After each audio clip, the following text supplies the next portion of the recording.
Hello there, my name is Bruce Rain from Brankus Creations, and thank you very much for joining me on this live stream today.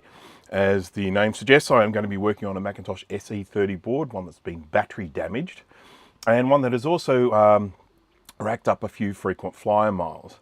So the little bit of the history with this one is that the board belonged to Javier, and I think, I could be wrong, but I think some work might have even already been done to it before it got into Javier's hands.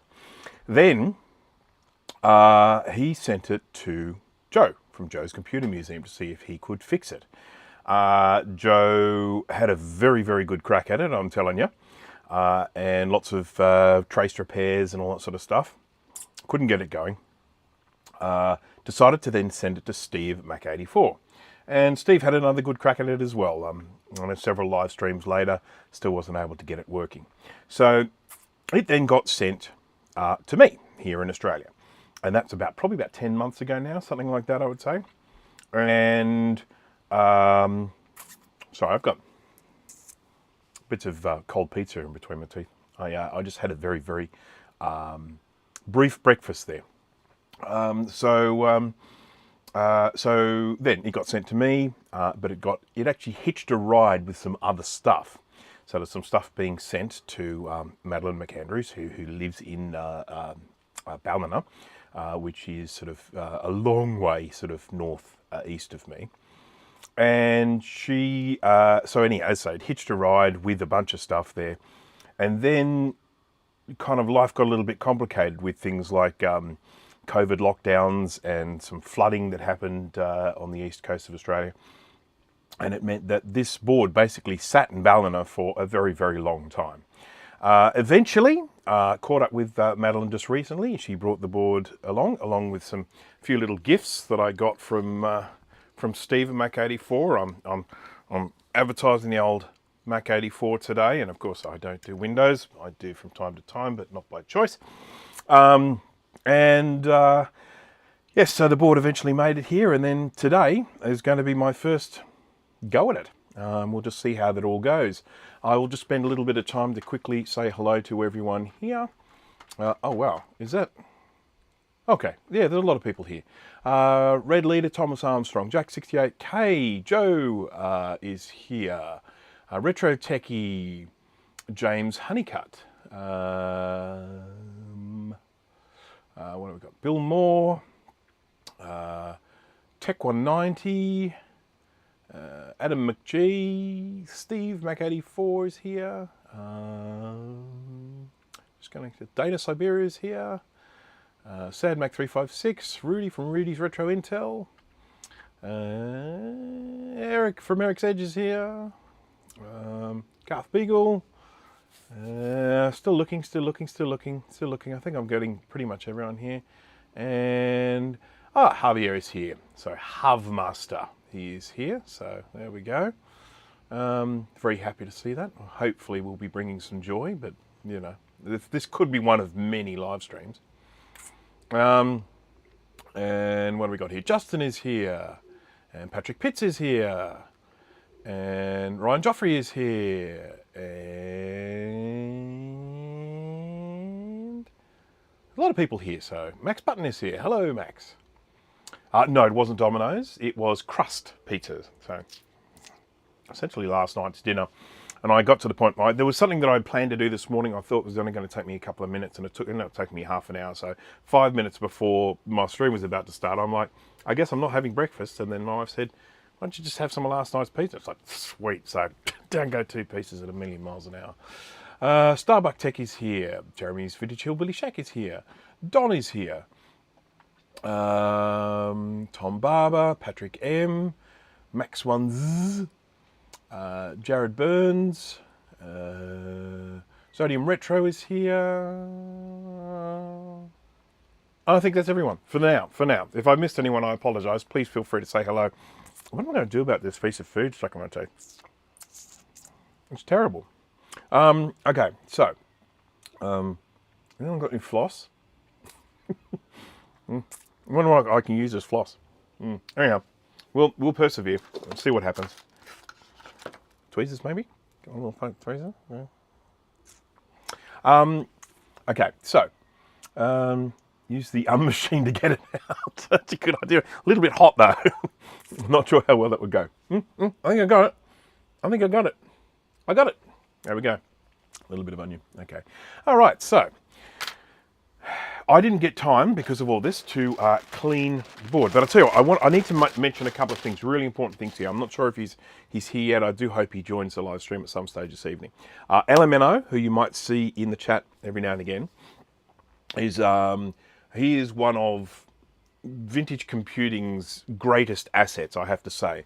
One of the things he did, this was a little lockdown COVID project that he did. This is he completely redrew the schematics to the Macintosh SE 30. So now we have stuff that is searchable. You know, you can actually search for what you're looking for and they take you straight to the page. Not when you're using it printed like this, but you know what I mean. If I open up the file, I can go in and search it. So that's really good. So this is a really fantastic thing that we now have that we didn't have before. A really good schematic diagram of the SE30. What he also added at the end were all these little things here where he's basically talking about things like data paths and stuff like that. So with these chips, you know, what to check for things. This goes to that, and that goes to this, and this goes to that at Suzanne. So, you know, this is really, really useful stuff. So we've got that. So that is absolutely fantastic. As I say, that was something that we didn't have before, we have now, and I think it gives me a fairly significant edge. Now, this document has not yet been officially released. It is still in its, you know, sort of development phase, writing phase, drafting phase. And this is a document on repair guide to CMAC, and it is, we are talking thorough. We are talking about 40 something pages as it stands now. Now, as I say, this is not officially released yet, and for that reason I can't share it with anyone, but I am hoping to potentially use it maybe in this process. There could well be some very good information in here that might help me get a little bit further with this board than the other two chaps did. Okay, I'm just going to check the chat here because I haven't really been paying much attention to it. So I apologise. If anyone has anything important to say to me, please feel free to do so. You remember always at Brankus Creations always makes me pay attention to it, and a super chat makes me pay attention to it even more. Here's a piece of plastic. So I did actually manage to empty my bin yesterday, so that was a big positive. That was a big plus. Now, there is some interesting stuff in here when referring to the errors that we get. And we've got these two states that we have here. You're not going to be able to see it particularly well, but we've got horizontal lines, and then we've got this sort of pattern, vertical line pattern. And that's what a lot of people associate with CMAC. Now, I did not know this. What does the pattern mean? Okay, I'm going to read you something from this document. The pattern displayed represents the default state of VRAM. So in other words, it's not getting any, it's not coming alive. It's essentially, it's just the VRAM punching out what is default. Depending on the VRAM vendor, the screen will display thin dotted vertical lines, that's the NEC brand, or thicker solid horizontal bars, Texas Instruments. This indicates the CPU has been unsuccessful initializing the VRAM to a known state due to the system failing early in the boot process and not able to read ROM at all. So this is really important to keep in mind that when you see this particular state on an SE30, it doesn't necessarily mean, oh, that's this. It just means that the VRAM hasn't really been initialized, that things aren't happening. So there are any number of things that can end up happening with it. So what do we got here?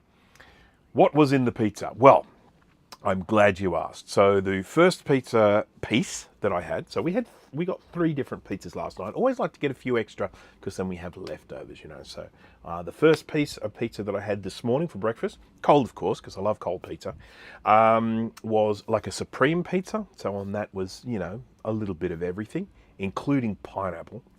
And the other piece was like a peri-peri beef and chicken or something like that. It was beef and chicken with some peri-peri sauce. Lovely. That one was really nice cold as well. So yeah. One of the things I am actually going to do here is I am going to test this theory. So if I can, I'm just going to grab some of my miscellaneous parts. I have miscellaneous parts floating around. So my apologies of the view of my backside. That's not there, that's not there, it's not there. So I need to grab one of the containers from up here. Not that one. I think it's one that's actually labelled. Yeah, one of these two. MISC.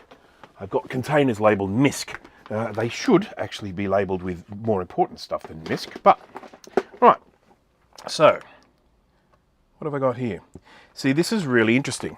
And I'm going to test this theory. We are going to test this theory today. And I am hoping that we will see this theory put to rest. Oh, I grabbed 3 and I only need 2. This is just fun. This is all I'm really talking about is a bit of fun here. So, what I have here are VRAM chips. Here's 2 VRAM chips. New old stock, never used, brand spanking new. These are NEC. On this board, Texas Instruments. I am going to, just for a bit of fun, as long as it's not too difficult, I'm going to take these VRAM chips off and I'm going to put the NEC ones on to test this theory that we have, that at the moment this is currently showing horizontal lines, and I want to know if I put those NEC chips on, are we going to see the different pattern? It's going to be fun, don't you reckon? I just figured that's something that we can do that'll be fun. Oh, goodness me, someone's throwing money at me. Thank you very much, Joe. For your help making this old board work again. Well, we haven't done it yet, but we will try. We will try. We're hopeful. We can only remain hopeful. So I am faced with a little bit of a conundrum, a little bit of a quandary, a little bit of an issue here. I'm not quite sure what to do about this, in that this board has already had a great deal of work done to it. Lots and lots of traces here. Now, I'd probably have to go and check all of them. I have a great deal of faith in the work done by both Joe and Steve, but that's not really the issue, and that is that we are all human, we are not infallible, and mistakes can get made. And I sort of feel like, from my perspective, if I'm actually going to have a decent crack at getting this working, I really have to check over what's been done so far, and that's probably going to take a while. So anyhow, I've put aside an indefinite amount of time for this live stream today, so strap yourselves in, get yourselves a glass of water, get yourself something to eat, make sure that you are ready. For a lot of you, it's Saturday tomorrow, so you can stay up as late as you want. You know, no one works on Saturday, let's face it. And even if they do, they don't really work on Saturday. Okay. This is a Zulu SCSI that doesn't work because I broke it. Okay, all right, so, okay, huge thank you to Joe, and I do hope I don't let you down, or Javier for that matter. It'll end up being the most expensive SE30 ever, potentially. You didn't study the previous 4 streams. Well, I off and on watched bits of them. But let's just say that I didn't watch enough to be able to say with complete confidence that I am happy with all of the, or content with all of the work that has been done thus far. Okay, so that's being very diplomatic here, not trying to actually get anyone upset, because at the end of the day, I mean, mistakes can happen, you know, to all of us. Let's face it. I didn't clean here. I was going to. That was what I was going to do with my little bit of time before I started streaming, because I had this all set up well in advance. But what happened was when I was going to print this stuff out to take down with me today, I ran out of a couple of ink cartridges on the way through, and each time I put the new ink cartridge in, it just kept on freezing, and then I had to go and restart it, and it was like, what a pain. So, I work Saturdays, but I have Mondays off. Well, Don, call in sick. That's all I can say.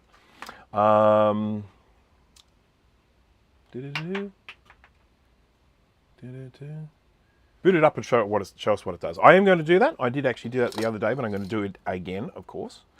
I can put this away now because that was from the thing that I was doing yesterday. Yesterday, for anyone who managed to stay awake during my live stream, I worked on an iPod Touch 6th generation and replaced the battery in it, and that's not a fun job. I'm just going to say it right off the bat, not a fun job. Let's see if I can move some of this stuff so I have a little bit more room to work. I have run out of shelves, spaces, places to put things. There's stuff piled on everything, everywhere, and it's not fun. But it's just how it goes. I just, as happens with what I'm doing here, it constantly accumulate stuff. Boards, components, you name it. And I don't even keep my batteries like Steve does. I mean, I throw them away. So I still don't have room. But see, he's got a fancy basement. I do not. Anyone after a multimeter? Look at that beautiful color screen. Does your multimeter have a beautiful color screen like that? If not, maybe it's time to buy yourself a Kaiweets KM601 smart digital multimeter. So many features, such a small price.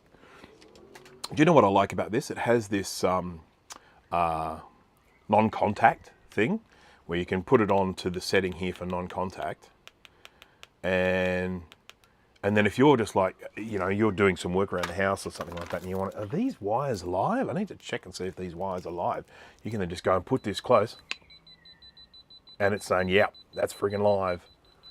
It's a live one. So, yeah, very handy stuff. Good for keeping us alive and not accidentally electrocuting yourself, especially in this country where the volts are on a particularly high scale.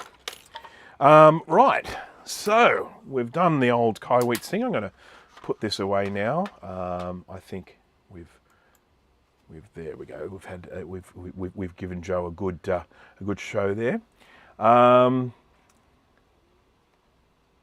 Okay. I'm just checking things here. Blessed multimeter of the cosmos. I like that. Right. Okay. All right. I'm just going to continue here. So I'm just going to change views here because we've seen enough of my ugly face. So we're going now to top view. I might just zoom out a tiny smidge because we are a bit close there. Ooh, that's the wrong way. Always go the wrong way first. That's just how it works when you're using the zoom. Right.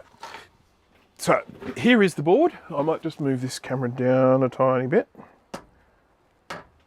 That's too far. Now we can see my gut. There we go. Okay.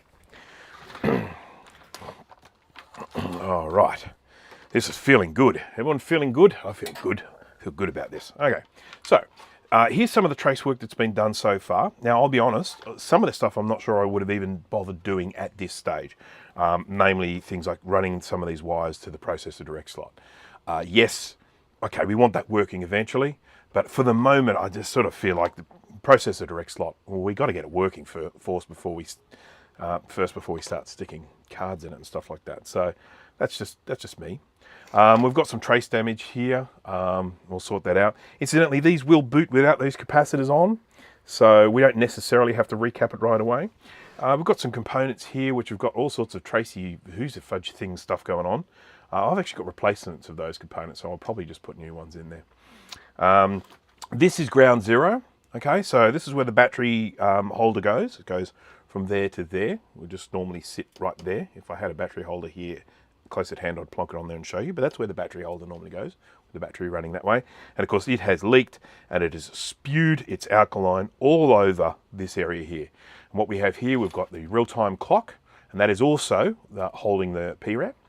We've got a few I've got a missing diode here, and this will be a diode. The diodes in this area, they are, the pads for U12 are gone, thus the wires. Okay, I'm getting little bits of intel from Steve in the background. He's just messaging me because for those who don't know, we in the Maciac group, so Maciac YouTube show twice, every fortnight, every 2 weeks. We have a little group chat, and we send probably around about 500 messages a day, something like that.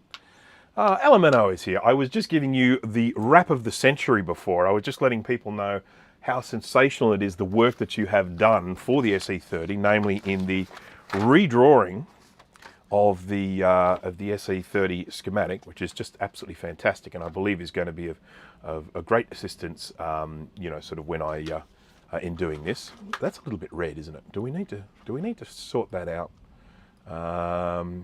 We're going to. There we go. That's not quite as red now. And what about this one? There, and I might even brighten it up a little bit too. There we go. All right. So. All right, so this is obviously absolutely fantastic. This is redrawn. Now this is still secret. I can't share this with you yet because it's still only in draft form, but this is the guide. This is the guide. Now, what I'm actually going to do, Elemento, I call you Elemento because that's your name. If you would rather I called you by your actual name, I'm happy to do that. But the fact that your your YouTube name is not your real name, I am preserving your anonymity if you would like. So, okay, so this is a really interesting one because I did not know this, and I was so pleased to actually find this out about the different patterns and the different VRAM. And I am actually planning to right now test that conclusively because this has Texas Instruments RAM in it, and I have replacement NEC. And I am going to swap them over and see whether we get a change in pattern. So the first thing we're going to do is plug it in. That's what we do. Plug it in. And, right.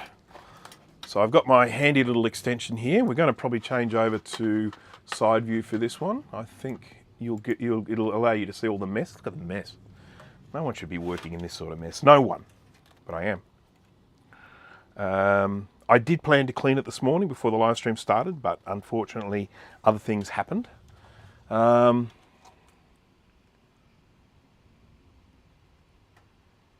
Ready for RRR on Sunday? We are talking about the Retro Repair Roundup.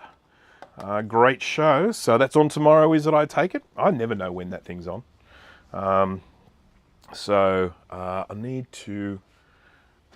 I mean, I probably don't even need to stick RAM in here because it's not getting that far. But I should put a ROM stick in here, shouldn't I? I do have a ROMinator floating around somewhere. This is my board that I have here. And it's great to have a working board with you when you're repairing a board that allows you to go in and check, you know, differences between the two. And these are both the same sort of board. They're the ones with the soldered on CPU rather than the earlier socketed one. So let's get some ROM here.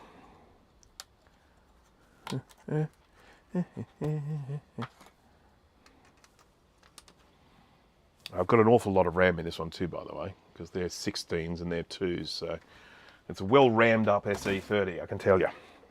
Right, so in goes the ROM. Zippity zap, zippity zap. There we go, he's in. Now, we know that the ROM's not actually getting called or any access or anything like that, so. Right. Sorry, the chat's going by pretty quick at the moment, so I must apologise. Fake name, please. No worries. As I say, I like to check because, you know, some people are like, yeah, no, call me so and so. You know, as in call me by my real name. And then other people are like, no, I want to have my anonymity preserved, and I'm totally fine with that. Right, so just going to plug this in. We might get flicker because I'm not sure if that's been synchronized to the frame rate of the screen, but we'll see. So I'm going to switch him on. We won't get any sound because I haven't even plugged the speaker on, but we know we're not going to get any sound anyway. But what we should see are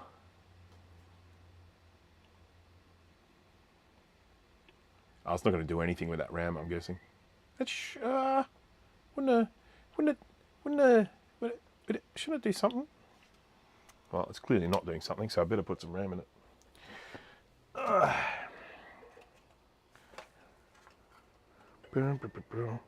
Last time when I was working on this, it was really easy. I had another SE30 board that I was working on. I just grabbed everything from that.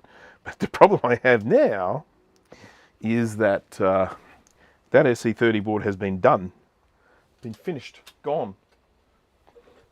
And so I'm just checking out. I might have some RAM floating up here somewhere. Even some 256s will do it.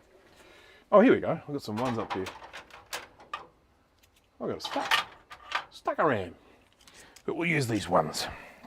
I mean, I would not have thought that the RAM would make a difference, but given how bad this one is, given the state it's in, but we will. Because I don't think it. Actually, where does the RAM check happen? That's a good question.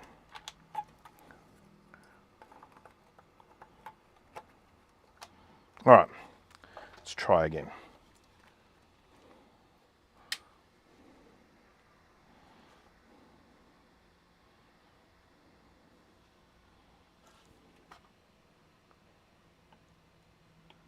I mean, are we literally in a situation where it's even worse than it was when I first tried it?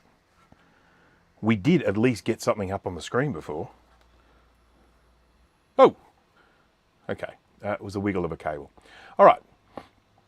So, yes, we have it here. We see that we've got horizontal lines, which as per that little guide from Elemento, that is because we are using Texas Instruments RAM.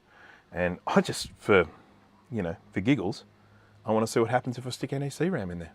So we're going to do that now. So now that's where we are at the moment. That is our current status. And what that basically means is the computer doesn't work. That is the extent of it. That is the technical explanation of what is going on with this SE30 at the moment. It doesn't work.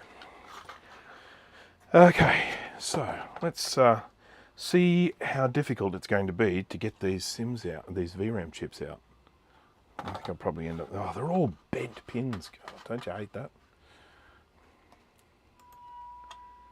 You shouldn't need RAM to get it to, yeah, okay. I didn't think I would because I don't think it's at a stage that it can even begin to start checking the RAM.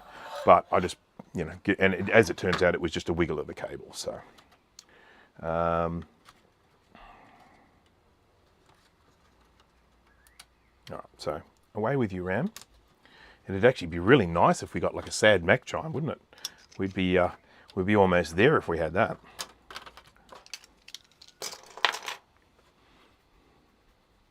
Wouldn't it just be awful? Wouldn't it be mean if I just went and got rid of all of the repair work that's been done so far? That would just be so mean of me. I won't do that. I may not do that. Right. So let's flip him over. We'll go to these two. So these are the VRAMs here. We've got there and there.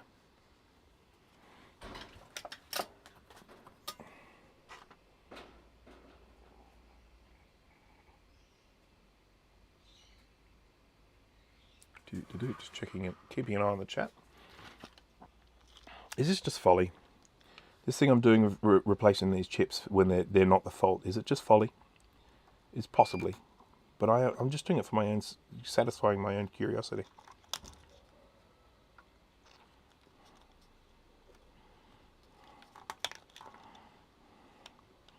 I've got some thicker wick here. I might use that. This might work better for this.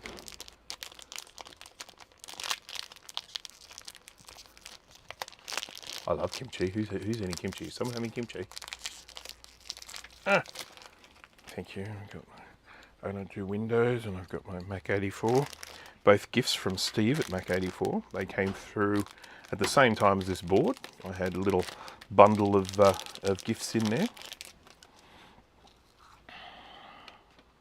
Because we all need a Mac 84 pin, or as we would call them over here, a badge. Badges? We don't need those stinking badges.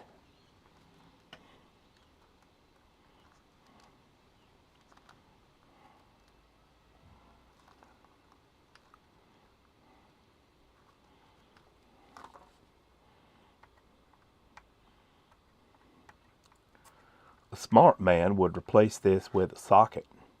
I am not a smart man.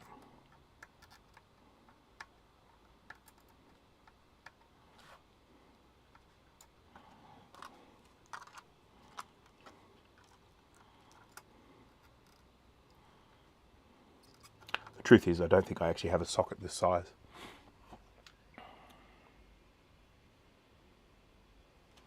We have quite a significant Korean population here, in particular in this particular part of Sydney, and so we have access to pretty nice kimchi, I have to say.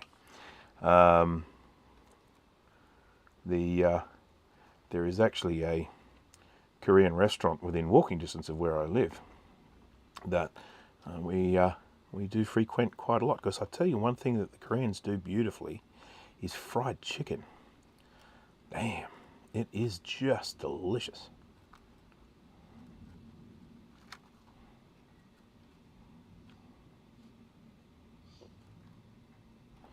And of course, kimchi is very good for you too, because it's a fermented product, so it has all nice, good bacteria and stuff in it. Good for your tum tum.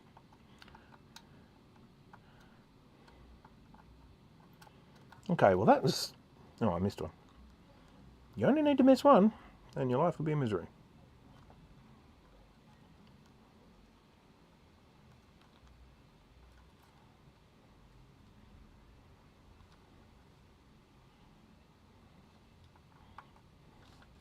That one's been rude.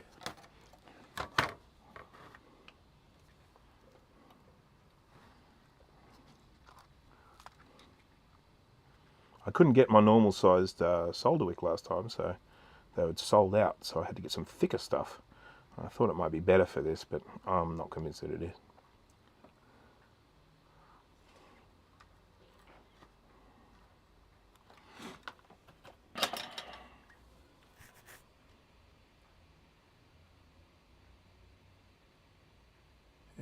Anything is walking distance. Well, yeah, okay, so what I classify as walking distance for me is somewhere I can walk to within about 30 minutes. If it's going to take me more than 30 minutes, it's like, yeah, no, I want to get into the car.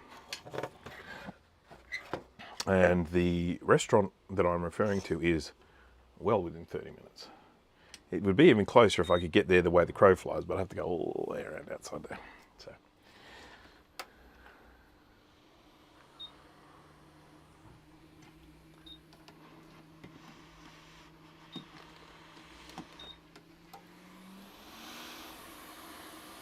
I probably should have my goggles on, I can't really see very well.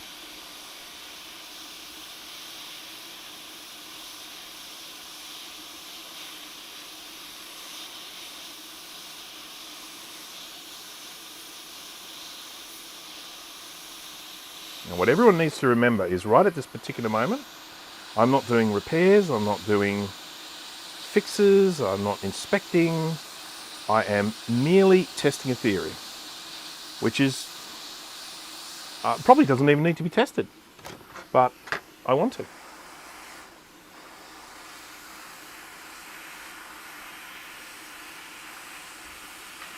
There we go.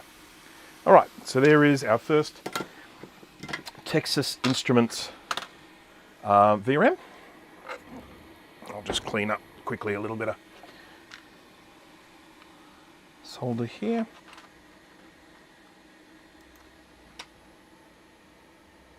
One NEC and one Texas Instruments. Now you are just talking crazy, sir.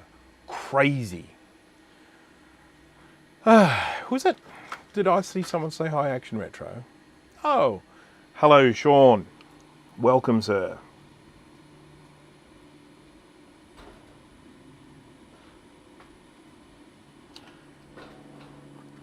So just sort of recapping, folks that might have only joined recently, I am working on this Macintosh SE 30 board, which has been right around the block. And one of the things I just wanted to do was just test this theory that, well, I think actually it's probably more than a theory, but just test this idea that depending on the VRAM chips that you have in your SE30, you will get a different pattern when it's not working. And I just read that today and I was just like, say what? So I now want to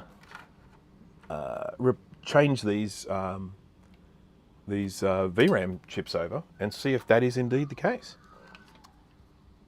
It's not that I don't believe it, I just want to see it with my own eyes.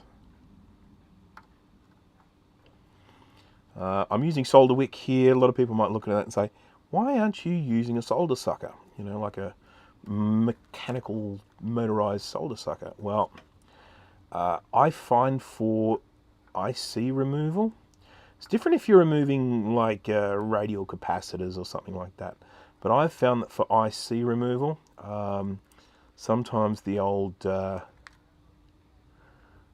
solder sucker can be a little bit ineffective, in particular when you've got this situation here with all these bent pins. It's just hard to get the thing around the pin to then sort of suck the solder out. So in this instance, I'm going with solder wick. I could, of course, use the manual solder sucker as well, but they because they make a bit of a jump when they activate, you can sometimes accidentally do damage to the board, and I don't want to do that. It's not why it was sent to me. I've ended up getting plastic from the solder wick container onto the wick itself, so now I've got this nice gooey plastic everywhere, which is just great. I just love it. Nothing like a bit of sticky gooey plastic. On the bright side, as soon as it dries, it comes off really easily. As soon as it solidifies. It's just when it's hot that it's all gooey and yucky. Okay. Doing, doing, doing. So in both instances, we had virtually every hole just emptied out of solder really easily. The only one that gave us any grief was this one down here in the corner. And I can try adding some new solder to it and trying again. But I suspect it's just sucking up all the heat. So that's why I did the way I did the last one, where I applied heat from the hot air gun just to loosen up that one as I remove the component. How are we going here? Do you have the Hakko solder sucker? No, I don't. And you know, here's an interesting thing. I was going to get one. I was actually going to get one. So I have explained this before. So I have affiliate links in my videos, and they take you to Amazon. And when you go there, you if you decide to buy something, I get a little bit of a kickback for that. It doesn't cost anyone else anything. So if you're buying it using a link from my description, it doesn't cost you any more, but it just means I get a little percentage. Now, because it's Amazon in the US and I'm in Australia, they don't have, well, at the time, I think they still don't have, but certainly in the past, they didn't have any means of paying me, just like via a direct deposit or into PayPal or something. They pay with Amazon gift vouchers. So I get Amazon gift vouchers on a monthly basis. I put them into Amazon, and then I use that to buy things for the channel. Now, I was going to use that to buy a solder sucker, but I couldn't find on the US Amazon site a Hakko solder sucker that ran on 240 volts. If I want to get one that runs on 240 volts, I have to pay a lot more and buy it locally, and I'm not wanting to do that. I just don't. So anyhow, I have a cheaper one. It's like Rhino or something like that. I can't remember. It's pretty good. I won't say it's great, but it's pretty good. It could do with a hell of a lot more suction. Someone did tell me there's a way you can modify them to make them have more suction, but I don't remember where they told me. I don't know where to look to find it. I suppose I could do a Google search, couldn't I? Or that person might even be here today and say, hey. One of the great things I have with this streaming software that I use now is every time I do a live stream, the entire live chat is archived into a text file. So if anyone tells me anything, I can then go back and refer to it and look it up at a later date, which has been excellent, in particular when I have, you know, like Kai Robinson and his great big delicious brain on the live stream. He gives me tips and things, and I can then go back and study what he said properly, because it goes by so fast when I'm doing these. Okay, so here's an NEC VRAM. There's one, and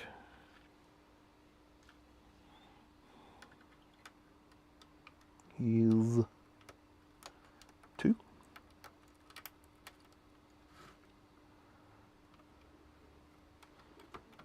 I must be used to seeing mainly NEC and not Texas Instruments, because most of the time when I see SEMA CMAC, it's that vertical line pattern, not the horizontal line. So, okay, so are they going to stay in? Yep, they're going to stay in. Cool.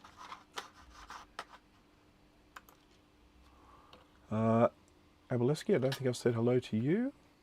Sorcerer Stan, I don't think I've said hello to you. Chat's going by very quickly today, so I am missing things, so apologise.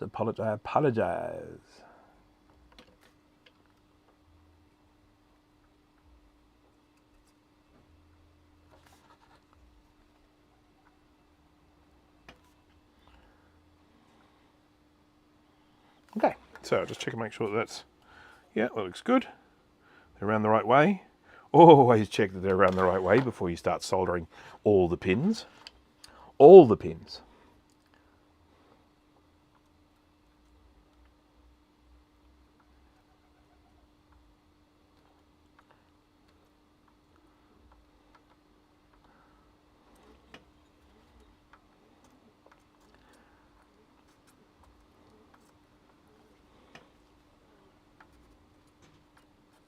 I have had instances where these VRAM chips have been bad and replaced them and then brought them back to life. It doesn't happen often, but it does happen. And generally one of the ways you'll know that one of the VRAM chips is bad is you'll lose, I think it's a little pocket of, I think, 4 pixels. So if you are looking at the screen as a series of vertical lines, if you get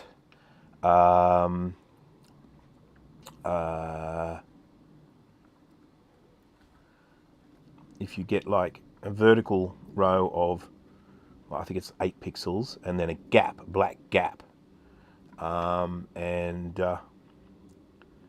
then so you get eight rows of good pixels, 8 rows of black, 8 rows of good pixels, 8 rows of black intermittently. That will generally tell you there's a problem, you know, either going to, or trace going to, or the chip, one of these VRAM chips, because each one handles intermittently, you know, so or alternate 8 pixels. I'm pretty sure it's 8 pixels if I remember rightly, but this is stuff that's just coming out of my head grapes, so it may not be accurate. Not looking up a fancy document here.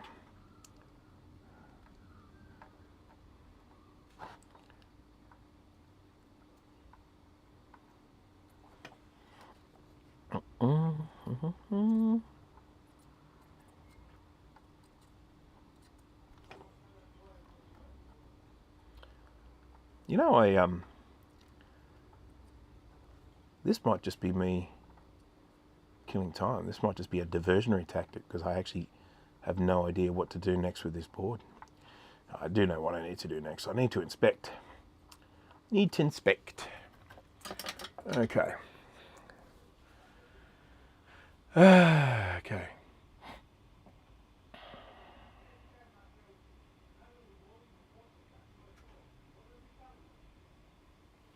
Right. Oh yeah, so just remember with computer batteries, you just always have to question whether you even need them in there, particularly if you've got a computer you're not going to be using very often. There we go, I've put the chips in. Now if the computer is even worse than it was before, I will feel very stupid. But what we are hoping to see now is a slightly different pattern. And that will just satisfy my curiosity, nothing more. Let's get a ROM.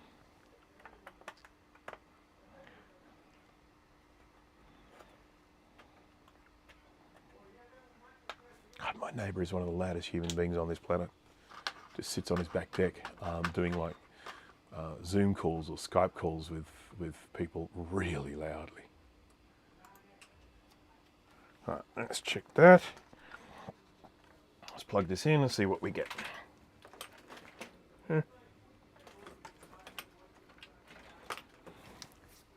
Right, so we know it's we're not going to be working here, but what we're hoping to see is just a different pattern, just for fun.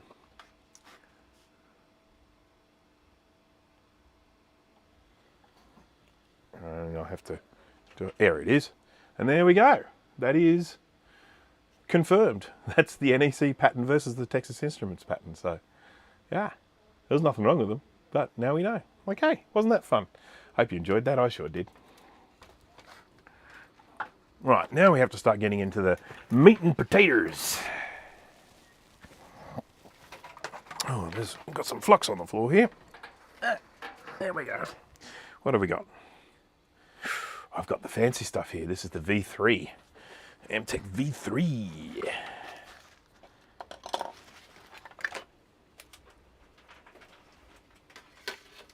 Oh.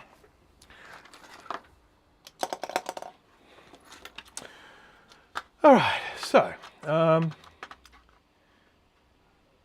I broke the COT in my SE last weekend. It happens to the best of us, I can tell you, and it's not a good feeling when it does. Snapperoonie. Particularly if you just break that little nipple on the end of the CRT, because it just goes, you just get it like almost like a click sound, and then it's very frustrating. Unreversible.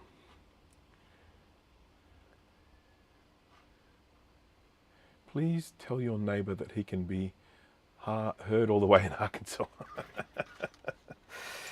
Yeah. It's funny actually. He's like that all the time. Because he's my neighbour, I sometimes see them at the supermarket and stuff like that. And you just walk around the supermarket, you just hear this incredibly loud voice, you know, and think, God, is that him? And then it's like you look around the corner. I don't want to talk to him. I hide around the corner. Oh, God, yeah, it's him. So he doesn't just do it sitting out here. He does it in life. All right. So let's now have a look at the microscope, and let's have a look at some of the fun and games that we're going to be contending with here. So once again, we're referring to ground zero. Now there are a few issues that we've got along here, like we've got some trace repair going along here. This under this cap. I don't know what's going on with that there, but I'd certainly like to have a look underneath there and just see what's going on. It looks like this. Whoops! It looks like this has just been soldered on to an existing pin, so I should be able to just, yeah, I can just open him up like that. Okay, so that trace repair looks okay. It doesn't appear to be running in there. I don't like what's happened to this little, well, this is where the capacitor pin goes, and it's really shredded. It's really badly shredded, so I'll probably need to check so that does actually go somewhere. As you can see, we've got fun and games going on here. That's still connected, which is good. This is meant to be empty, and the thing is that this is a crystal oscillator here, and this is designed to take one or another type of crystal oscillator. You can take this little one here. I think these are called, like, I think they're a wishbone oscillator, something like that, or you can take a different one there. So you don't expect that to be occupied. Generally, I've only ever seen ones with the wishbone. I don't like the look of this trace repair at all, and I don't want that to offend anyone, but I am going to redo this one.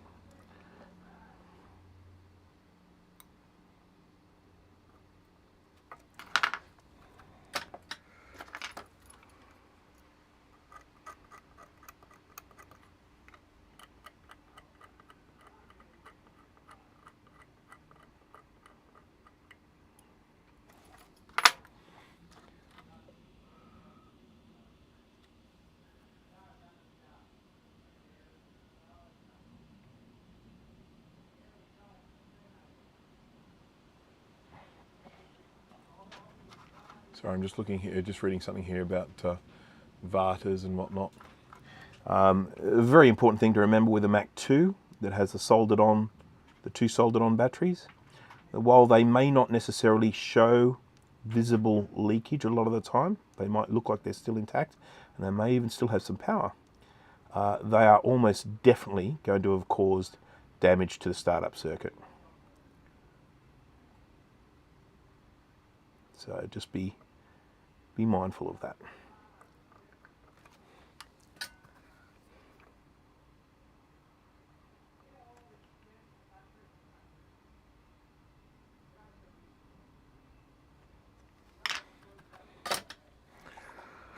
All right, let's get some flux onto here. Yeah, I mean, I would say to anyone, I mean, depending on how a Mac 2 is stored, you are going to have trace damage to it no matter what. Because if the batteries are on there and they're working, they are actually accelerating corrosion because of the electricity running through those traces. So, yeah.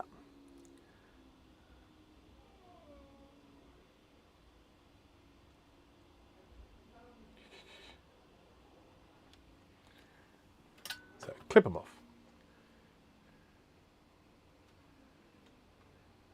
No offense at all. Yeah, as I say, I don't even know that when I refer to something on here, I don't know whose repair it is. It might be yours, it might be someone else's, it might, might be Steve's, I don't know. I'm not looking to actually offend anyone if I just look at something and decide I want to redo it. It might be fine, but I just look at it like, yeah, no, I want to redo that one.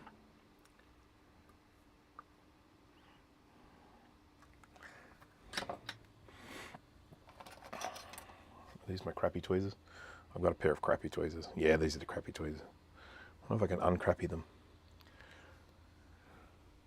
And I do have more tweezers here. I've got like 4 pairs, but I don't always have them at arm's length, within arm's reach. They sometimes they make their way into foreign places unknown. Anyhow, this might do. Get the good tweezers in the right hand, the bad tweezers in the left hand. Yeah.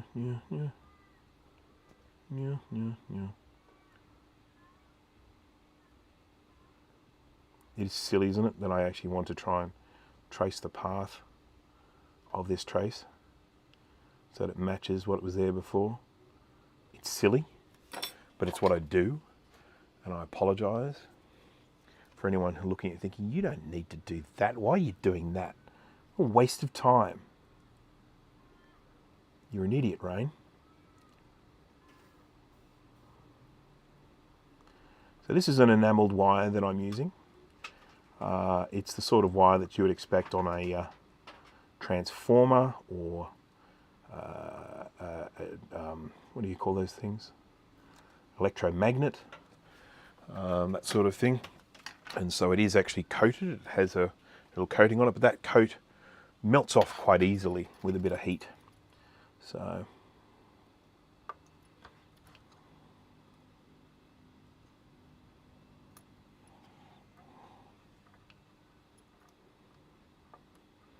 okay, so that one done. So as I say, just a little bit of tidying up there, nothing particularly major. Right, so that's that. This one here, as I say, I'm more concerned about this pin here than I am with that, but we can worry about that later. This capacitor is another one of these capacitors where I'm pretty sure this will run whether that capacitor's on or not. It's a works as a filter or something like that. But we'll just solder that back down for now. Okay, we know we've got some trace repair and we've got some cleaning up and stuff to do around here. Actually, the traces don't look too bad around here. This is one of the areas where you'll often get yuckiness, but in actual fact, there's not too much damage being caused by the capacitors themselves. It's really only the battery. See, all of this stuff here, all of these, this is the U row, or the U8 row. So you've got UG8, UF8, UE8, UD8, UC8, UB8, UA8, 8A8. And so this row here is often in the line of fire from the capacitors are up there. And it's very, very common for damage to occur around here. But on this one, it really doesn't look too bad at all. It's nice. It's very nice. I think it's nice, yes? Look, Joe's. I had to put a sticker on it because there's no barcode on it. I normally track these things by barcode. I've replaced some of the U-chips. Okay, Steve has replaced some of the U-chips already. So that's probably why they look nice. Oh no, so this is interesting. So this chip's been replaced by the look of it. There's a new one, I think. Because it doesn't match that. See, it's this 74F258. Now these are RAM multiplex chips. But what we do have here, who melted this? Come on, own up. Who melted it? What I do want to do is I want to, and no offense to anyone, again, I'm going to keep saying that.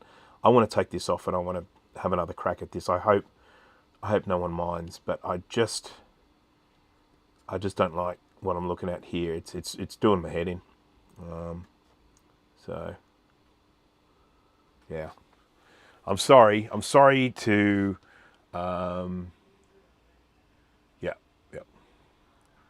Is that a 72-pin socket? Yes, I think it is.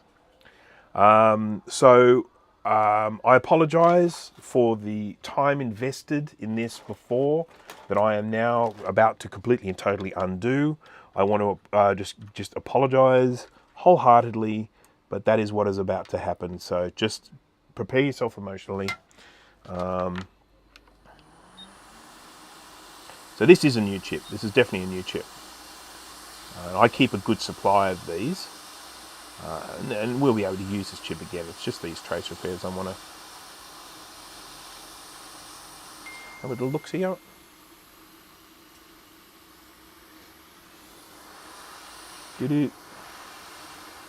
Okay. All right. There we go. All that work undone. There are tears. I know there are tears happening on the other side of the globe.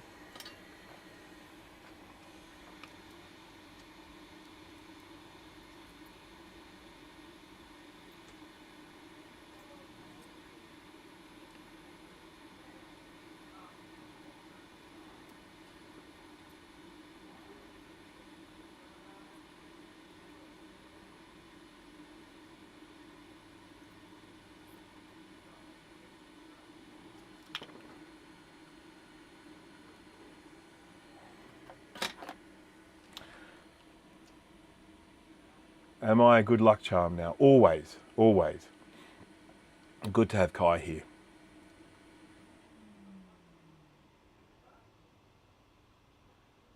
Time is it there, Kai? I'm just curious, is that?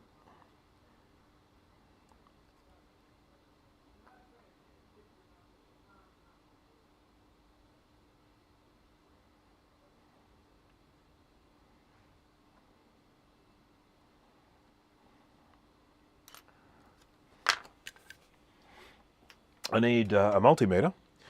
Which multimeter should I grab? Should I grab a Kai Wheats KM601? I think I should. Because so many features, such a small price. Time is meaningless. Oh, that's good to hear. So that's a third pin along, no.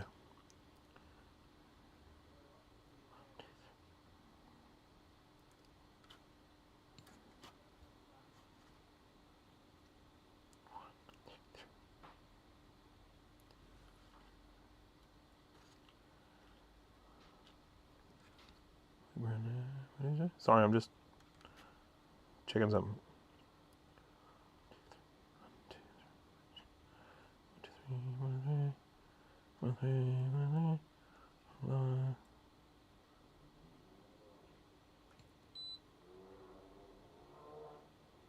I'm just testing theory.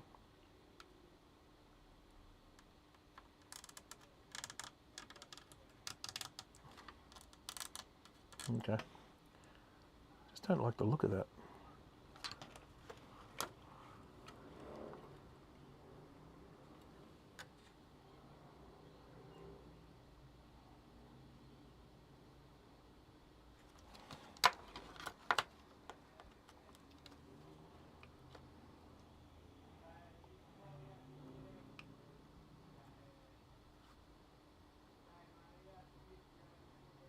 Okay.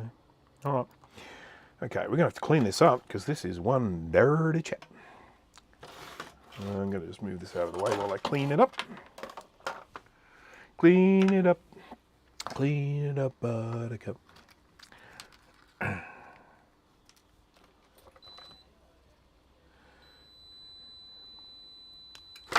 Sorry, these are touching. Jay from the House of Moth is here. Where have you been? My goodness. Look at that, I brought a pad off with that one.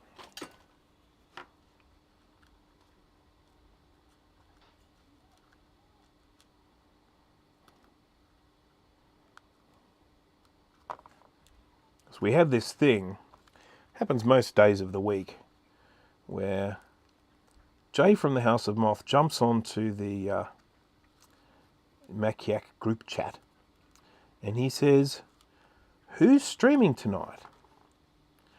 Because at the end of the day, when he's finished his hard day's work and it's time for relaxing, he wants to watch a live stream.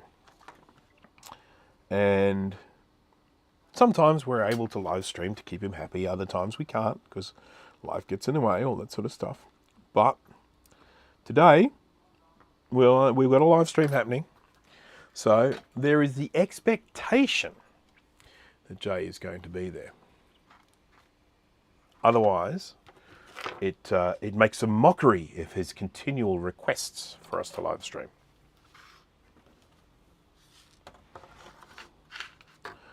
Right, so what we need to worry about here first of all is, hang on, is what is underneath the chip. When it comes to the stuff coming in from the outside, we can deal with that once the chip is in place. But for the stuff that comes in underneath the chip, and I believe we've got one there, I think that's a little piece there, sticking up, that would go to that one there, and then we've got this one that would go to that one there. I'm pretty sure. And then this one, I'm going to have to clean this up a bit. This is really hard to see.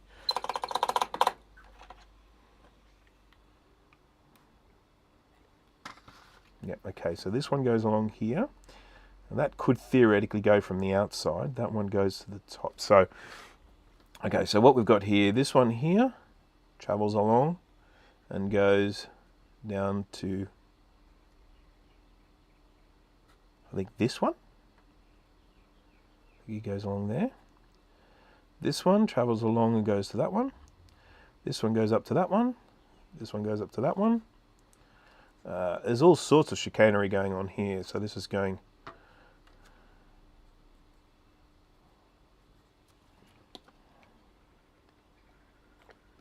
Okay, that's another one that goes across here and down to that one. Is it? Do they all just go to each other? That one goes to that one and that one. So one, sorry, that one goes to that one. That one's on its own. Yeah, I think. We will confirm that by beeping one of the others. So, isn't this fun? Yeah, we're all having a great time. Don't answer.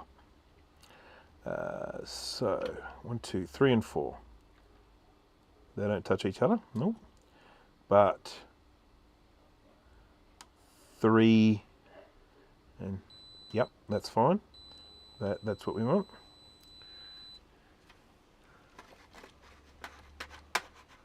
Oh, there are 60 people watching at the moment. Hello, everyone. If I haven't said hello to you, I do apologise. I can see One Bit Fever Dreams is here. I haven't said hello. So anyhow, hello to everyone.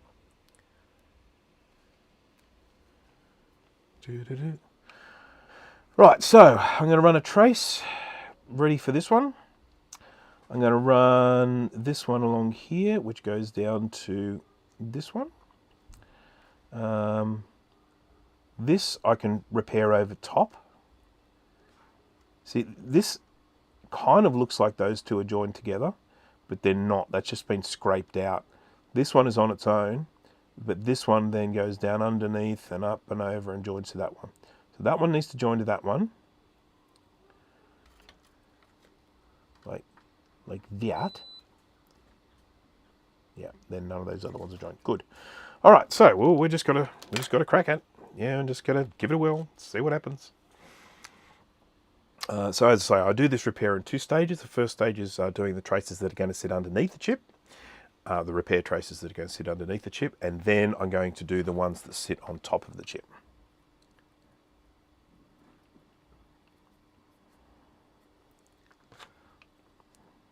So let's do all the underneathies now, shall we? Got this guy. And this one could theoretically go around the top, but I'm not gonna. I'm gonna go underneath. And I'm going to go in focus. How about that? Oh, great. Neighbours just started mowing.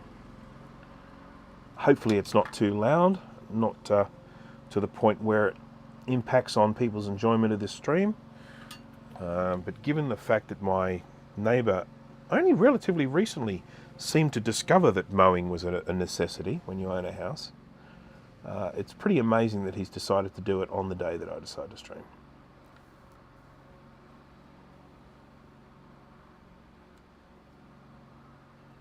He does the crappiest job.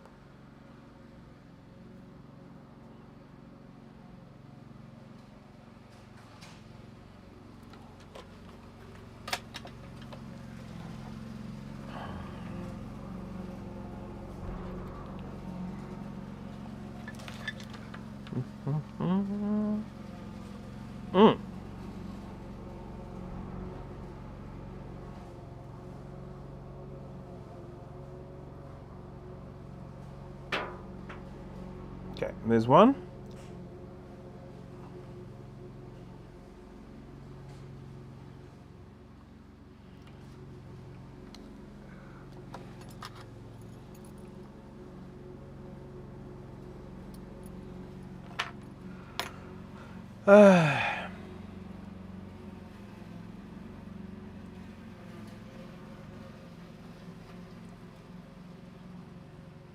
You can't even hear the mowing. That's good to hear. Just checking on the chat. It's going by pretty quick at the moment, so every time I look down, I do miss large chunks of stuff.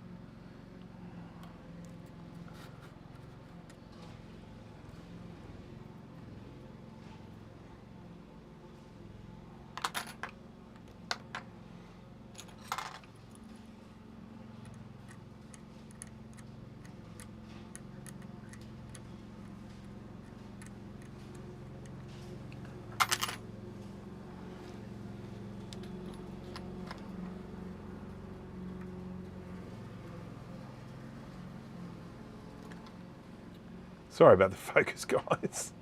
Wow. Blurry Brankus, that's what I'll get the nickname.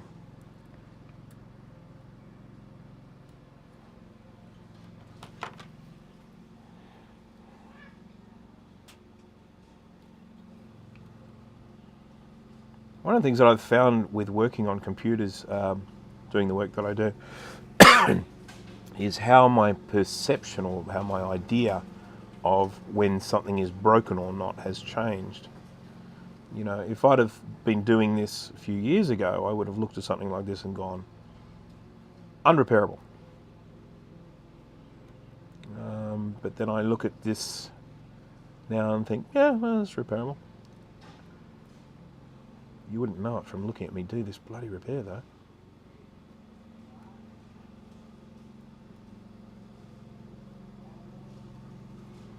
One of the things I really don't like about this is the way these, what do you call them, the traces have lifted. It just makes it really, really hard.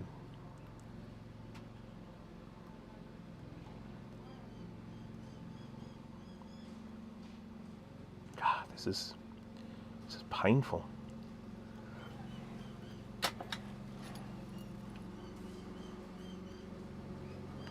You know, it's moving around like that. It's just so annoying.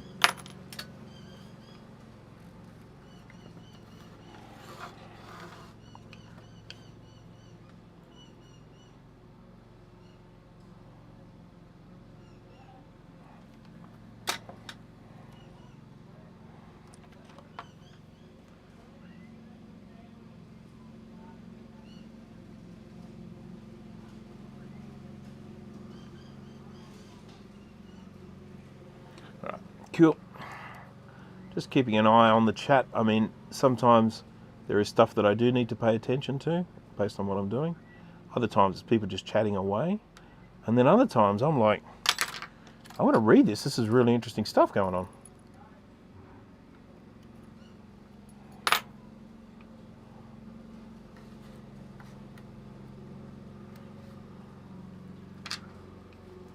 Because this is all this really cool kind of vintage things that are going on at the moment.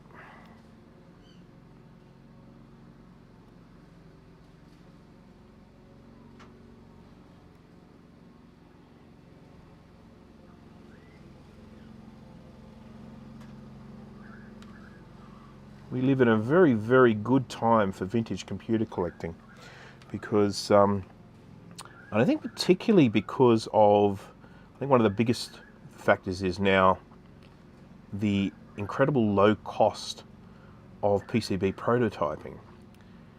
You know, there's software that's out there that you can use for free.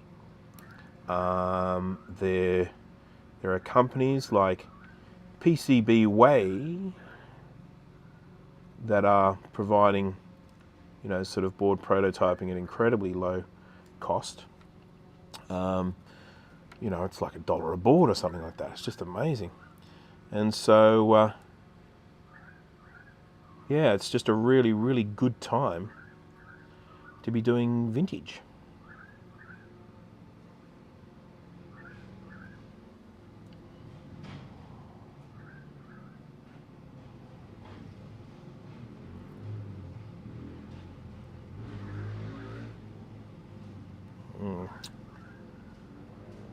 There's a twerp riding an unregistered motorbike out on the road. He does it quite regularly and I can hear him doing it, and he's an idiot.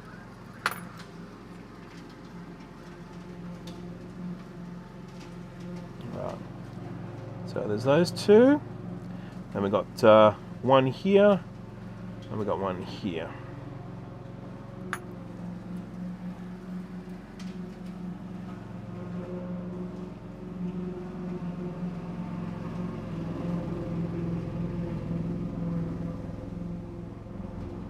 Just checking. Yep.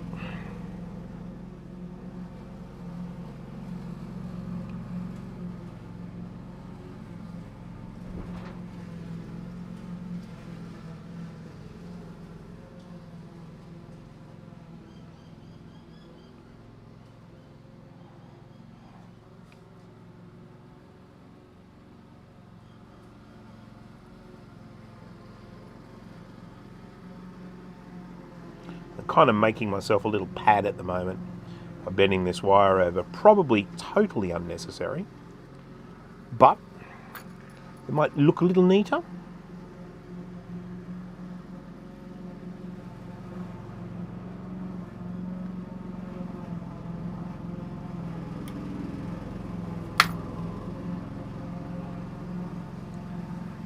Okay.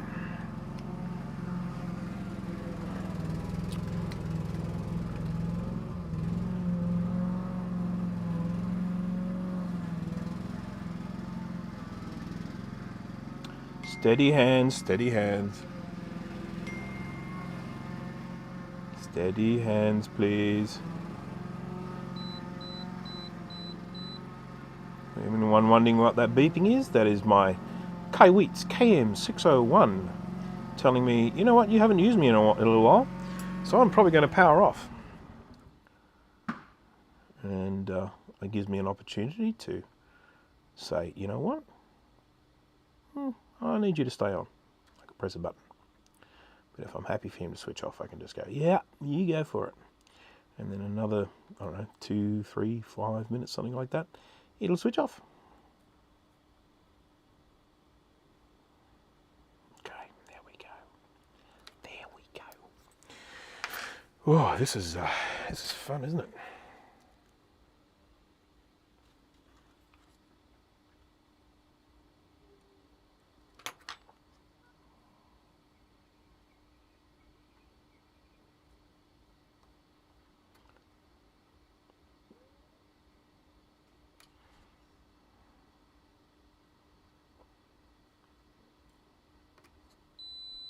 There he goes. He's off. Goodbye, Kiwits.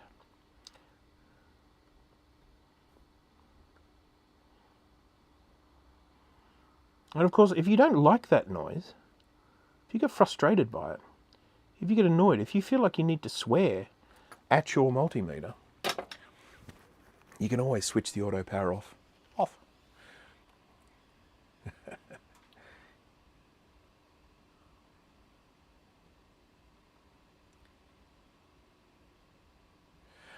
So the traces that we see here that I'm working on at the moment, they're just going to be held in place by the component when it ends up being put in place. The other ones on the outside, I will probably stick them down with a bit of UV solder mask.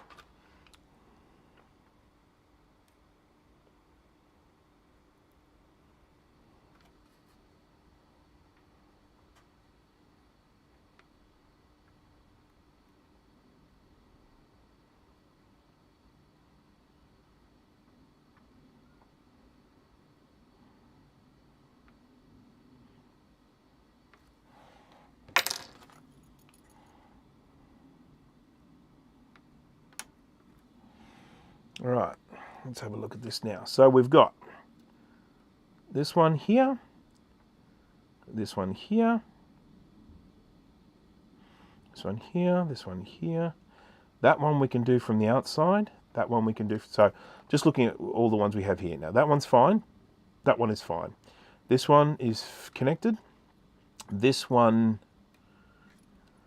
goes to that. Sorry, probably can't see, but this little trace here travels along and comes down to there. We can do that from the outside. That one's fine. This one we've now done a thing. So I just want to confirm that's third, fourth, third and sixth. So third and sixth should beep out. We'll check it on one of the other ones, because generally they have the same sorts of pinouts. So we go ding, ding, ding. Third and sixth. Third, fourth, fifth, and sixth. Yeah, okay. I didn't need a multimeter that.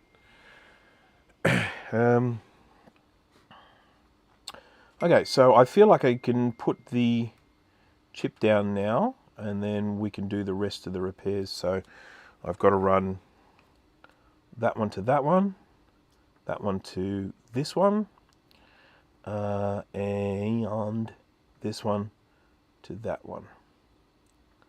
I think we're pretty good. This could all go horribly wrong when it actually comes time to put the component on. But this is why we're watching. We're wanting that, aren't we? That's the whole thing.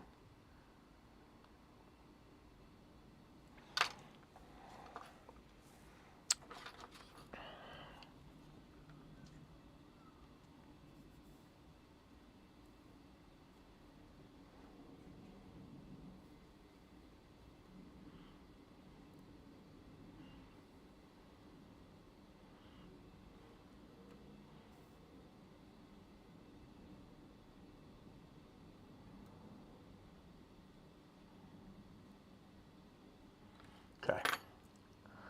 All right. Here we go, folks.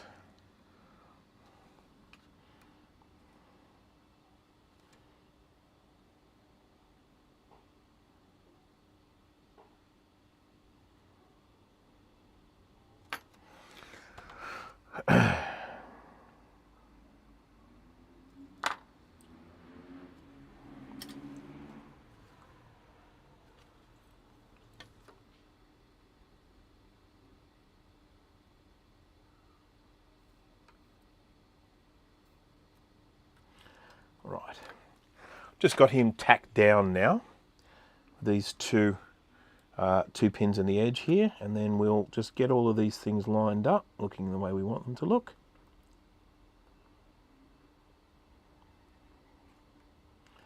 And then we'll do some solderage. Him. Whoopsie. I really did hang these out a little bit further than they need to be, but Wow. Who cares?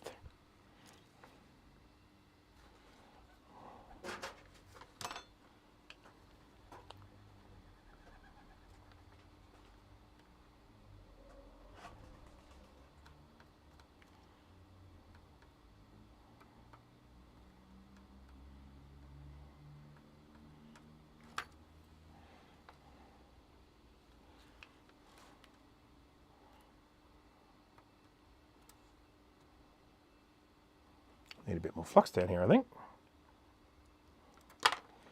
That's a good half Rossmann there.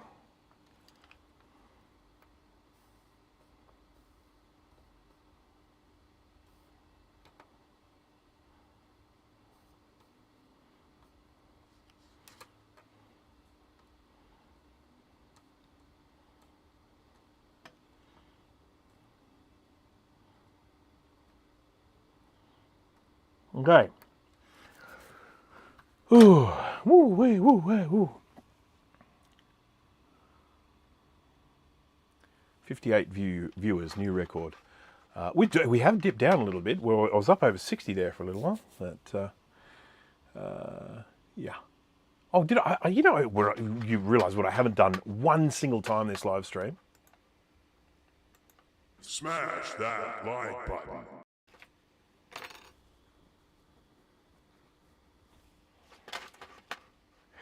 Okay, back to the scope view. We don't need to see me. Right, so now we've got to do the other repairs, which are the ones on the outside, and I just find it easier to do them now once that the component is in place. If we do a little bit of, I might just do the one down the bottom first, because that's one that I'm likely to forget.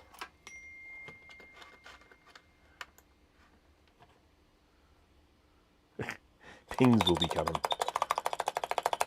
Jay just warning me that my computer is likely to go ping. Just looking to see if there's anything here. No. No. All right. Okay. There we go. Back to it. Let us... Okay, so we needed to join pin... I think it is... We've got to join this one to this one, I think. 1, 2, 3... Nope. Yeah, 3 to 4. 1, 2, 3... 4, sorry, 3. 3, 4, 5, 6 to the 6th one along. Third to the 6th. So those two need to be joined. Because that was the one that went down around there and up around there and that. And where did this one go? Can anyone remember where this one went? Oh, that one. Oh, that just goes down to there. Yeah. Straight line down there. Sweet as. Okay, cool. We can do it. So this one, third one, third one goes to the 6th one. Yeah, cool. Cool. Let's see how we can do that as neatly as possible.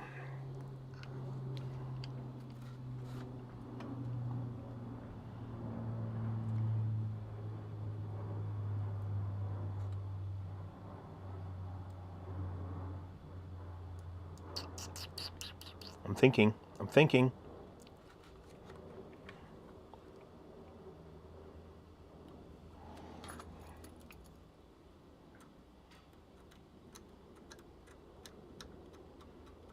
Don't mess with me when I'm thinking.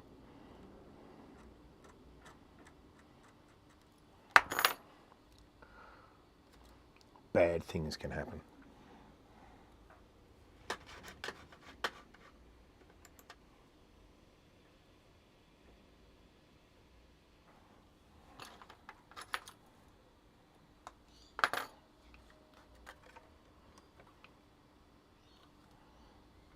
So I'm going to do something here which doesn't look too crash hot. That wire is way too thick, I think. Is that a different thickness to the wire I was using for these other ones? Yeah, it is. Yeah, it's way too thick. Sorry, guys. Okay, so put this here.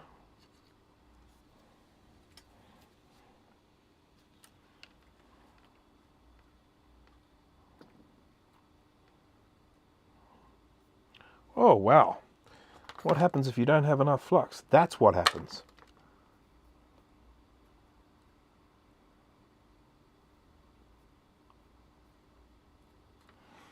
What flux am I using today? I am using ASM.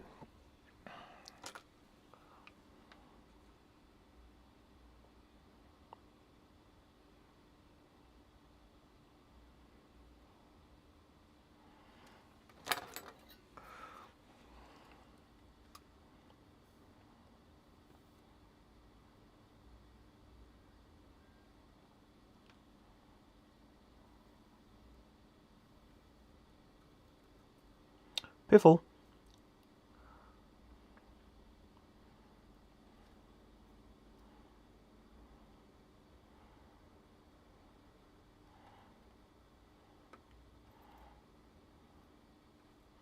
Okay. Then I'm actually going to, oh geez, none of that was visible. Sorry folks. This one, I'm going to just do this. It's ugly. I realise it's ugly.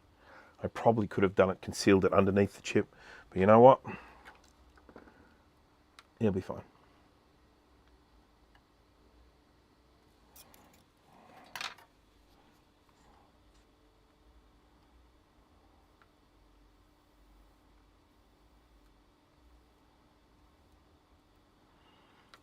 Here we go.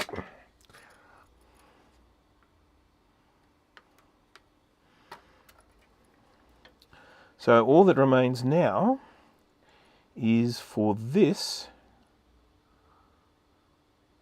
to go to that one.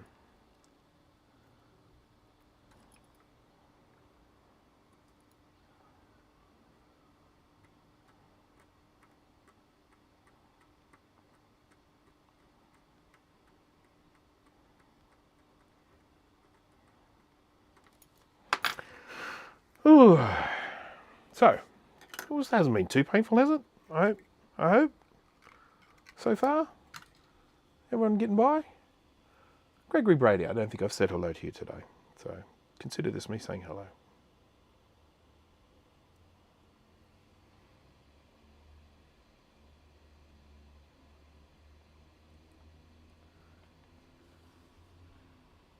Try singing Overkill by Colin Hayes. Love that song. Anyone who doesn't know who Colin Hayes is, he's the lead singer of the Australian band Men at Work. Ironically, of course, he's not Australian, but that's okay. And I love that song Overkill. That is just a brilliant song.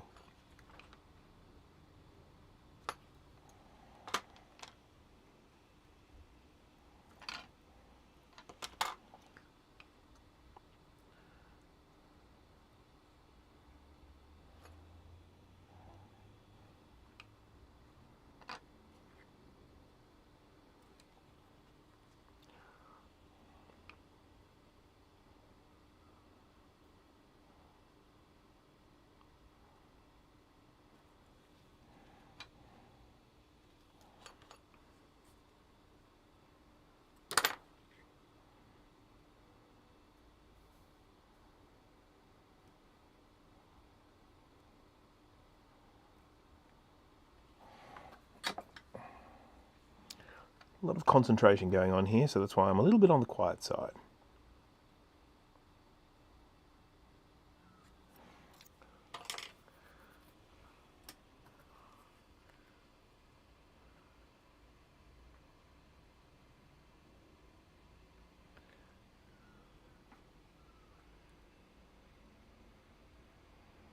I can see that Joe is actually writing out the lyrics to the song. Night after night.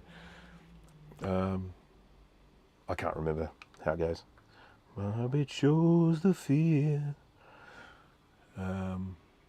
Ghosts appear, then fade away. Sorry, that's very pitchy, dog.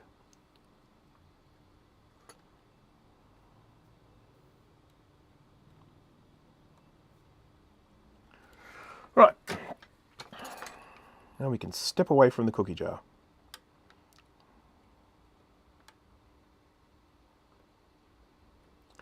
Break the wrist, walk away. Break the wrist, walk away.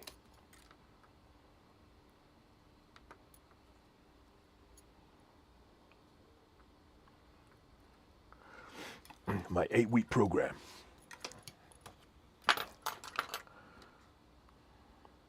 Oh, still got one up here. Still got one up here.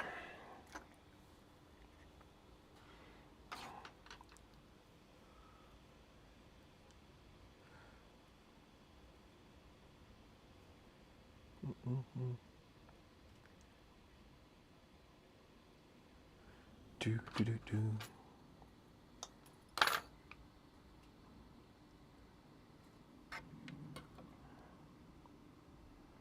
So this one, I'm just going to put a little bit of thingy here.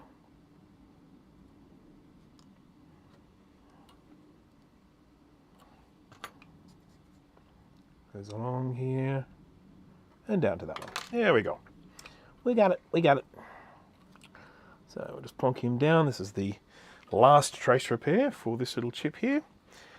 Arguably, none of this needed to be done, but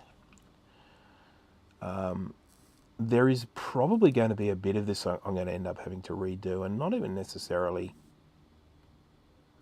because what's been done is bad, but I'm going to, in some instances, kind of have to have a look and see what's going on. And so I may end up having to undo things that have been done just to see what's happening. And each time I undo one of these trace repairs, if you listen carefully, you'll hear Steve screaming in the distance.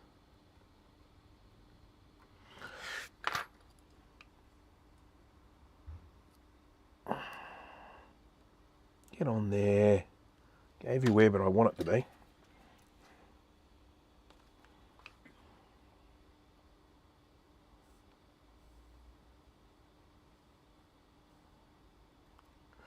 Night after night.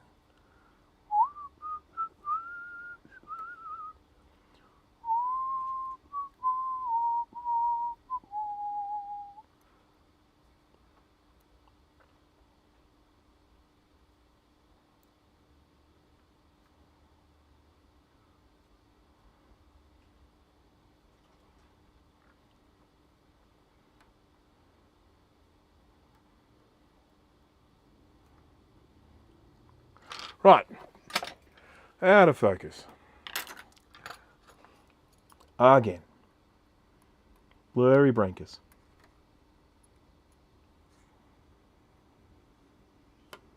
Okay, that I believe now should be everything.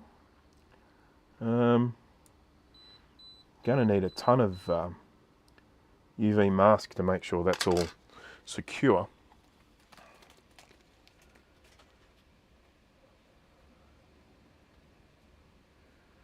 The variant swap. Have you referenced the guide anymore? No, not at this stage. I am going to. I have to apologise, Elemento. I've been meaning to sit down and give that a good old read, but I've just been really, really busy this week. So now that I've got it printed out, I can just sort of park myself anytime I want and just have a good old look over it. But I mean, what I've seen so far seems fantastic. It's funny because one of the pics you have in there, you said replace with a pick of crusty capacitors, and I thought, oh, I'll be able to help him out with that.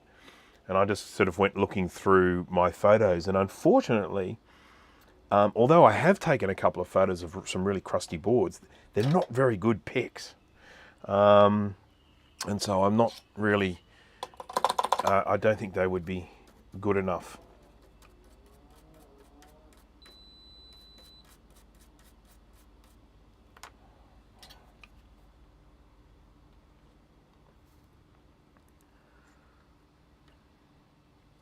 Right.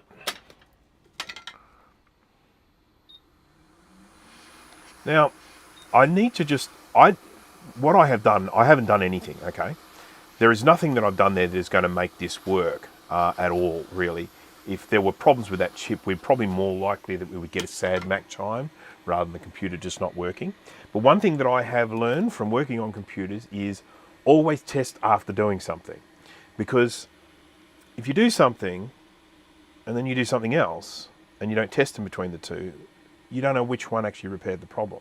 So even though I don't think what I have just done is going to make any difference to this at all. I do feel it's important to test, because if I do something next time and it works, I might think, well, it might have been the first thing I did. So just that's just my little tip here.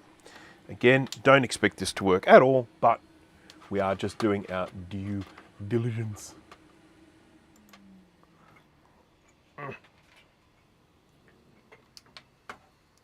He's got plenty of crust caps. Good, good, good. I take lots of pics of the afters, but I forget to take good photos of the befores, which of course is stupid because, you know, I mean, if I'm advertising my work, which of course I don't really need to do anymore, I've got one of those crazy reputation things. People just send me stuff regardless now. Whether I want them to or not. Boxes just turn up at the door.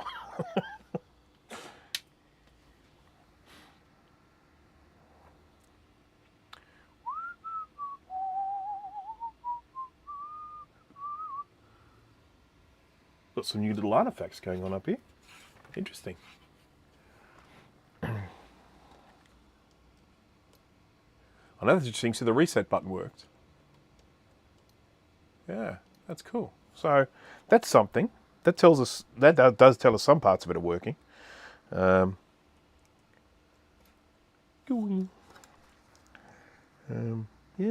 cool. Fun. I'm not happy about the fact that we've now got new artifacts on screen. Whether that is something that I have done, but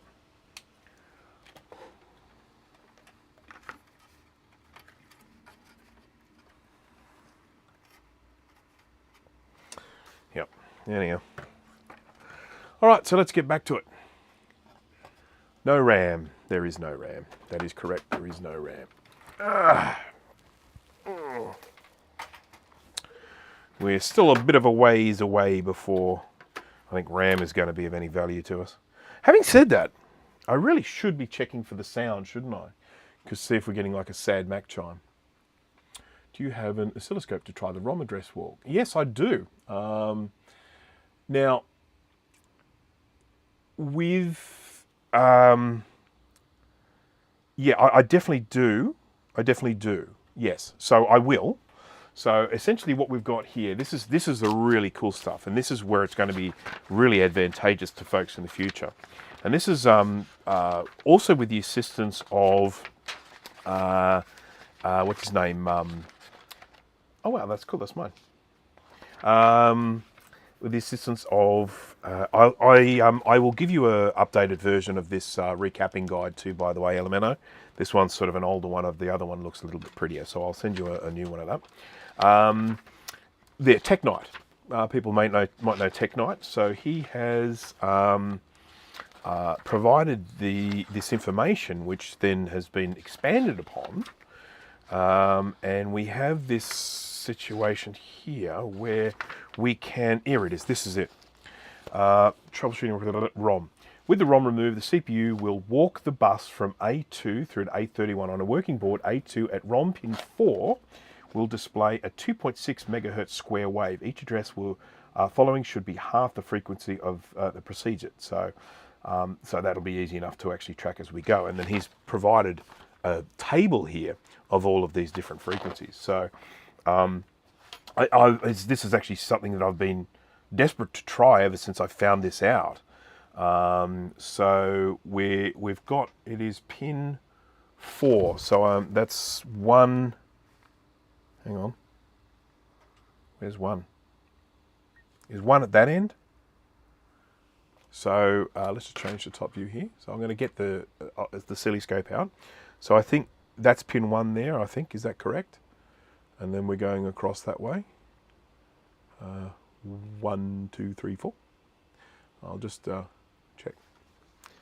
I'm pretty sure that that is 1 at this end. There's no, sometimes they have it on screen printing. There's no screen printing to indicate that here. So, yes, okay, cool. Well, I got a big yes. So, let's get the oscilloscope out, shall we? And we'll just see what happens. Now, I don't, oh God, how am I going to fit all this on here? Right, let's make a few adjustments here. Let's get the LCR meter and we'll pop that somewhere else for now. Maybe, oh, actually I found a good spot for it. You can go here. And that can go there. That can go there. That's meant to be here. That's meant to be here. That's meant to be miles away. And that's over here as well. That's rubbish. There's another pair of tweezers. Hooray. That's silliness. That's a piece of RAM. All right, so what I'm just trying to do here is get the spot so that I can slide this right out of the way, which will then enable me to put the computer up on the left here, and then I can put the oscilloscope on the right. So let's get that happening now. And what this will hopefully allow us to do is identify if one of these paths, one of these ROM paths, is busted. And if it's busted, then that we can say, okay, we know it's that one, and we can then track that one down, follow where it's supposed to go, see where the break is. That's the theory behind it. And to be honest, it's since I found this, so essentially it was just being chatted about on Tinker Different, the Tinker Different Discord. Anyone who hasn't been to Tinker Different, good place to go. Very clever people hang out there. And I just saw this chatter starting, and Technight's going, oh, you just do this and that. And it's like, oh, what? What? That's great. So, all right, I think I've made enough room now to put a computer here. So that can go here.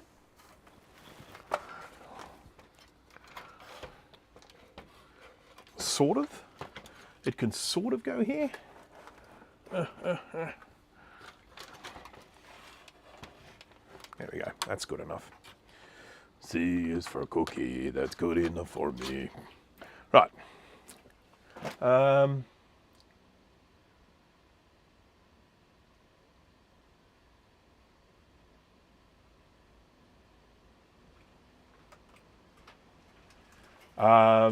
So I just sort of thought I should mention that reset actually works on this one. So that is not the cause of the CMAC that we have on this, because well, when I was pressing it, you could see the screen flick over. So the reset is working.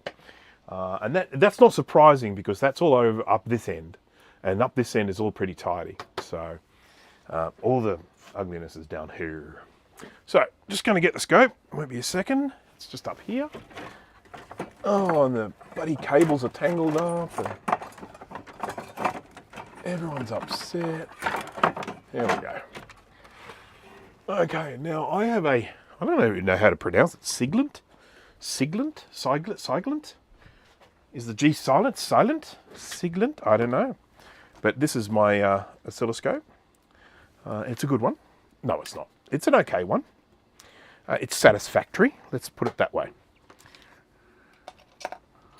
And we are going to try and plonk this down here so that you guys can get a bit of a look at it. So I'll just zoom out some.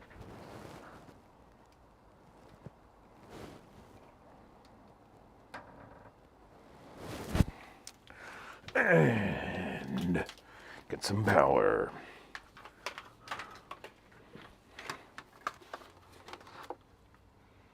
If anyone knows how to pronounce this, Siglent, please let me know. Sig is in signal. Okay. Siglent? No, I'm not going to do that. Siglent will do me.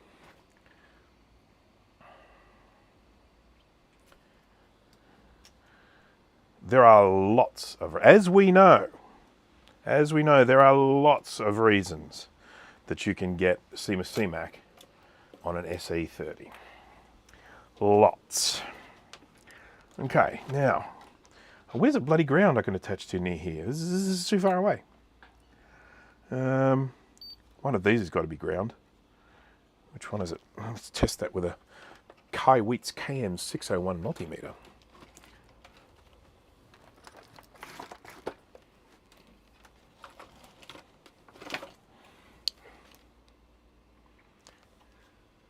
Siglent.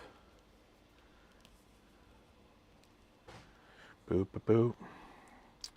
Boop, boop, boop. Okay, just going to check and see if one of these little guys down the front here, this little J, is ground. So I'm just going to do that. Okay. That's 1, 2, 3, 4, 5. 5 and 6. 5 and 6 are both ground, so that's good. That means it's nice and close. So let's get started. 1, 2, 3, 4, 5, and 6.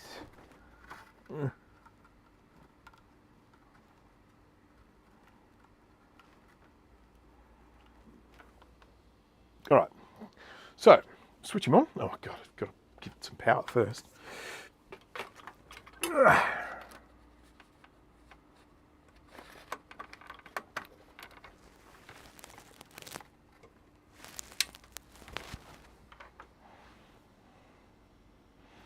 Oh, far out, I need glasses.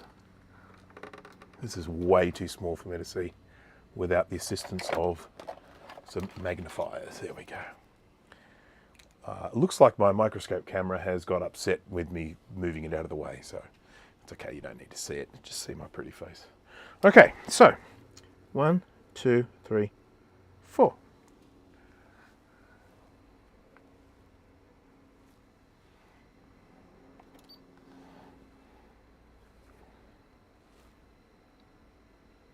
I'm getting nothing.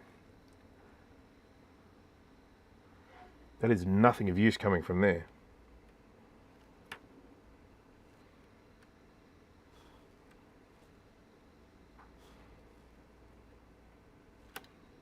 That is just noise. You know, let me just check and make sure that I've got this correctly going on. Ground. Do that there.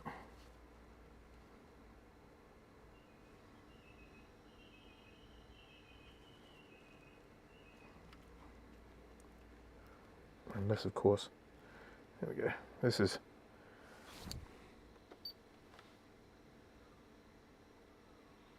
that's just noise. There's nothing coming from that at all. Whoops.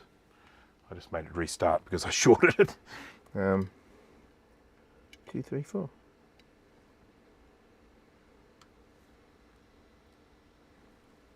Nothing at all there, that's just noise.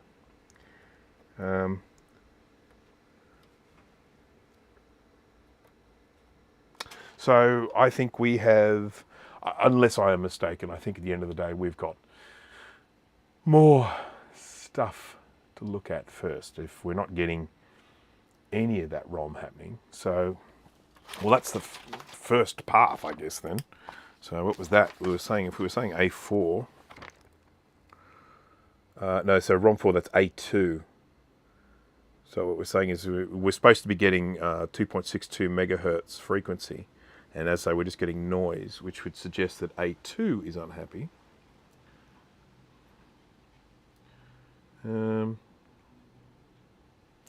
So, yeah.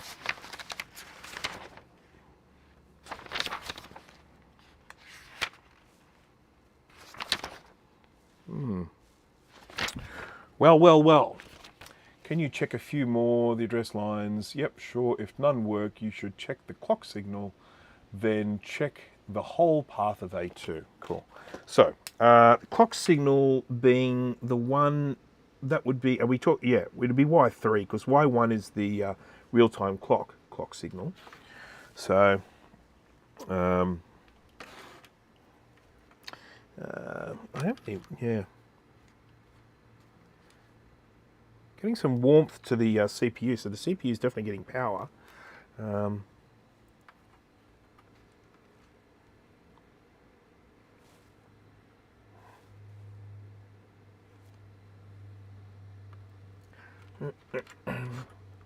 Always need more hands than you have when you're working on these things.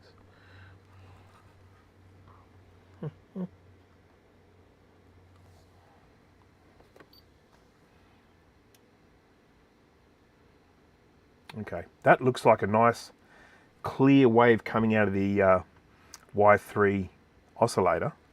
So as to whether it's getting to where it's supposed to be, I don't know. But it's definitely, it's a nice clean wave coming out of the oscillator, and it's 16, just about 17 megahertz.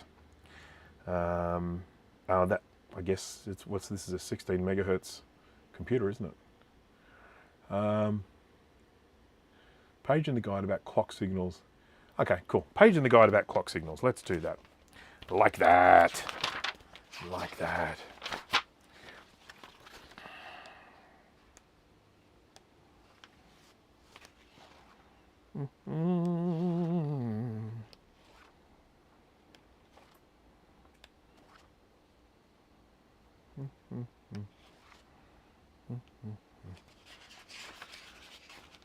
Okay. Yeah. Yeah. I will test some more of the ROM slots. I mean, I tested 3. I can obviously keep going testing more, but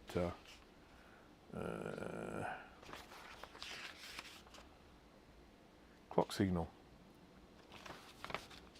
Signals on the previous page tab, which should look like the following. Okay, clock signals. Here we go. Look at this. My goodness. This is fantastic. This is being put to practical use, and it's not even released yet. How good is that? Okay, so UK8. CPU, I can't get to that. I'll have to flip it over, so I won't do that yet. UI15 FPU. Set relies on vertical.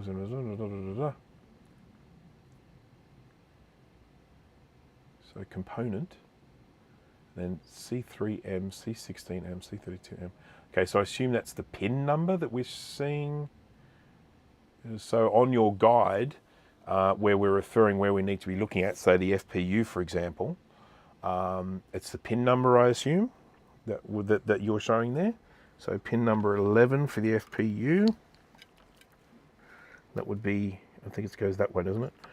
1, 2, 3, 4, 5, 6, 7, 8, 9, 10, 11.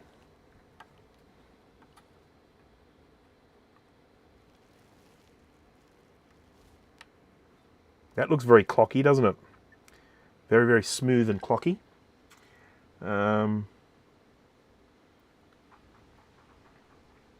Glue chip 21.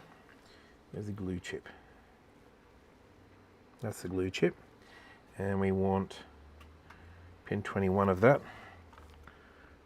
1, 2, 3, 4, 5, 6, 8, 9, 10, 11, 12, 13, 14, 15, 16, 17, 18, 19, 20. Hey hooey! Oh, I lost it. Shuzbutt.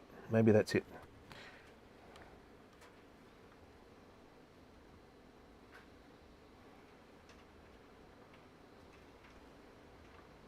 That looks clocky as well, I think.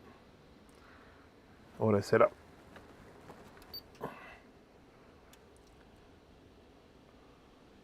.69 megahertz. So that seems quite clocky to me as well. So either guide in Pages or ebook reader, there's a gallery with reference signals. Okay, yep, cool. Okay, so obviously I can go around checking those clock signals on all those different chips. That's quite a few of them.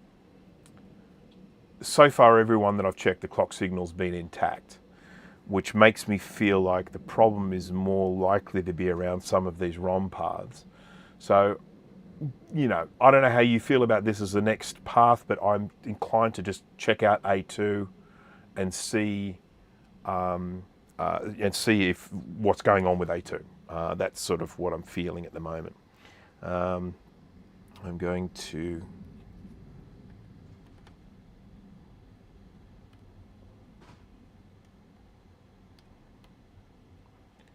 every A1 that I click on, I'm just getting noise. There is nothing here that looks like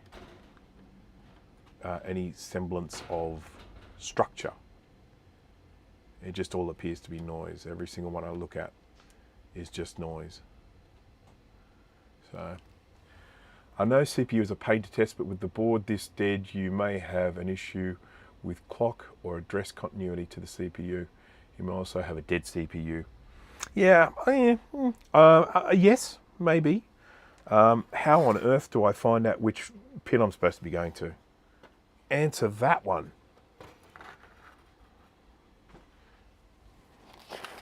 It's E1. Which one is E1? Do I just click on everyone, do everyone until I find one that...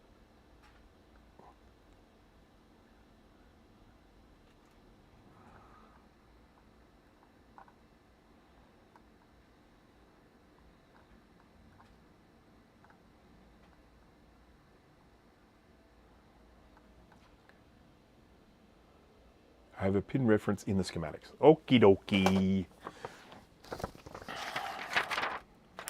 Where would we be without you, Elemento? And I know it's both Steve and Joe are sitting there going, Bruce is freaking cheating. We were there doing all this stuff, hard yards, all by ourselves, and Bruce is bloody cheating. Okay, so this is... okay, it's if you E1, so... 1... Okay. So hang on. Ports.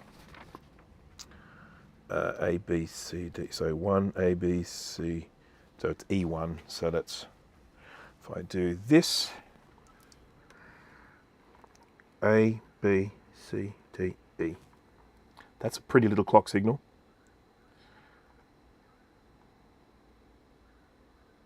So I'm feeling pretty happy that that's got a clock signal at the moment, Elemento.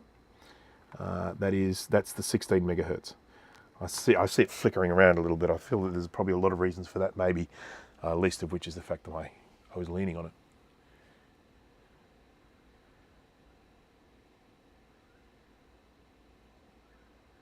So, yeah, okay, so thank you very much for that, Elemento. I am completely and totally satisfied that that we're getting a clock to the CPU and actually getting a clock to other places as well. And I sort of feel like what we now need to look into are these A lines. And specifically, the really important thing to keep in mind with these, I know you know this, Elemento, the important thing to keep in mind is that a lot of these A lines, these address lines, are around here. One thing about the SE30 as opposed to, say, if you're working with an older, maybe an SE or a Classic or some of those other Macs there, they were 4-layer boards. You have data on the top, you have data on the bottom, and then you have 2 layers inside, one for voltage and one for ground. So that kind of is good, because if you end up with damaged traces or damaged vias, which is the little things that hook between the different layers, oftentimes it's all visible on the top or the bottom, and if there's damage inside, it's as simple as reconnecting a ground or reconnecting some power, and you can usually steal that from a nearby spot. But the SE30 is a 6-layer board, and it actually has data paths inside there. So when you end up with some of these vias that rot through, you can end up with these data paths not making their way through. So I think no,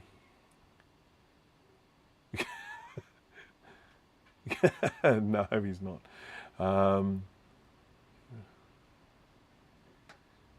Okay, so okay, anyhow, sorry, I'm just reading this. I'm not sure if I'm being complimented or insulted, but either way, it doesn't really matter. Okay, so let's go in here and have a little bit of a look. There's a lot of stuff that I've been tinkering around with here, but I haven't actually gone in and had a proper look at some of this stuff yet. So I want to just do that now and see if there's anything that just sticks out. So, oh, that's right, my scope view. I just got to sort this out. Let's get this piece of paper onto here so we get some decent white balance.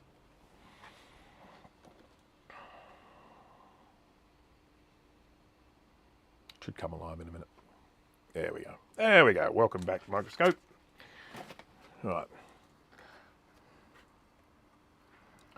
So these are the sorts of things that I'm referring to. So when you have these rotten holes through here, this isn't always just a matter of joining from one side to the next. This can be a situation where it is potentially joining to a layer inside and we've lost that connection. And this has happened to me. I had an SE30 board, one that came from, it was Israel, somewhere like that. I can't remember. It came from a long way away anyway. Oh, I like this one. This one. Where does the rabbit hole go? So we definitely have these rotten traces here and here, potentially here as well. And here, here. And any one of those could potentially be needing to connect to something. Oh, hello, little wire. Oh, these are one of the ones I pulled out from before. There you go. Bye. And I know we're missing a diode, but that's not important for this thing to run. So I need to drop for a while again. Good luck. Oh no, I'm on my own. Thank you, LMNO. Right, so what I'm going to do is probably just get the schematic, and I'm going to just trace out some of these data paths. So I'll get the schematic here now, and we have got, this is A. Here we go. So A1 and A0 and A1 not that important, but A2 is. So we from 4. So again, this isn't some sort of exclusive I have. This is the schematic diagram that LMNO made up, and is available. You can get it. It's on his GitHub, you know. And when you download it, he has this wonderful table at the end, which shows you where all these data paths are supposed to go. And this is where we now get our little beepity beep friend, little Mr. Kai Wheat's KM601. So much multimeter at a very low price. Links in the description. And we can then go in and start tracing some of this stuff out. Don't you dare say that, Jeremy. That's just sacrilege. One does not say get a reloaded board when there is still some hope of getting this fixed. So we are going from so we're going pin 4, we want pins 3 and 6 of UJ2. So UJ3, UJ2, that's this guy here.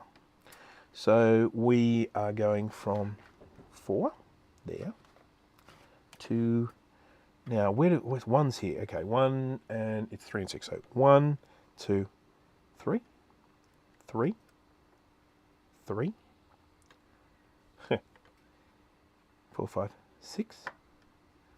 Okay, so unless I'm doing something stupid here, that's always possible.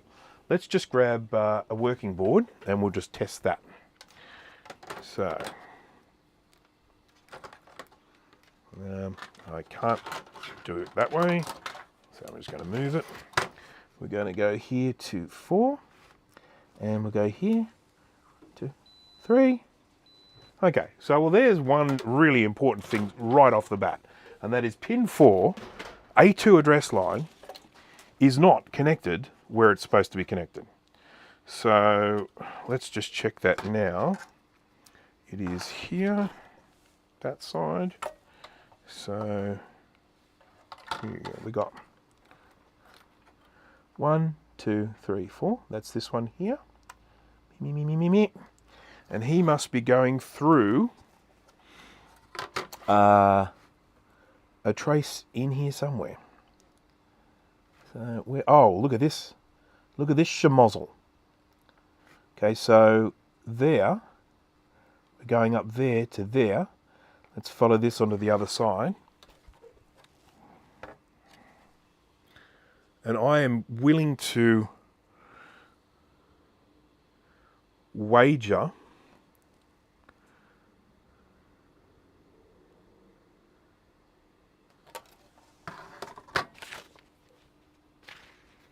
UK6. All right. All right.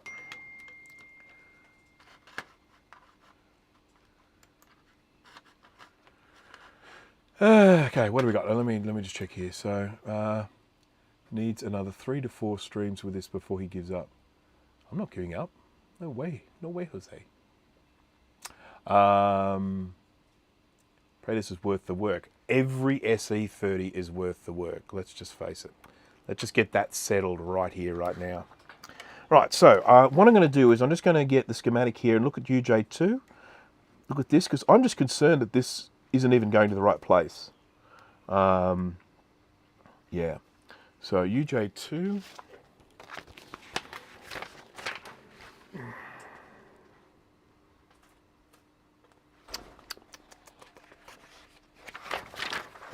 No, this looks like it. Okay, here we are. UI2, UJ2. Okay, and we're looking at pins 1, 2, 3.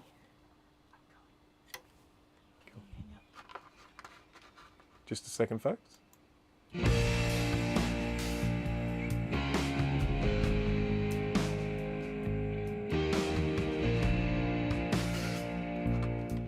Back. Okay, so UJ2, we are looking at pin 1, 2, 3, and 6. And so if we look at that, we've got 3 and 6, and they are travelling along here to UJ4. No.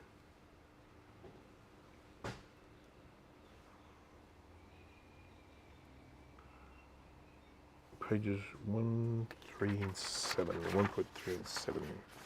Sorry, guys. 1, 3, 7.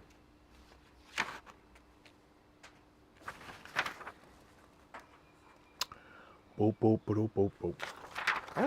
I'm just... Sorry. I'm just going to get rid of this wire. We're going to follow it and just see what's going on.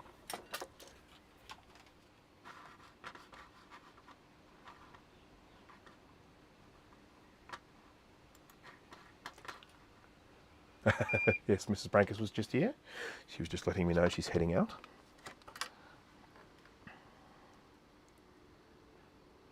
Okay, so this guy here, I'm going to poke him through the other side, and we are going to have a look and see where this is going and if it's actually indeed going in the right spot, because I'm not convinced it is. There it is. Okay, so this is going up to the processor direct slot. Now that might actually be correct, but at this particular point, I think we're probably it's more important that we get this going down to the ROM slot. It may need to go to the processor direct slot, because it is a data path thingy. But I am going to wire it to somewhere it needs to be more importantly than that. And then we can worry about the PDS later on.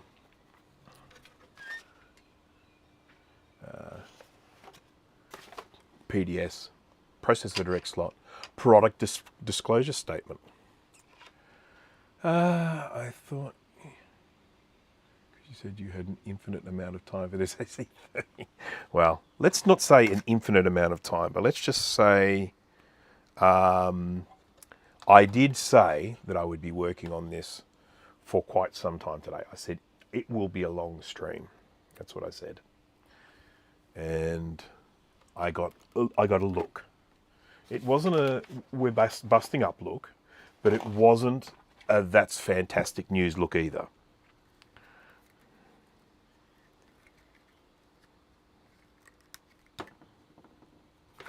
Right.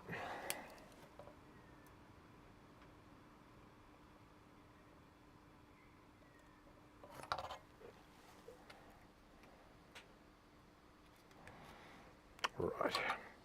So what I'm hoping at the end of this, although I don't expect this to repair the computer, I really don't, I mean that sincerely, but I am hoping this will mean we will start getting a wave from the A2. That's my hopings. You can see that I'm using a slightly smaller wire here. The trace repair that was done on this was using a fatter wire, and that's fine. But I just think it'll probably end up with the board being a little bit neater if it's a slightly thinner wire.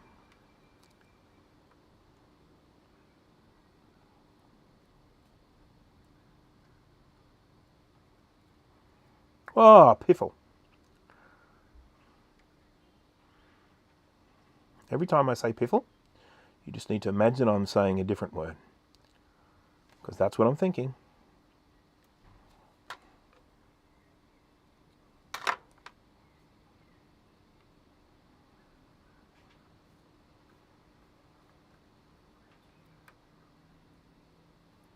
Oh, come on.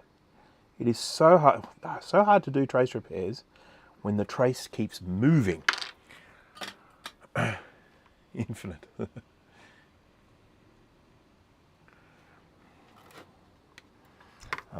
This board has, to some extent, actually jumped the queue in terms of when it arrived. I've got other recapping that I probably should be doing first. But if I factor in the fact that this thing has been sitting in the country for the past 10 months, that actually slides it up into a slightly higher priority. Now these tweezers, I've got to stop using them. These ones are better, they meet in the middle. Okay, so I've got that. I'm just going to trim this.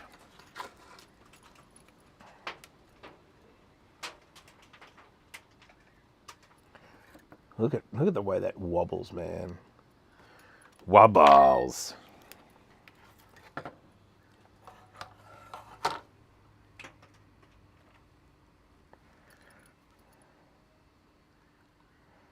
One, two, three, four. Now, this is not going to be final, I can tell you that for sure. I'm not going to leave this looking as ugly as it looks now.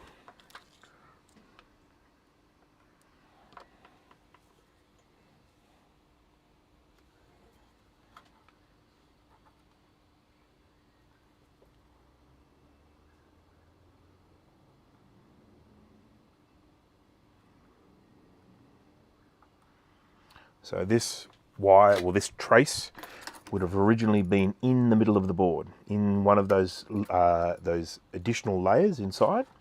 So this is now going up here, through there. And don't worry about the fact that those wires are touching. They are enameled, they do have a coating on them, so we're not going to create a short circuit. We shouldn't anyway. So what I am hoping now is if I go in and get my multimeter, and I go from pin 4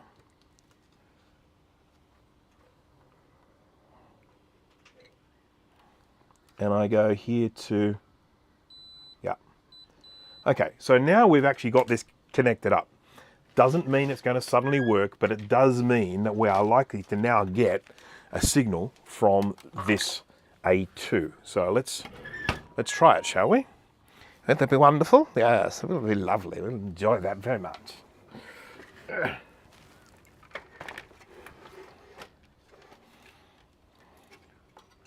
Nice. Nice. It really shouldn't go that way, should it? The cable's not long enough. It should go this way.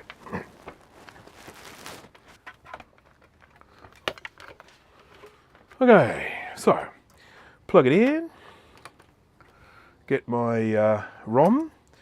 We'll do two things. First of all, we'll just try to fire it up with the ROM and see what happens.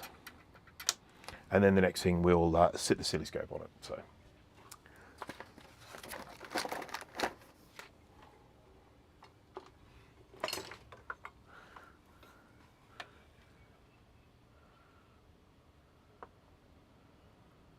Oh, enjoy your reballing there. Sorry, I'm having trouble reading. Felino, hello. Thank you for joining. Yes, the old BGA reballing is fun work, is it not? I have a great big stack of stencils up here for reballing lots of different chips, not necessarily all, but certainly quite a few. And you know what? One thing I will say about reballing a BGA chip, which stands for ball grid array, is it's very, very rewarding when you get it to work. So, all right. All right, okay, I'm ready. I'm going to switch this on. We'll just see what happens.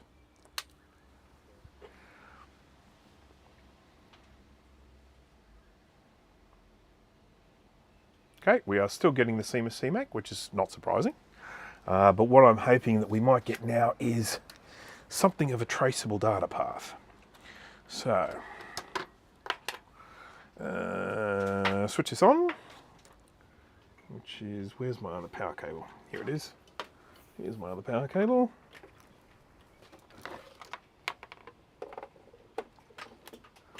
And switch them up.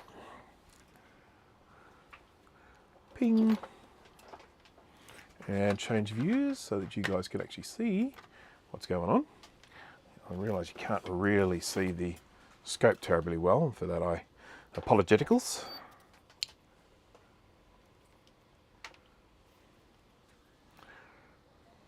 Right, so yeah, I'm not switched on, so it'll help if I switch it on. Now we've got 5 and 6, so we've got 1, 2, 3, 4.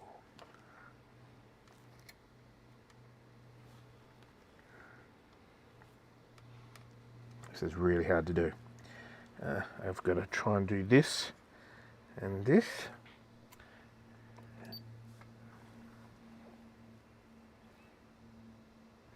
I've got noise, but it's a different noise to what I had before.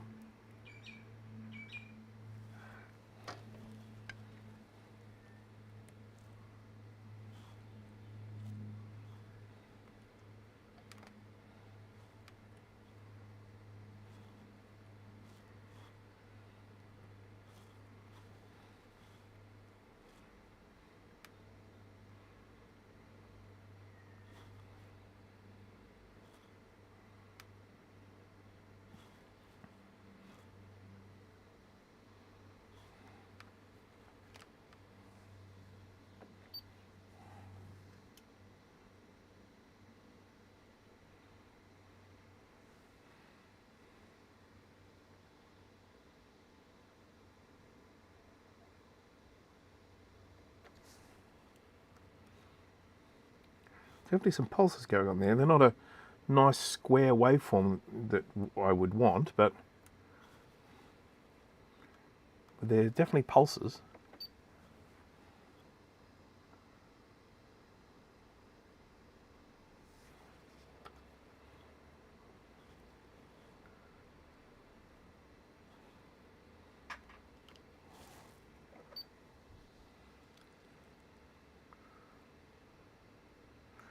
Run a wire from the flyback directly to the CPU. Of course, what could possibly go wrong? All right, so next thing I'm going to do now is do a little bit more tracking and tracing, because that, yep. Sorry, I'm just thinking with my brain now. I'm just thinking things over. I'm just making sure that I don't miss anything. But I would like to.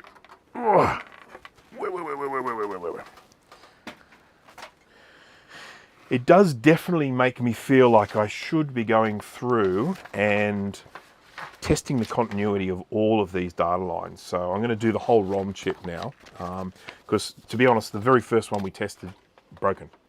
And that seems to me a pretty good reason to maybe go in and check some more. So time for Mr. Kai Wheat's KM601 digital multimeter. We'll plug him there. We've got my little guide. And we've got here. So what we need to see. So this one is.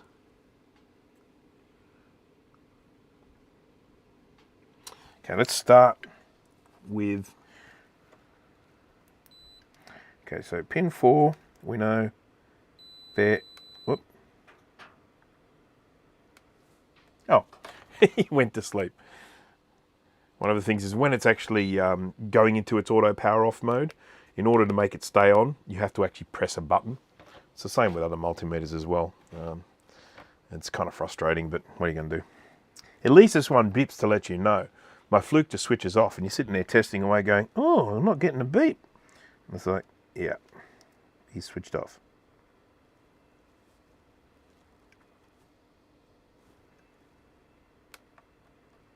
What's happening? 4.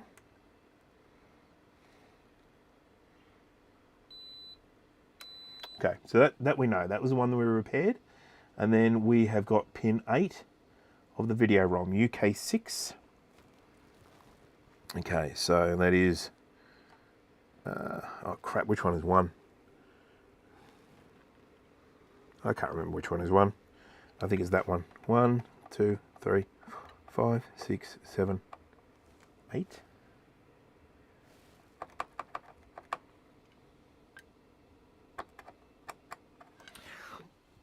This is where we get the good board.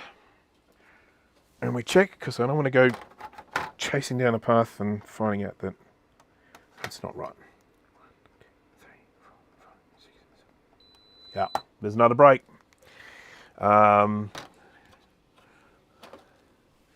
Okay, so here's what we know, looking at this thus far.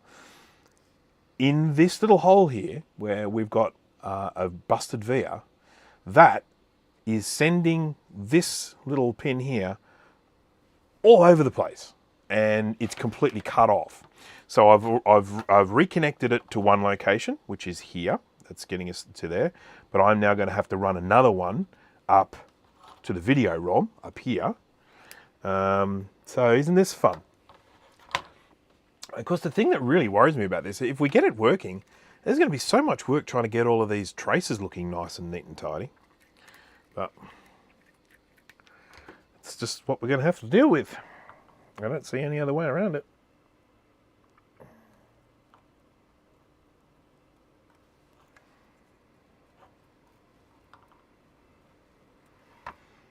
And we can blame Apple for putting the battery so close to all these data paths.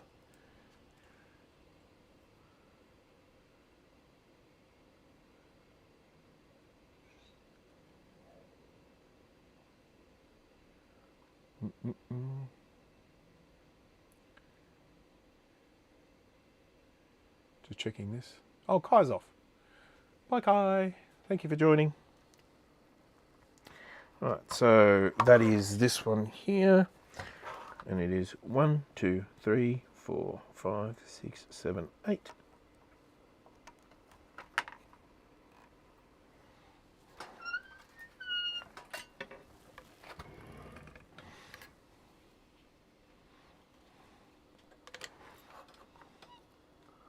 One, 2, 3, 4, 5, 6. I went to the wrong one. 1, 2, 3, 4, 5, 6, 7, 8. Lucky I didn't actually stick it to that one, because it's the wrong one. I know you can't see this. I am aware that you can't see this, but because it's just one tiny little thing, and then I'll be doing this again, I figured I won't switch it over just for that one tiny little thing.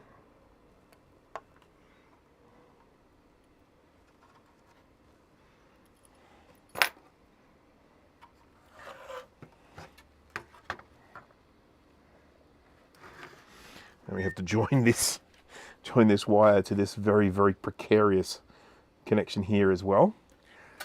So now I will change to the scope view. I've got this hairy precary there.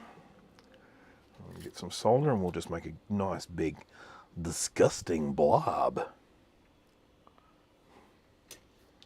They're the bad tweezers. They're the bad tweezers. Don't take the bad tweezers.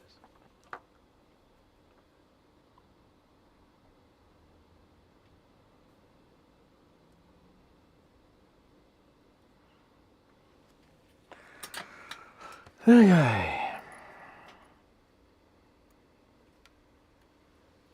There we go. So let's do another little test with a multimeter. Okay, we got 1, 2, 3, 4. 1, 2, 3, 4, 5, 6, 7. Oh, I went to the wrong one. 1, 2, 3, 5, 6, 7. I counted from the wrong frickin' side. That's what I did.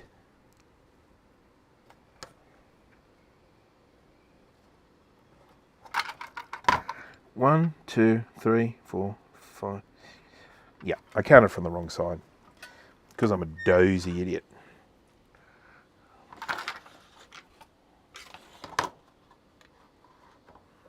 It's all right. It's not a major catastrophe or anything like that. Undo it. Redo it. Yeah.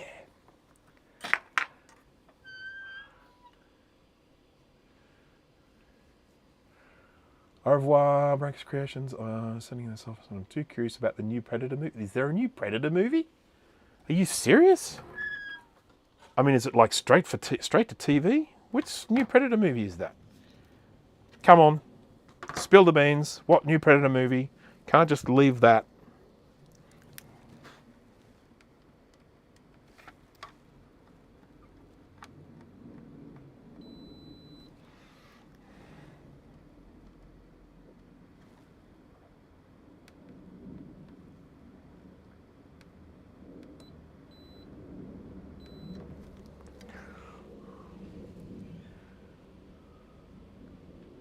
Prey 2022.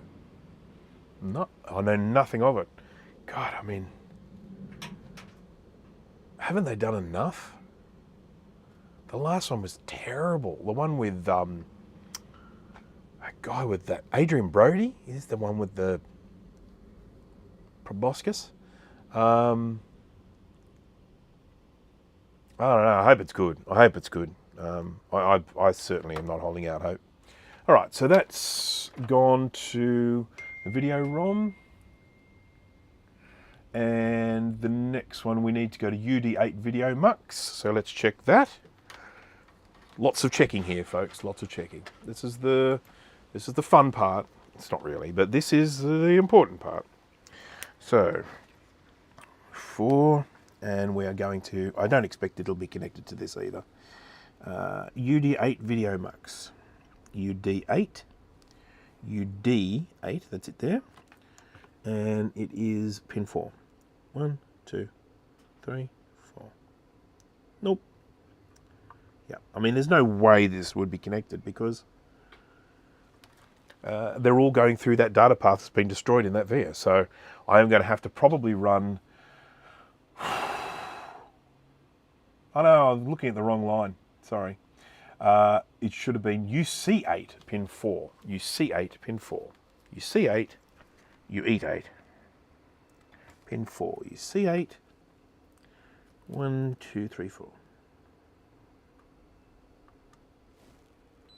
Oh, we got a connection. Okay, that one's okay. And then we've got UG12. That's serial. We probably don't need to worry about it, but we'll check anyway. UG12. D. UG12. There we go.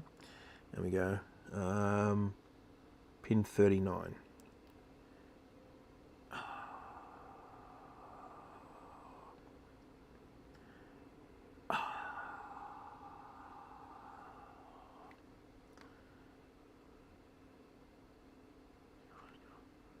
Okay. Okay, all right. So 1 at 6. So what have we got? We've got UG12 pin is 37. So 6, 17, 18, 28. So that's 40, 39, 38. Is that it? Or was it 39?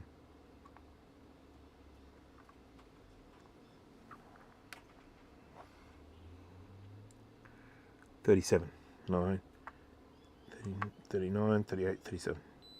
Yep, we've got a connection there. That's good. So we definitely had some of the path working. And UE10 sound 43. UE10. That's 40. 1, 3. Yep, we're good there. And CPU, I'm not checking that. I need to check that, it's D13. And then we've got FPU. FPU is 24. FPU is UI5. Cool. And what was it? 24. Diagnostics are really boring, aren't they? 26, 25, 24. Yep, good. Which suggests it's probably going to be fine for the CPU as well. And PDS slot. Well, we're not going to worry about the PDS slot because I disconnected that, so I know it's not there. But we will check the CPU, which is meant to be D13. So that is ports that way. That is 13 A, B, C, D. So it's there. And that's connected as well.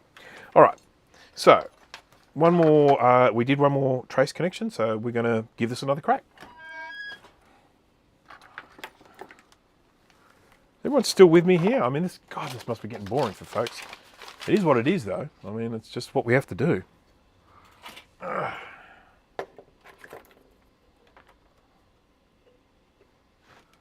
It's getting to be lunchtime. Getting to be lunchtime. But I'm gonna stick with it, do my bit for the good of humankind and for every SE30 appreciator out there.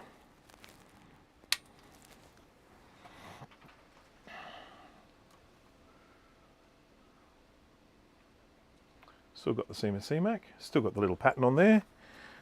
Let's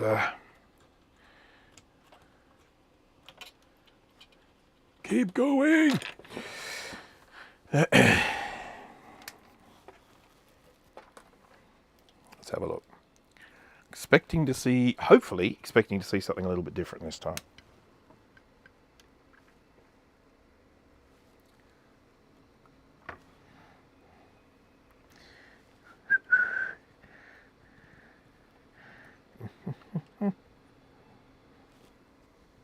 Oh, fluff.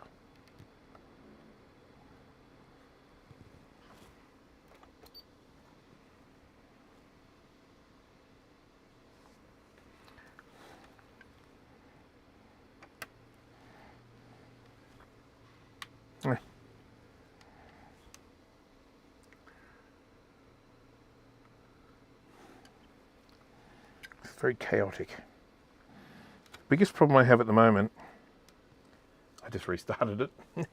The biggest problem I have at the moment is I don't have a decent ground to attach to out here. I should just wire something up, shouldn't I?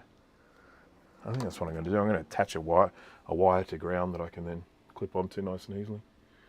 Let's get some wire, shall we? I just think it will make my life a lot easier.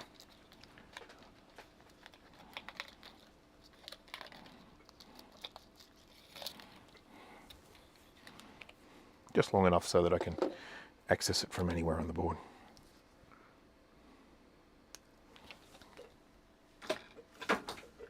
And yes, I should have done this right at the beginning.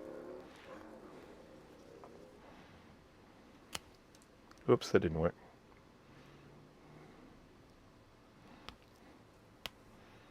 Yes, I do have wire strippers. And yes, I should just grab them.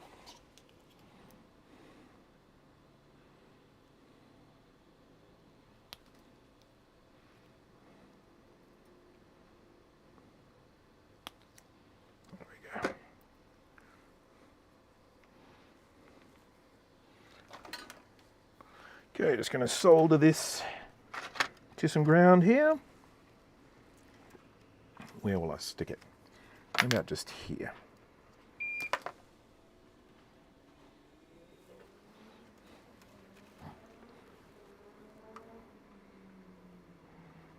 Don't even know if I'm going to be successful soldering onto this great big piece of metal.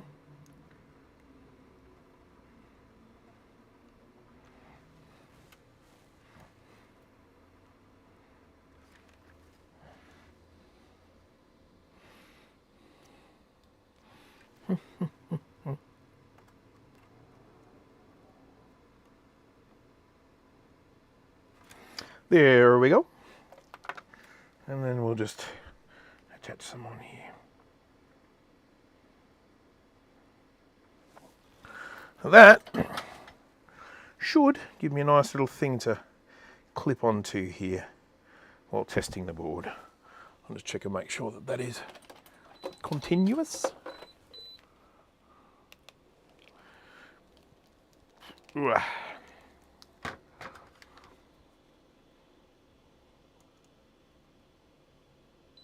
Yep, we're all good. Okay, so now I've actually got something that I can clip onto.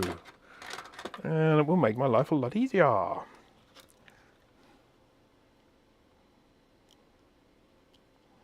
Clippy clip.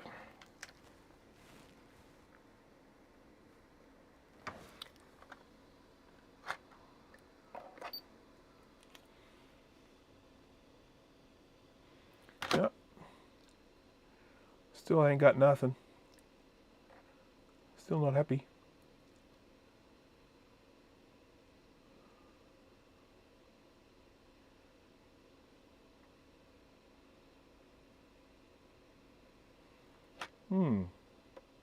I was really hoping to get something a little bit better after repairing those traces.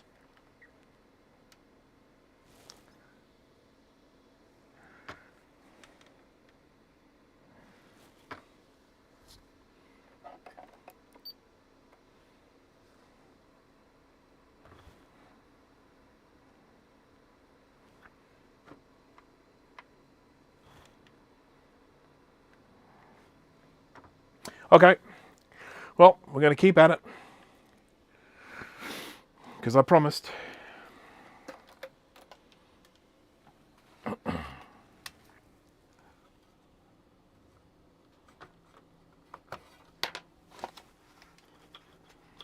haven't been reading the chat lately. I've been so wrapped up in all this diagnostic stuff. I hope there's been nothing important. Alien versus Predator. I didn't mind Alien versus Predator, to be honest.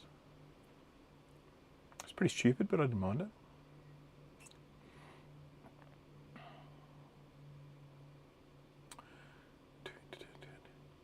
Is the CPU even running? Yeah, pretty sure it is. So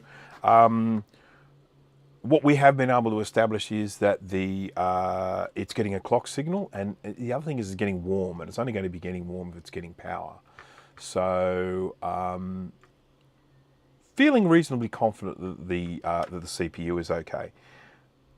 The fact is, on this computer, that we have an absolute casserole of nonsense going on here in terms of trace damage. So we have to, I think really that what I need to do, I mean, Elemento has made this so easy for me. It's given me this guide where I basically go through each one. I can tick them off as I do them. So I've just done 4. Bing. And then now we can do 5. And we'll just get a few little testy readingy things. Oh, wow. No wonder I could smell melting plastic. The soldering iron had fallen out of its little thing, and it was melting something. Not sure what, but it was sure melting something. Don't think it was Mackay wheats. It sure smells though. Anyhow, crisis averted. All right, so let's continue down our little chart here, and so we're now going to look at the ROM. So I feel like we're most likely going to have problems in this area here. So I'm just going to be testing all of the ROM pins, and then we'll see how we go. And the fact that the very first one I tested, I found like 2 breaks in it. It's fairly good. Right, so let's go. 1, 2, 3, 4, 5. And 5, we need to be going to UJ2, 2 and 5. That's UJ2, 1, 2,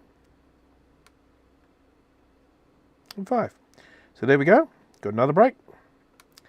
And again, we'll get the good board and we'll just test it so that we know. Oh, wow, what's going on there?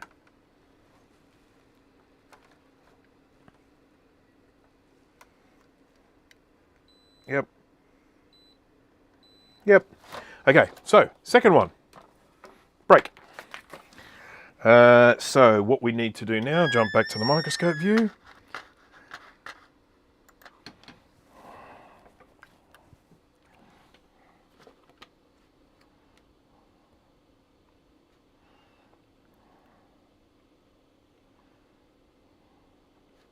Sorry, just looking at the stuff that I did before, just making sure that I'm satisfied with it.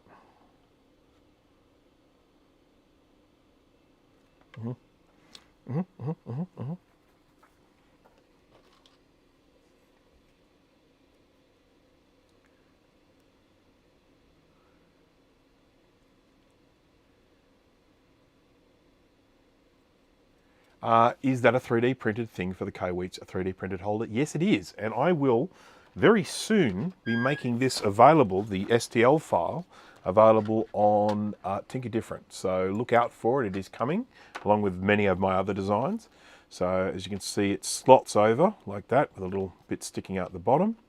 And you've got a little leg for standing it up like that. And then obviously the things feed out there. So it's a nice snug fit, so it's not about to fall out or anything like that. Yeah, that's it there. I've printed it in blue because I'm Brankus blue. But obviously you can print it in whatever colour you like. Make it black to make it maybe a little bit more inconspicuous. So yeah, that is a design that I made and will be making available to the world soon. And there's a whole bunch of other stuff that I'll be making available soon too. So, okay, so that is 2 going up there. So that's this one here. So let's it's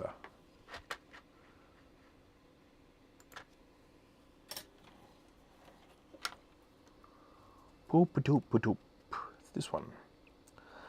This one here.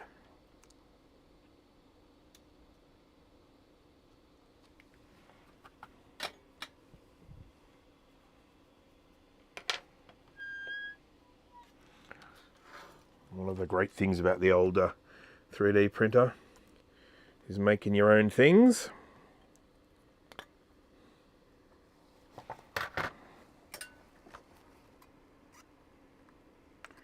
Seeing a need and then designing something for that need. It's really good.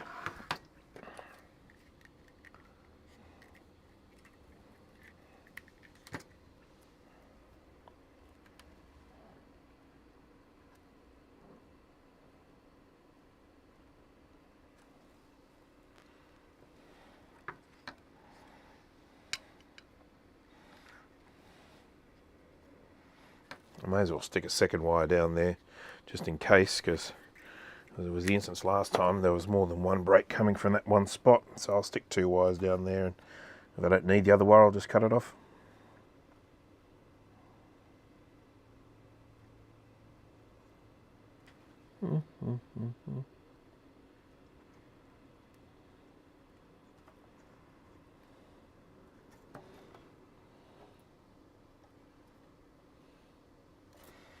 I believe I'm going to some sort of food festival-y thing tonight, I think. And I say I think because these are plans that are typically made by my wife. And she says, do you want to go to this? And I go, yep. But I don't really take much note of it. So I know that wherever we're going tonight is very close to home. And I like that.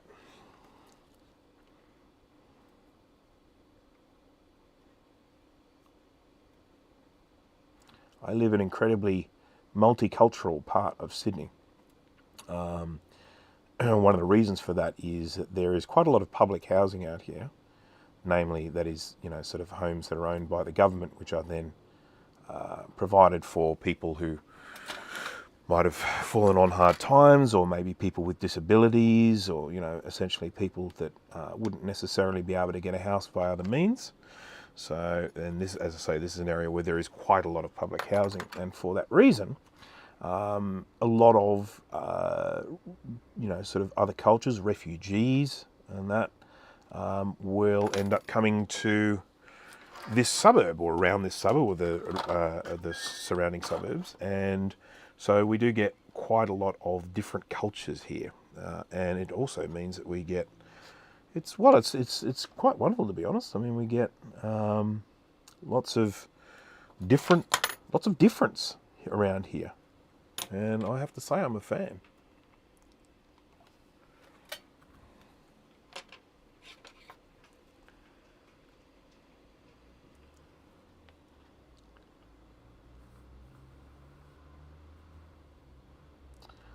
And of course, the wonderful thing about it is that when you give this people the opportunity, when things are bad, gives them an opportunity to get back on their feet, or in the instance of someone like a refugee, give them that opportunity to get settled in a new country, and then of course they then become self-sufficient. And there are some amazing stories of resilience that you can read about here with some of the refugees that have come out here. People that have gone on to become doctors and lawyers and stuff like that. And of course, once they do that, they start benefiting society, they start paying taxes, whatever, all good for everyone. So, yeah, but anyhow, as I say, the other side of it is we get lots and lots of mixes here, and I love it. I just love it. And I believe we're celebrating, I think it might be Filipino food tonight, I'm not sure.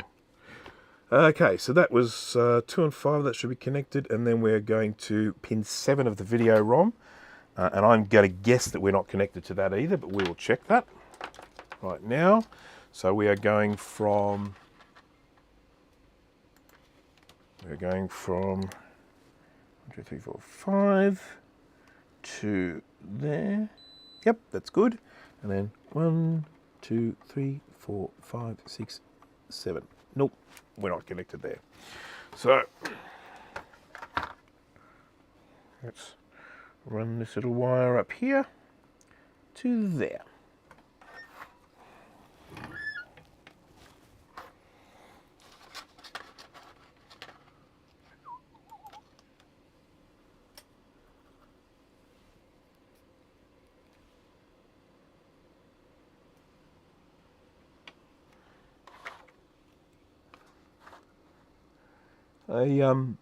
I being in the situation where I am so close to lots of other cultures and people from other countries living in Australia for the first time, it is actually interesting that certainly pretty much all the ones that I have contact with, although they do certainly retain some of their original culture, which is their right to do so, they're adapting to Australian way of life is commendable.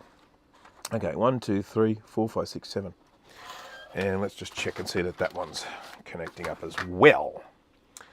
And I, for that, will need the multimeter, which I've lost again. Okay, so 1, 2, 3, 4, 5, 6, 7. Cool. And then I think the other ones are going to be connected, because that was certainly the instance before. We were getting to UE10 sound, 44, UK8.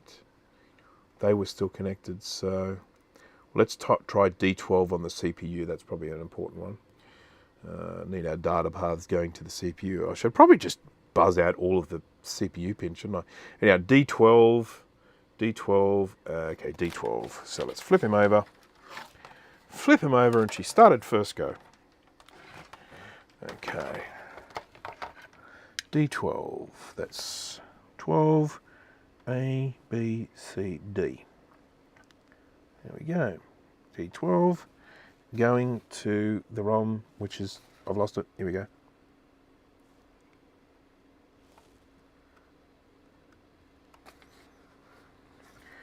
One, two, three, four, five. Yep. Okay, we're good. So we've got connection to the CPU.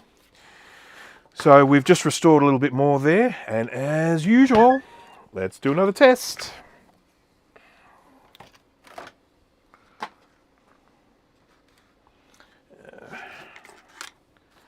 You know, I don't know why, but I sort of feel like I should probably stick some RAM in it.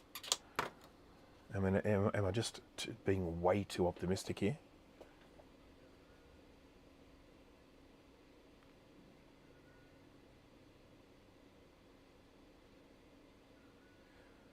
Yeah, I have very I have particular views about these sorts of things. I know they're not necessarily the views shared by all, but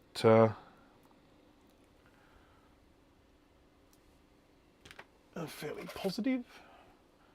Okay, so I'm going to try and rig up an extension for the audio, so that we can hear if we're getting any sort of noise, sad Mac chime, whatever. I don't know if it's going to work. I want to give it a try. Okay, so I really need to set something like this up more permanently. Yeah, a more permanent thingy bob.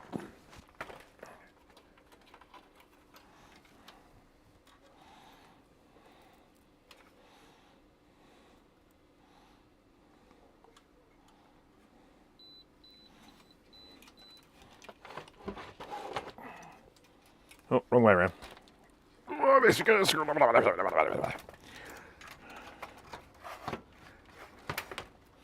Okay, so I've got no idea which way around this should be connected, but let's face it, you've got a 50-50 chance, don't you?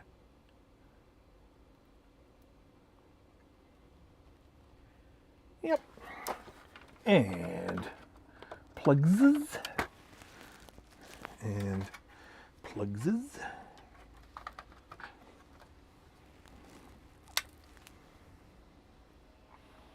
No sound. Still got the old SEMA CMAC. Let's try these around the other way.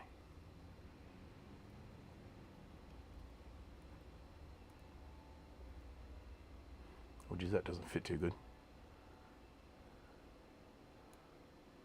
Not too crash hot. Okay.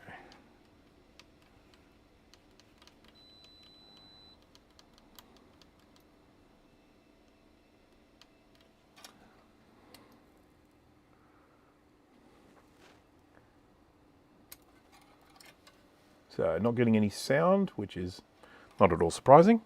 Let's now see if we're getting anything on the oscilloscope. And here's the thing, every time I'm doing this, I'm repairing something.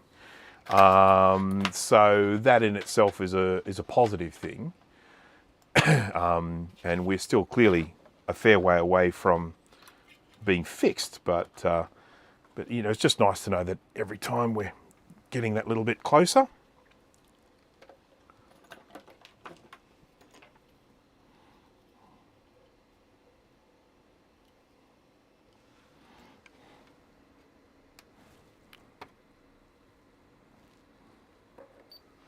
Yes, so we're still getting noise at this one.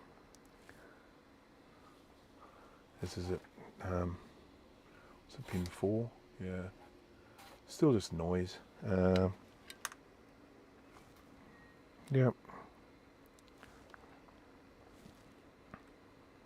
Still got stuff missing. Still definitely got stuff missing. Still got breaks. But what I'm actually going to do now is I'm going to respond to the damage rather than respond to this here. Because so far, those two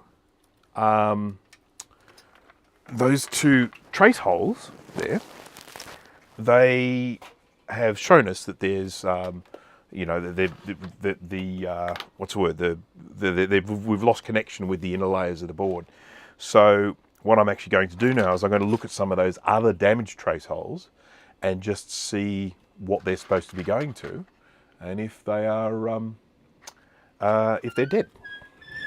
So let's just jump back to the scope view.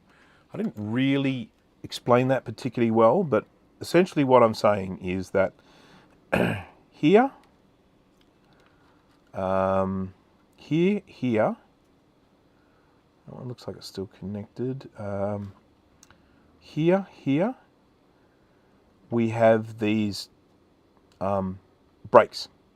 And I now want to check to see whether any of these are meant to be going somewhere else. There's one here as well. Somewhere else rather than just through to the other side of the board. So we're going to address that with this one, this one, this one, this one. All these other ones still look okay. I mean, that one, it's got a bit of rust in there, but you might still be making a connection. That's okay, let's go, let's go, let's go, let's go, let's go. Let's go, let's go, let's go, let's go, let's go, let's go, let's go, let's go. All right. So let's start off with this little guy. So let's find out where he's going first, and then we'll see where he should be going.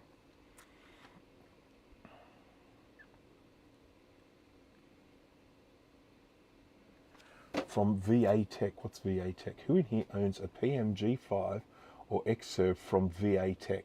I don't know what VA Tech is, so...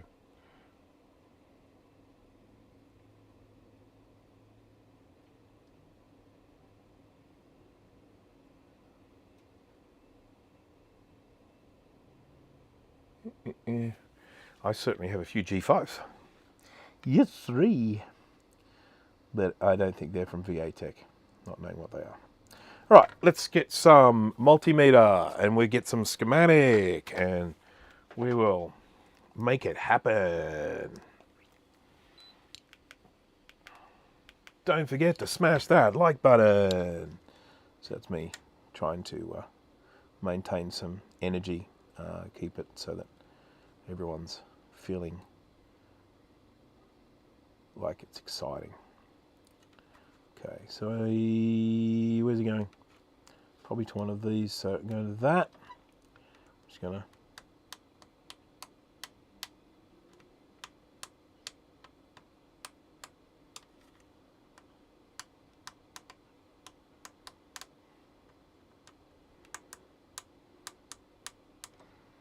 okay, he's not going there.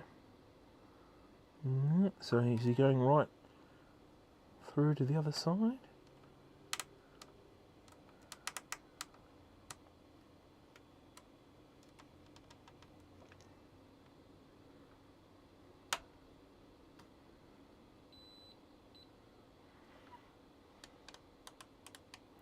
Alright, I'm going to do something here, and people are going to get upset with me. I'm going to grab the fluke. There's a very good reason for that, and that is that the fluke is incredibly quick to respond to continuity. And that's because it costs about probably 5-6 times as much as this one did. But so just for the sake of making sure that I don't miss anything here, I am just going to fluke-a-rooney for the moment. There we go, okay.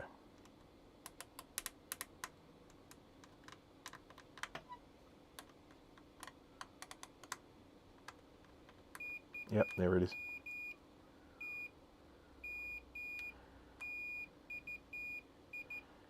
Okay, so this is UI3, so we now need to go in and have a look at UI3 in the schematic and find out where he's going. So, UI3. He'll be on this page here. There it is. And we are looking at pins. It was, I think, it was this one and this one. So that's 1, 2, 3, 4, 5, 6, 7, 8, 9, 10, 11, 12, 13. 10 and 13. UI3. 10. That's A12.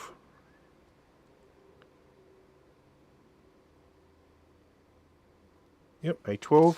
So then we need to revert back here, and we go to A12, And A12 is, yep, and that is pin 35 on the ROM. So, what are the odds? What are the odds?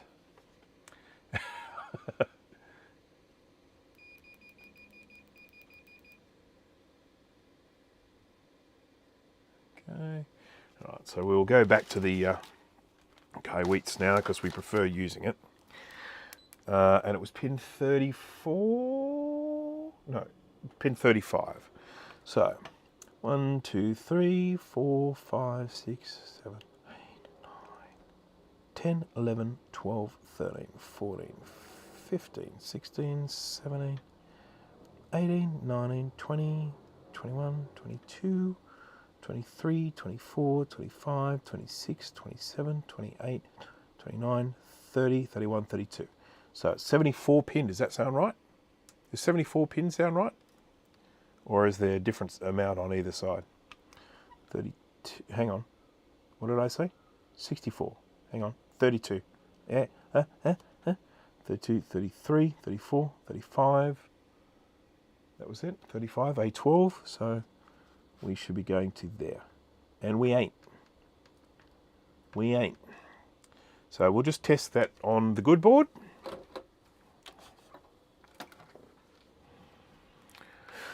(32, 33, 34, 35), and that should be going to UI 13. There we go. Okay, so we found another one through that hole. So another one to be fixed. So we are going to clear this one out.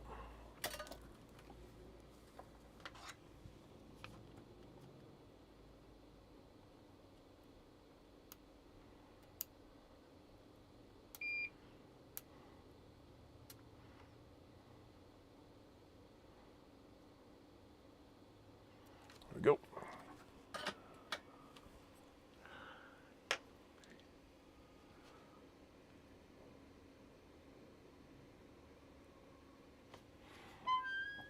Alrighty. Okay, this is another one which is going to the PDS slot, which we will need to resolve at the end of this, assuming that our good friend Javier may want to connect this up to a network card or something in the future, so we will need to fix that. But in the meantime, let's just make sure we're connecting to the ROM first.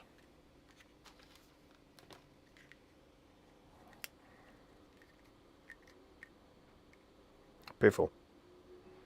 I hate it when this happens. There it is.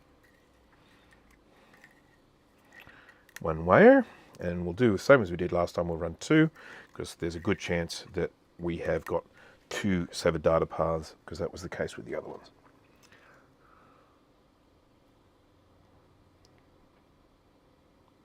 Or two severed traces, I should say. One data path.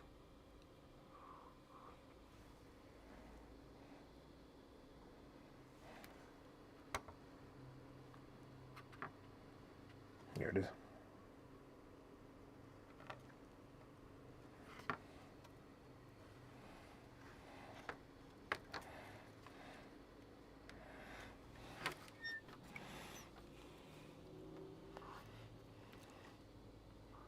Boop. Boop, boop, poop.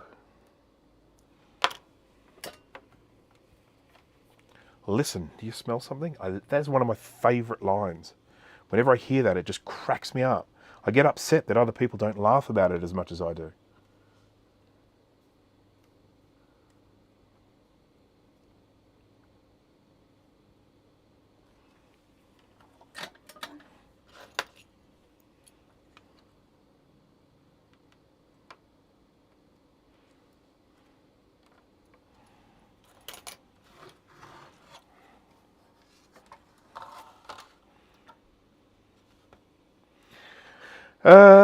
This one is going to, so this was A12, he is going to 35.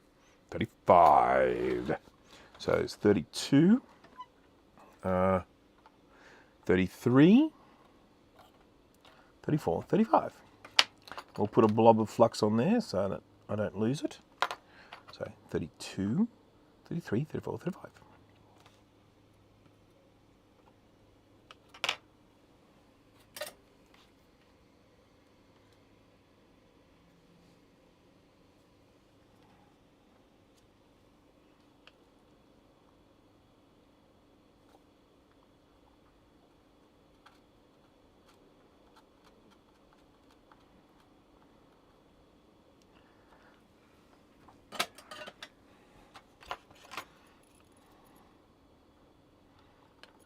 One thing we will be able to say about this live stream as to whether I get it fixed at the end of it or not, which of course at this stage is looking less and less likely, but let's not worry about that for now, is that we've repaired a lot of traces.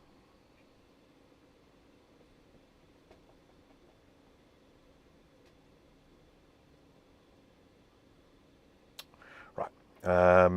So that one also goes to 35. And he goes to the video ROM pin 2. It's also going to UK 12 and UK 11. It's interesting. We didn't have that with the other ones. We'll check and see how that goes. But the first thing we'll do is just see if he's going to pin 2 of the video ROM, which I suspect he's not, but we'll check. Pin 2, pin 2, pin 2.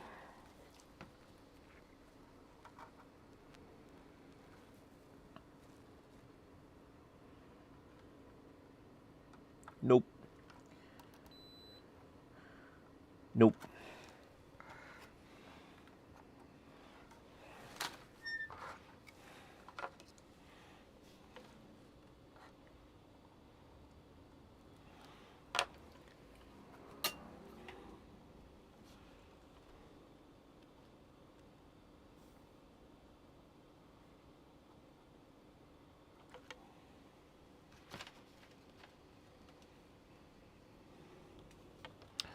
Does anyone else here think that Joe should never have even bothered trying to repair this? Just given it back to Javier and said, no, it can't be done.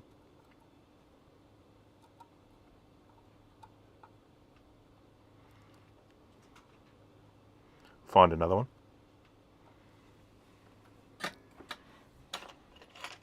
I'm just putting it out there. That's all I'm doing. Just putting it out there.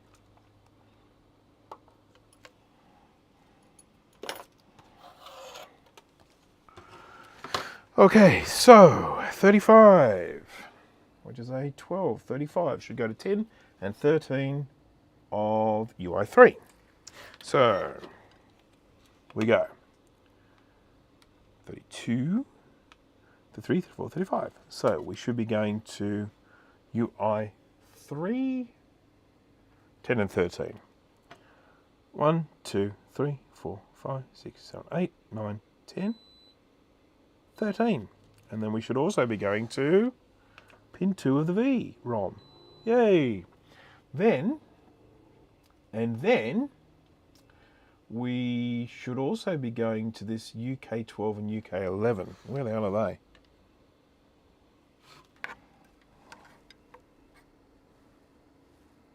There we go. UK 11. Where's UK 12? There we are. They are some chips. Via 1, via 2. So we are at 42, 41. So 39. We need to be pin 39. Pin 39. Pin 39. So I'm going to have to do some counting here. 1, 2, 3, 4, 6, 7, 8, 9, 10, 11. Oh my God. UK 12. Okay, so 39. All right, so we can just count backwards because that's 40. Hey, we got it. Hey, we got it. All right, so that's another one repaired.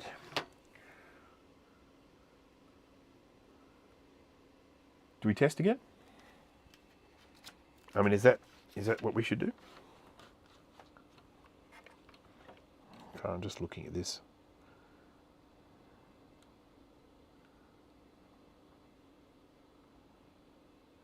Just checking to make sure. Starting to doubt myself about this. Anyhow. Okay, so I guess I keep saying it. We should test after every repair. Should test after every repair. Because you never know.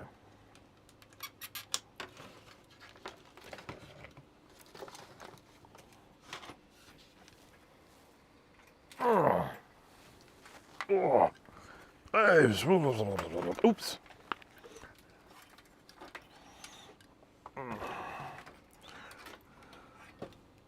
Always saying it.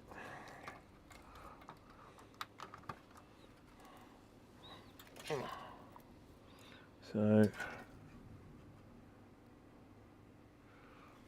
they would normally go that one there. So if we're the closest one to it,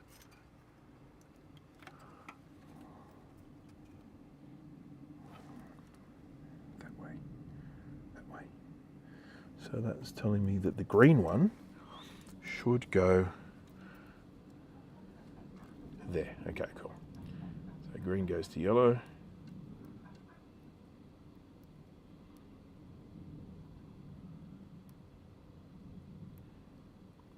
Actually, who is a dumbass here?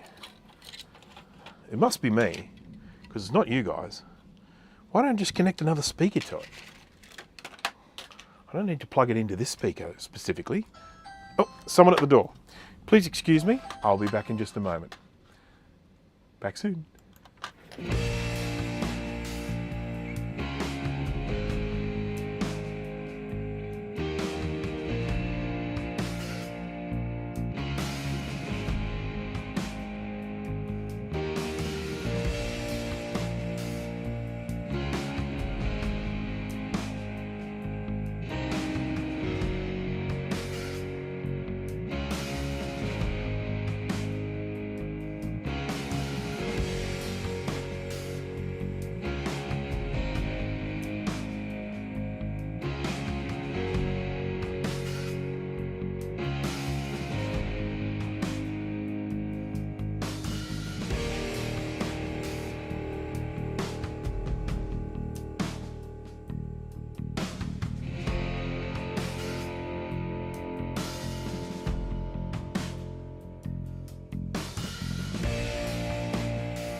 thank you everyone for your patience. I do apologise for that unscheduled interruption.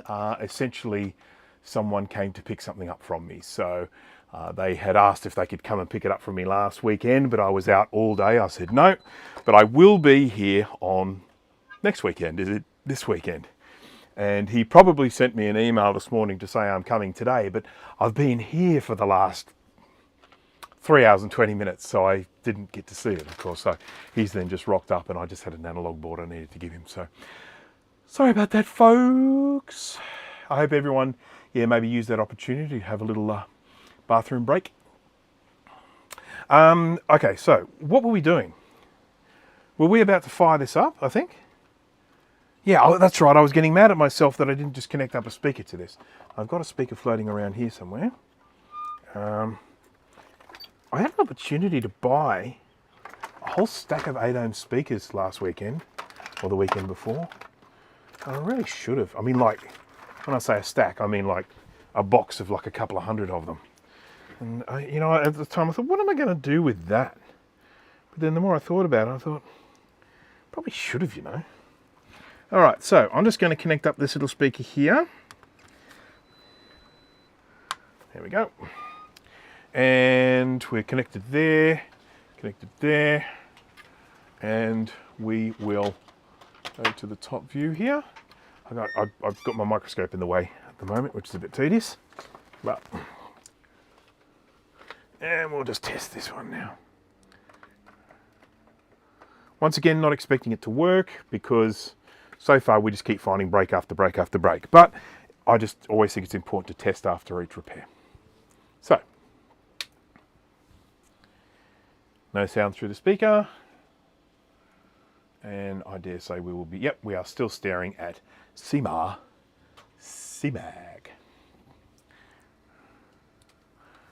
And if anyone is wondering where it got its name from, it is my understanding that Sima is, I think, Japanese for zebra.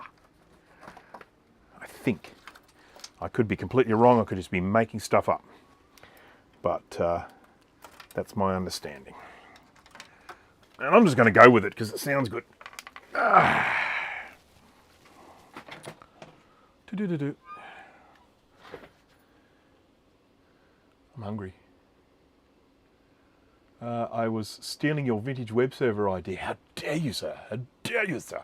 I'm still trying to figure out what to stick on there. At the moment, there's just a welcome page and then a list of the computers that I have. But I need to actually put some more useful content on there. I just haven't really been able to figure out what yet.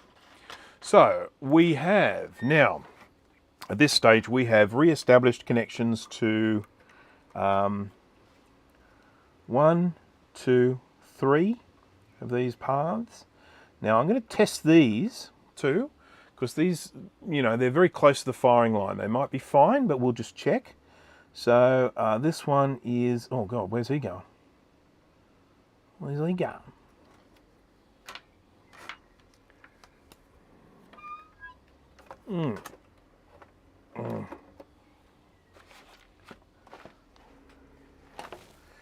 Incidentally, the person that came and picked up their analog board, it wasn't repaired. It was one where it, oops. I basically told them that it would require further diagnostics, and at the moment I have so many recapping jobs here that the ones that require more time and diagnosis, they get pushed to the side at the moment, and he was just concerned that he might never get it back. So I said, no worries, you come pick it up any time you like.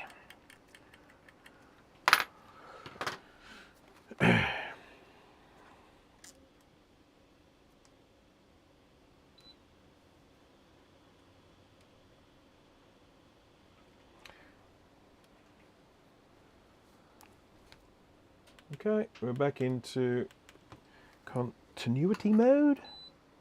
Continuity. And does this, where do you reckon this goes? Where do you reckon that one goes, eh? I'll flip him over and have a look.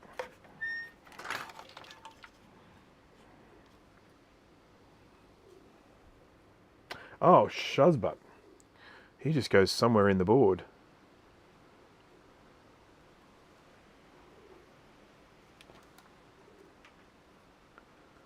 Far out. Oh, that ain't good.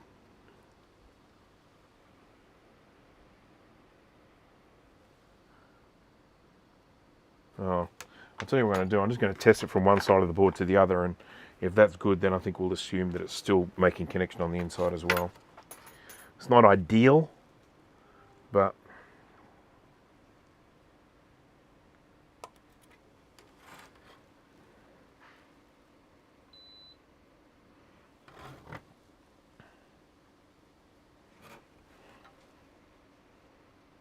yep, okay. I'll just have a quick look. Oh, sorry, little thing. Looking there. Yeah, I can see a trace going upwards, so I think we just have to assume that's okay. Okay. All right, let's move to the next one. It's probably broken. I better grab my scalpel because I cannot work without my scalpel. It's everything to me.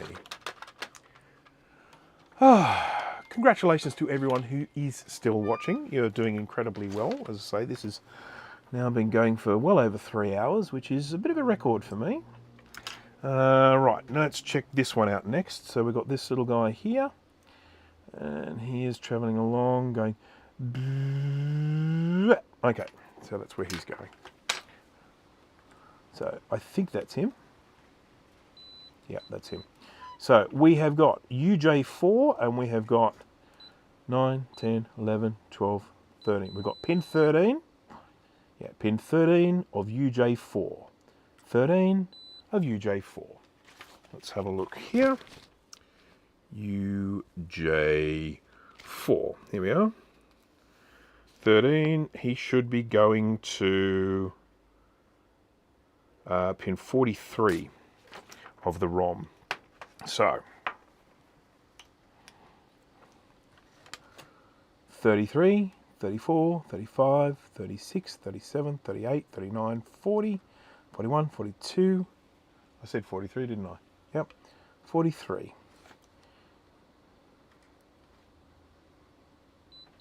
Okay, that one we've got a good connection there, so he is happy.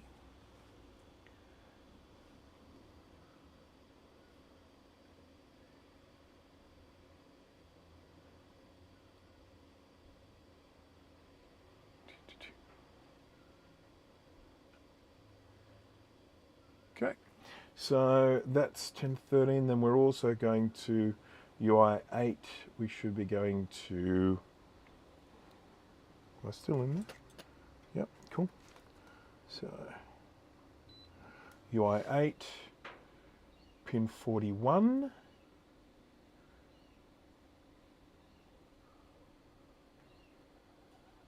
Oh crap. UI8. Which is the glue chip, which is the big fat one here. And we're going to go, that's one. What did I say it was?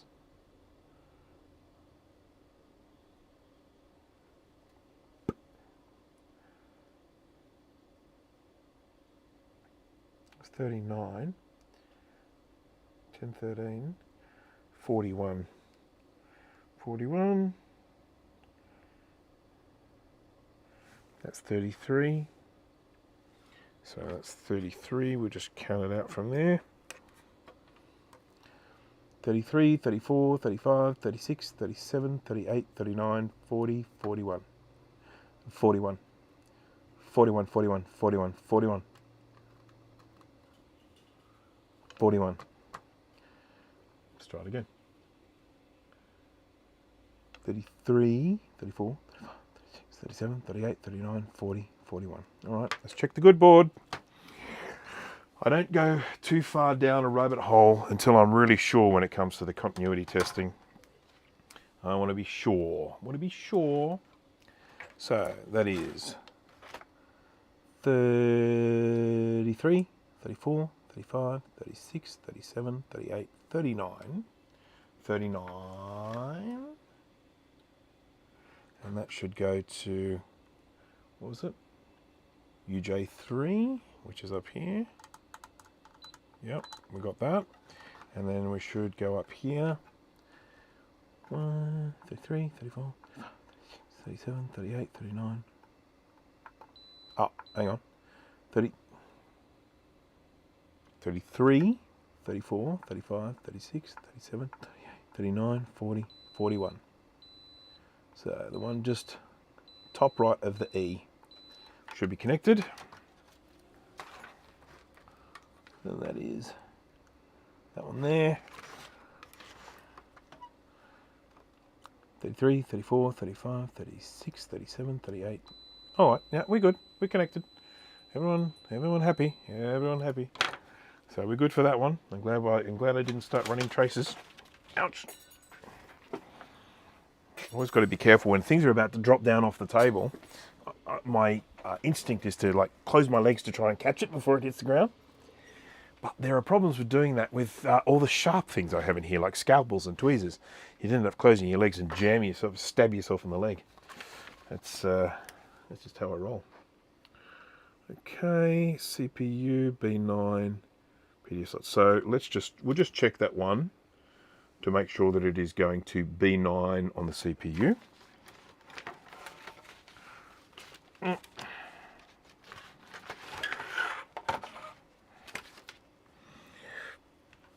Okie dokie. So 33, 34, 35, 36, 37, 38, 39. A B and 9, was it? 13, 11, 10, 9. Good. Okay. So that one there that we just checked, that one was all connected up. So we don't have to do anything to that one. So happy, happy joy. Sorry.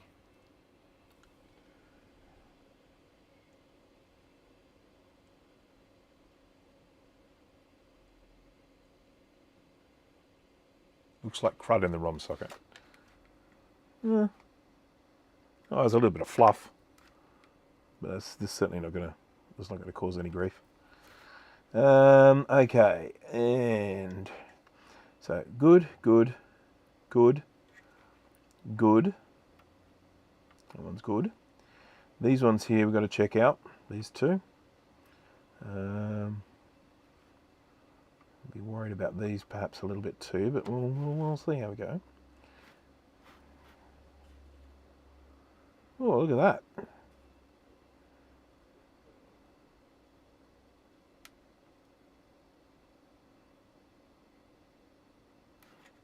Right. Don't worry about too much about this not being here. This diode is not actually required for the computer to run. This is only required if we've got a battery in there. If you want to PRAM the battery. Right, I just want to have a look at this on my board. Oh, I can't because it's underneath stuff. It's underneath stuff. Can't see it. Can't see it.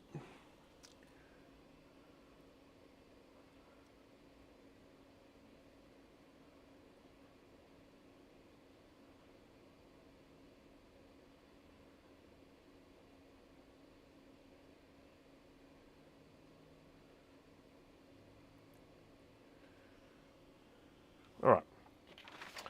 Now we're going to follow this little guy along the little path here, and we will get the old multimeter again, the trusty Wheats KM601.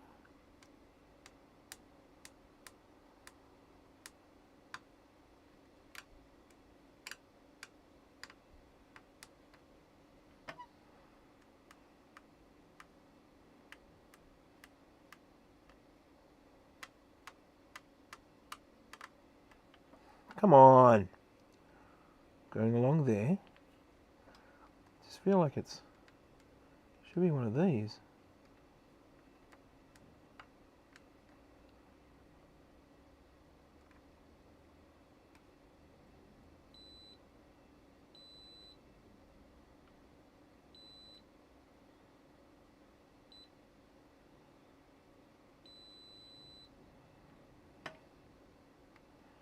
Is that going through and coming out the other side? Ah, it is. Goes to there.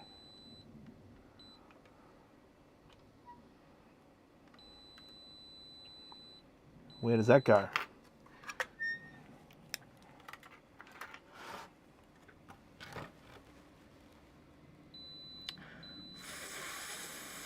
Frying pan.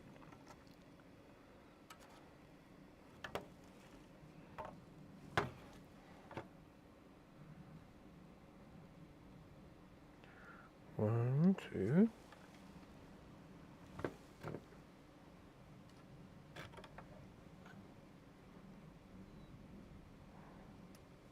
Okay, so that was the one that we saw was good. So that's this one. That's this edge one. So it's this one here. And he is going to... Beep, beep, beep, beep, beep. 3, 4, 5, 6, 7, 8, 9, 10, 11. I believe. 1, 2, 3, 4, 5, 8, 9, 10, 11. So he's 11 on the ROM.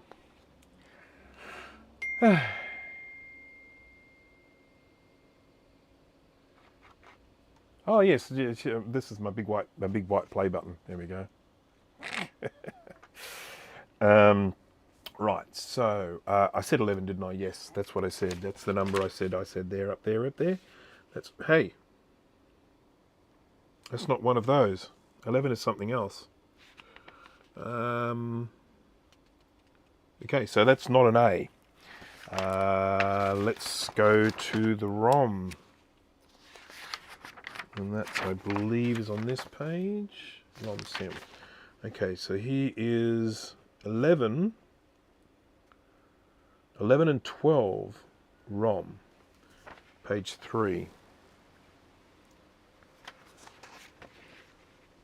So 11 and 12 are together. And they are, which is good. And they go to... Whew, page 3. Hey, that was... thought it was on 3.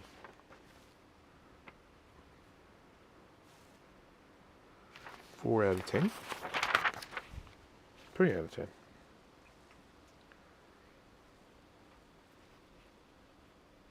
Nope, nope.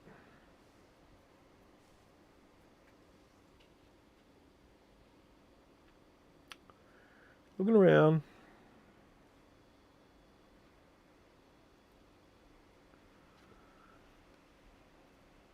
First comes to the worst, I can always open up the file.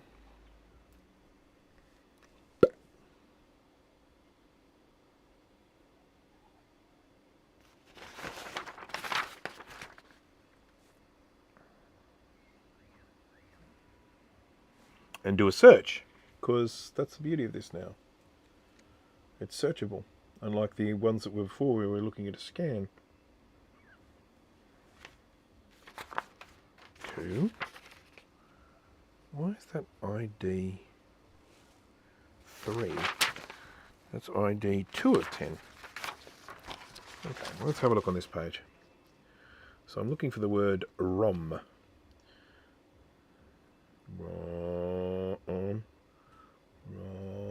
There it is. He is going to the glue chip. He's going to pin 27 of the glue chip. So we're just going to test that. That appears to be where he goes, so I don't think we'll have any problem. As I said before, he was pin 27 of the glue chip. So 32. So that's 32, 31, 30, 29. Okay. 32, 31, 30, 28, 27. And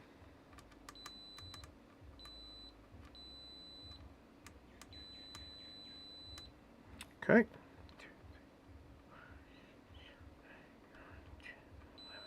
Great, that's good. So he is connected. We're working our way through. We're working our way through. So everyone can be happy. This one I really don't like. And I'll tell you why I don't like it, because I don't like what's going on here. And I've got no way of knowing if it's right or not. Well, I do. I have to lift off the battery holder from my board, which I may end up doing.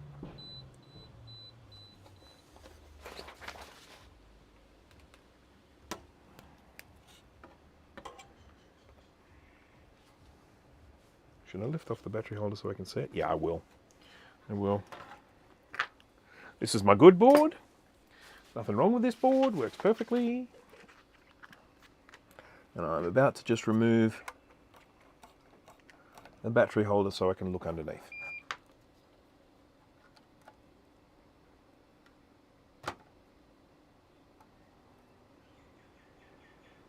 Damn. That is just sucking up the heat.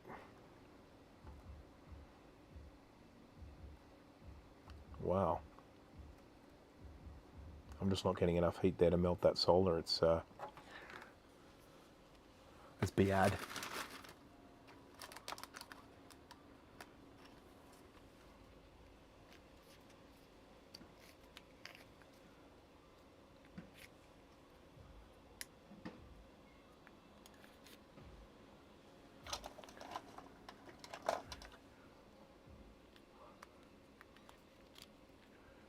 Just keeping an eye on the chat, making sure I'm not missing anything of great significance and importance. I've just put a much bigger iron tip onto this here, where I'm hoping to get a bit more heat where I want it. It's not the tip that I wanted, but it's the tip that I grabbed.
Sorry about this, folks. This is taking me longer than I thought.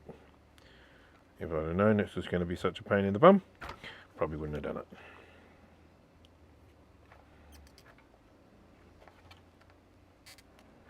I've got a sneaky suspicion this is stuck down with some tape, because this should be coming free and it's not.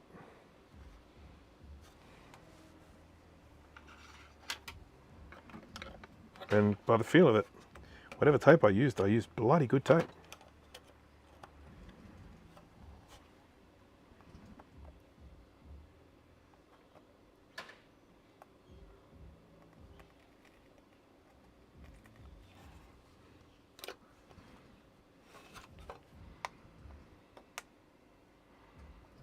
Hey, there we go. Yeah, it was good tape I used. Congratulations, Bruce, on using awesome tape. It's the stuff you use to stick those, like, you know, toll tags on your windscreen. Mower's started up again. I hope that sound isn't too bad. I know the microphone's very close to my mouth, so hopefully you won't get too much of that external noise. But yeah, my neighbour is mowing again. They started earlier, I don't know why they stopped. Started mowing, went away for a little while, came back, started mowing again.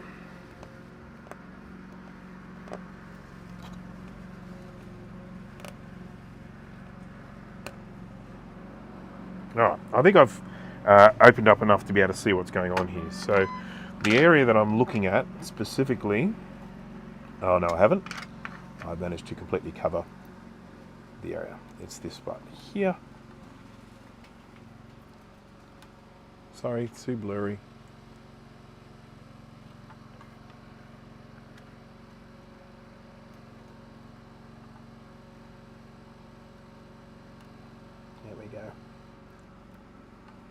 so I did just want to check to make sure that this trace was indeed meant to keep going along here and down through there. So that's good. We've checked that.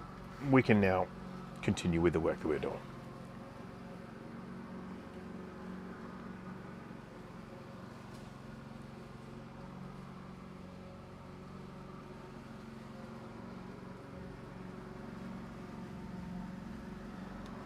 All right.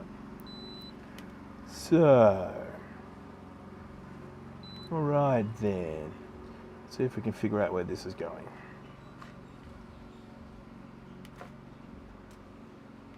Nope.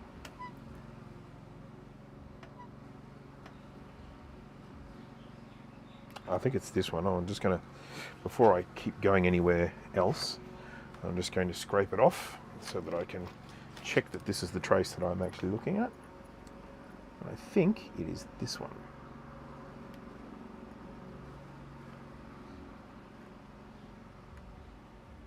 Expose a little bit of copper here, just enough for me to do a test.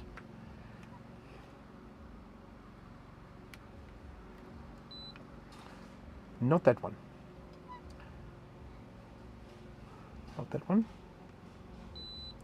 Okay. All right. Well, if we're going to a UJ, so UJ4, that means he'll probably be on my little chart.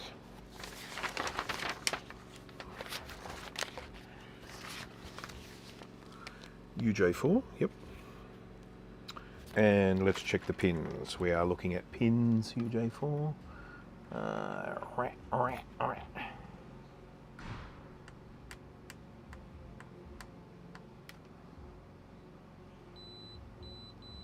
One, two, 3, 4, 5, 6. 3 and 6.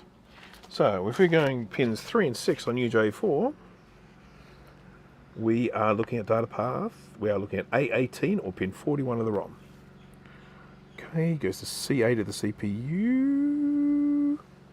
Okay, so 3 and 6 go to 41, pin 41.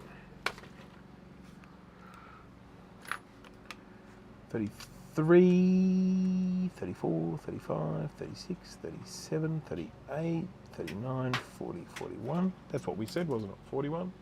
Yep. And then, good. Okay, we got that one connected to the ROM. So that's nice. And then he should also be going to the CPU. And he should be going to UK8 CPU, and we should be going to C8. So, ABC. 1, 2, 3, 4, 6, 7, 8. So C8. And then we'll check here that we have 33, 34, 35, 36, 37, 38, 39, 40, 41. Good. That is good. We are good. Things are good. Right, so what have we checked? Let's just do a quick little recap. We have checked and fixed these two here. We have checked and confirmed that this one is good. We've checked and confirmed this one is good, this one is good, and this one is good. So, that's nice. Now I'm going to check out what's going on with this big red fella chappy thingy here. So I do have some concerns about that one.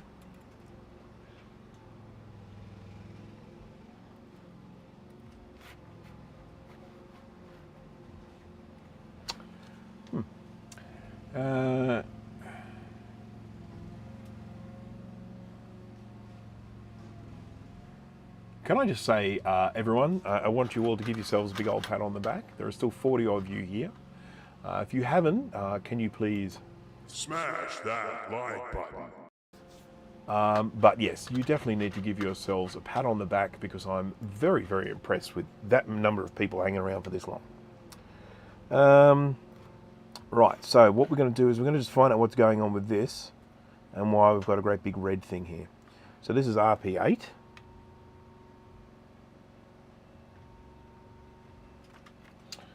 go to that. RP8. That will most probably be on this page. Boop, boop, boop, boop, boop, boop, boop, boop, boop, boop, boop. Maybe not on that page. There's a resistor net, of course.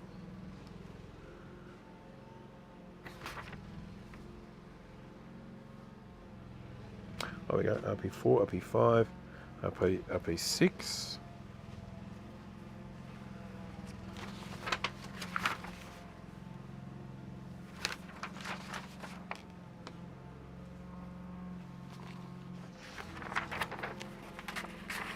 RP1.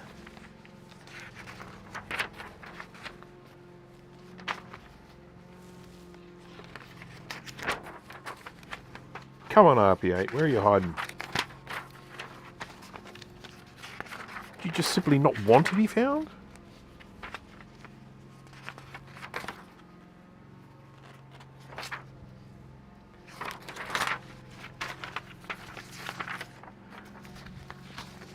At a certain point, someone's going to say, why aren't you searching for this?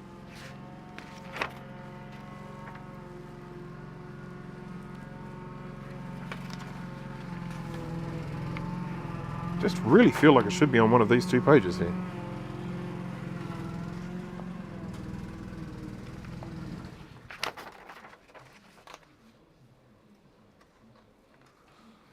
Nope.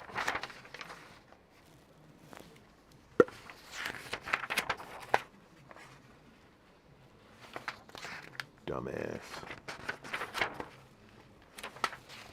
Okay, if I don't find it this time through, I'm just going to search for it. Oh, here it is. It's illustrated differently on this one. So RP8, and we're looking at pin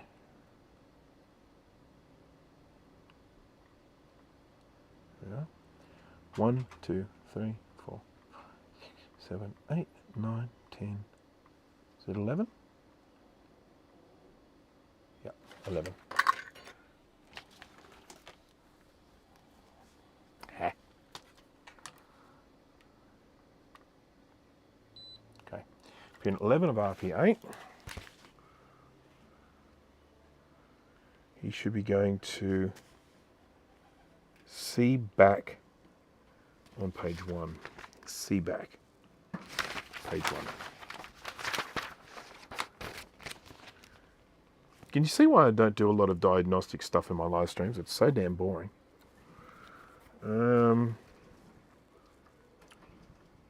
See back. See back, see back, see back. See back. And he should be going to... That's J1 of the CPU. Where is the red thing going?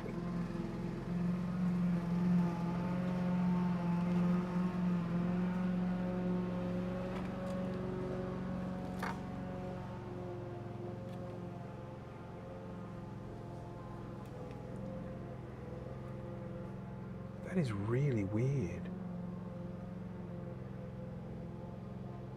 I'm not at all comfortable that this here is doing what it's supposed to be doing. It's connected to that. I mean, it might be right, but I'll tell you what I'm going to do. The first thing I'm going to do, it only goes to one place. And the thing is that the trace runs along here.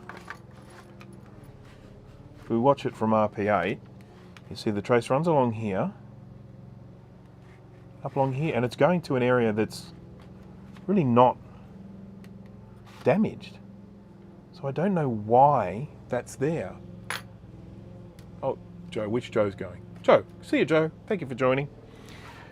So what I'm just going to quickly do here, I'm going to disconnect this wire and then check and see that we do have continuity for this connector. So I'm just undoing this now. My great big Fiat.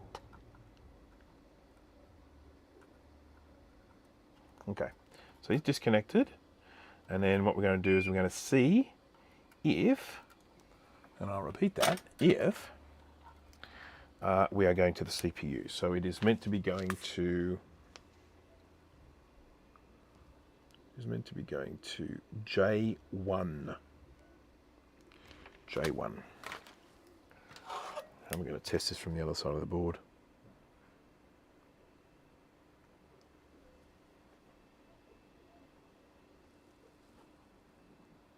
This is so weird.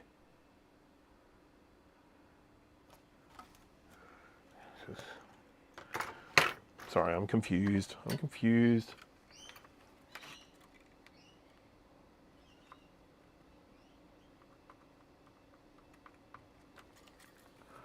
Just going to poke a little hole to the board.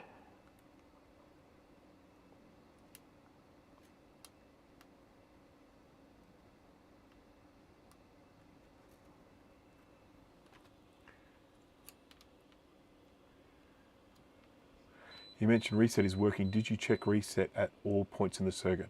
I have a table for that in the guide too. No, I have not done that. It was a replacement for one that Joe did that was split. Okay, cool, understood. So Elementor, just giving you a little bit of a heads up. So we have, over the past however long, we've found, I think it was 3 connections that weren't connected for the ROM. And connected to the ROM sim, and so they've been reconnected. However, it hasn't made any difference. We are still not getting those nice little frequency waves from the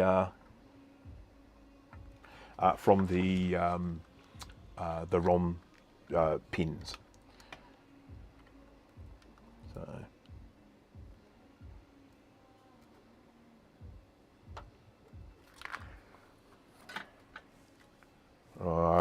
There it is, cool.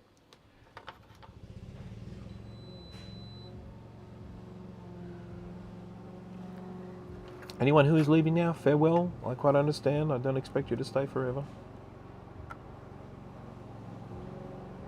I thank everyone who has stayed. I do apologise that this sort of diagnostic stuff is perhaps a little bit more boring than some of the other stuff I do, where I'm doing interesting things, like recapping.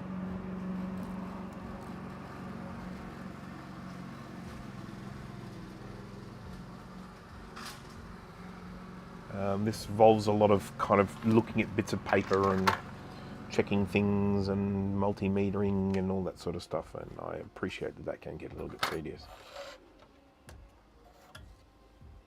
I've lost my needle. Unless it's, oh no, there it is, stuck on here.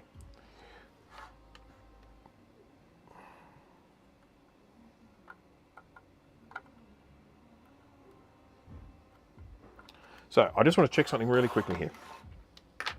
I'm just going to get that there, and I'm going to get the multimeter, and I'm going to check J1. So that is A, B, C, D, E, F, G, H, I, J. I'll turn the multimeter back on again.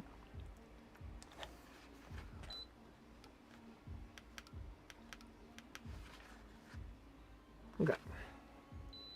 Great. And then I'm just going to test.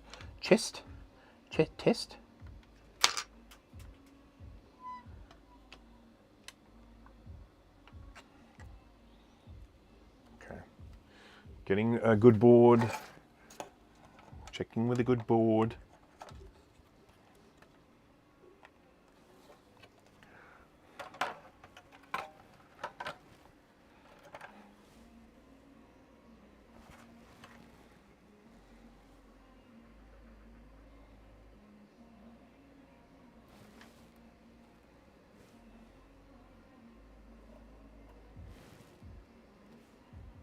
Okay, that one there.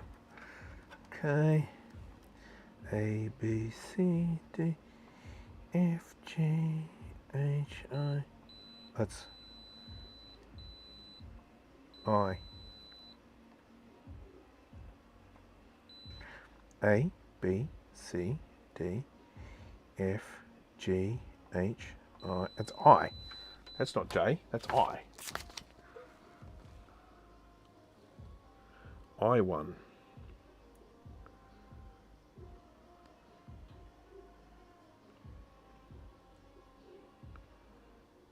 I1. Sorry, folks.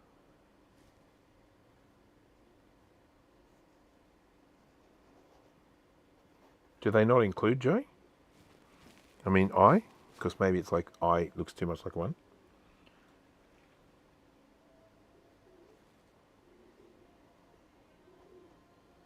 Because I haven't seen any that start with I here. So maybe they skipped I. I can tell because I think it goes up to N. So A, B, C, D, E, F, G, H, I, J, K, L, M, M, N. Okay, so LMNO, if you are watching, can you confirm that on the layout of the UK8, which is the main CPU, the 68030, that they don't use the letter I in the codes? Because this says it goes from A to N, but by my calculations, it should go from A to M. No, yes, yeah, it should go from A to M. So we've actually got an extra letter here, but then when I go and look at it, I don't see a reference to I anywhere here at all. Yes, some letter is skipped. Okay, yes, I think I is. It would make sense because when you're writing I down, it looks like a 1. So probably to avoid confusion, they skipped I. So that's good. That's fine. But then that now enables me to go in and check this. So we're going to go from here, and we're going to go A, B, C, D, E, F, G, H, going to skip I, J. Okay, good. We've got a connection there. And then let's check to see that we've got a connection from one side of the board to t'other.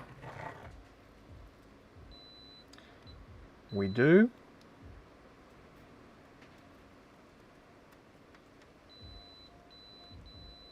Cool. So that's all fine. So that red wire didn't need to be there, but that's fine. Okay.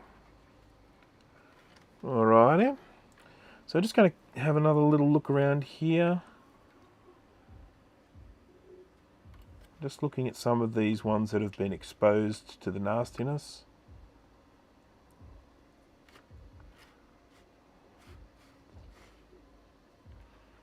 Because one thing I do need to do, I haven't done it yet, but one thing I do need to do is go and buzz out every single one of these ROM slots. All we've done at the moment, we've addressed the areas of nastiness, but we haven't actually gone in and buzzed every one. But I'm going to just go and test it again just because I've got to test with reasonable regularity so that we don't miss something. And then I'm probably going to, at that stage, I will probably end up having to call this the end of part 1 soon, because we've been at it for a long time and we're going to start seeing people dropping off in a big way, because they'll be like, I don't want to watch this anymore. It's just been going on for too long. Right.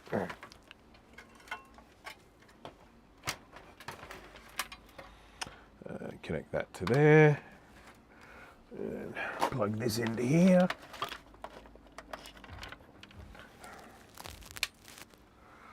So just once again confirming that we have successfully repaired at least 3 or 4 data paths. I've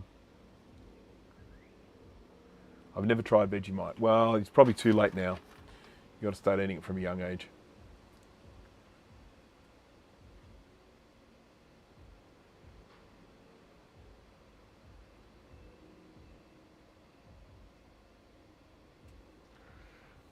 Okay, so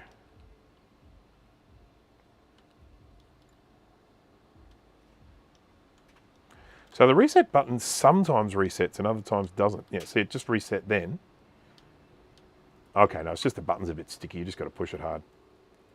So when I press the reset button, the screen just goes black, and then let go of it and it comes back to CMAC. So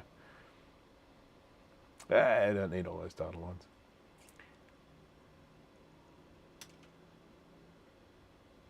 Yeah, don't put Vegemite on like it's peanut butter or something like that. It's good. You've got to spread it on really scarcely because it's insanely salty.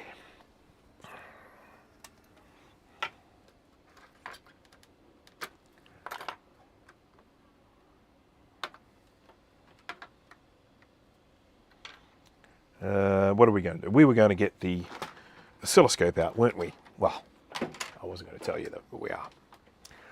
And we're just going to check these again while Elemento is here so that he can just sort of see what we're looking at the moment. So, as I say, went in and repaired a lot of those address lines, but we still appear to be getting nothing of a reasonable frequency wavy type thing, that square wave.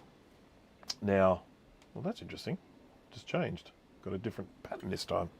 Oh, there's no ROM chip in there. That's why, maybe. No ROM chip, maybe. Anyhow, so if we go here to 4, and I go to this,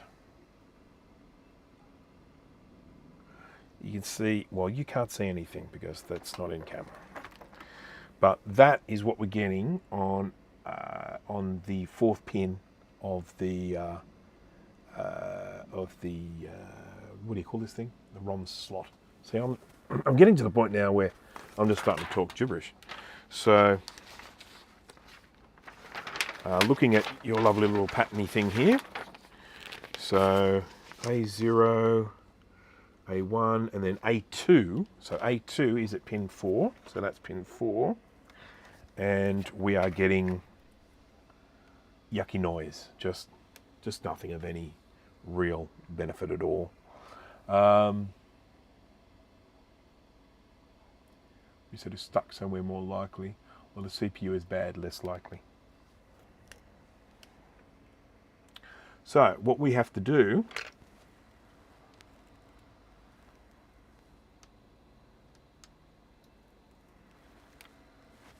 we've got to go through this guide and we've got to look at this reset thing, wherever that is. Reset.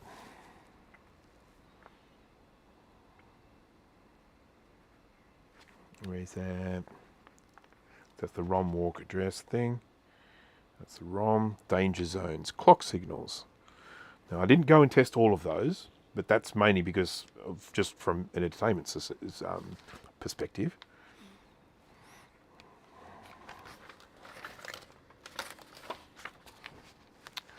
Where am I going to find this this reset stuff? Is that in this? Is it in this? In this? Or is it in? Is it in your? Maybe it's in this one. So that's the address line, data line. Nope.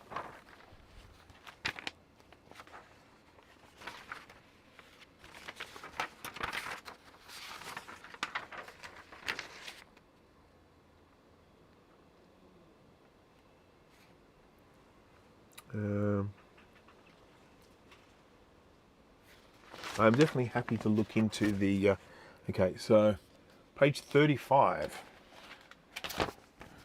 I hate to be the one to break it to you, but there are no page numbers on these. Okay.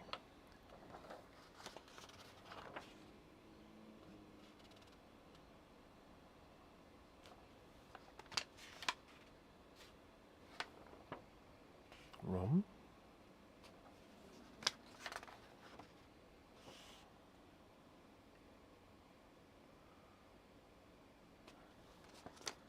Reset circuit. There it is. God, it was staring at me right in the face.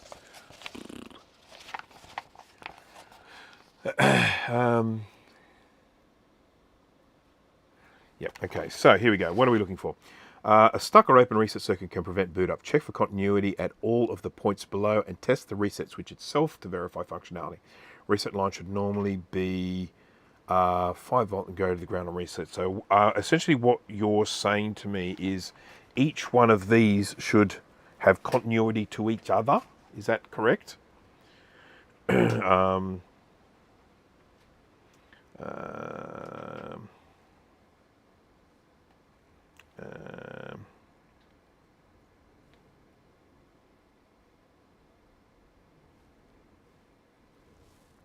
RP7. So we're just going to try a little bit of.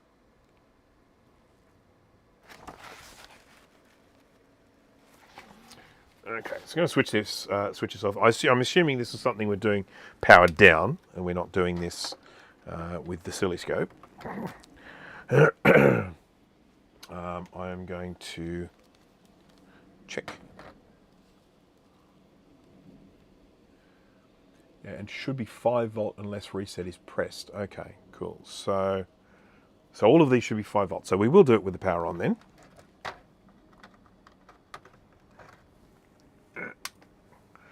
And we will go to voltage, DC. There we go. And so what we're saying is that reset button. Okay, so that's all right. So that's 4.749 volts there, close enough. Okay, so let's check some of these and see if they're 5 volts. So what we're saying is that 5 volts is, 5 volts is reset off. So it would be 0 if the reset is being pressed. Is that correct? So let's just check here. We've got, let's move the guide somewhere where I can actually read it. Okay, let's start with RP7. He's a nice easy one to locate. He's pin 2. So RP7, pin 2. 4.7 volts, good. Let's now go to UB11, Sony Sound. And that is pins 5 and 6. So 1, 3, 4, 5. Yep. And 6. 1, 2, 3, 5.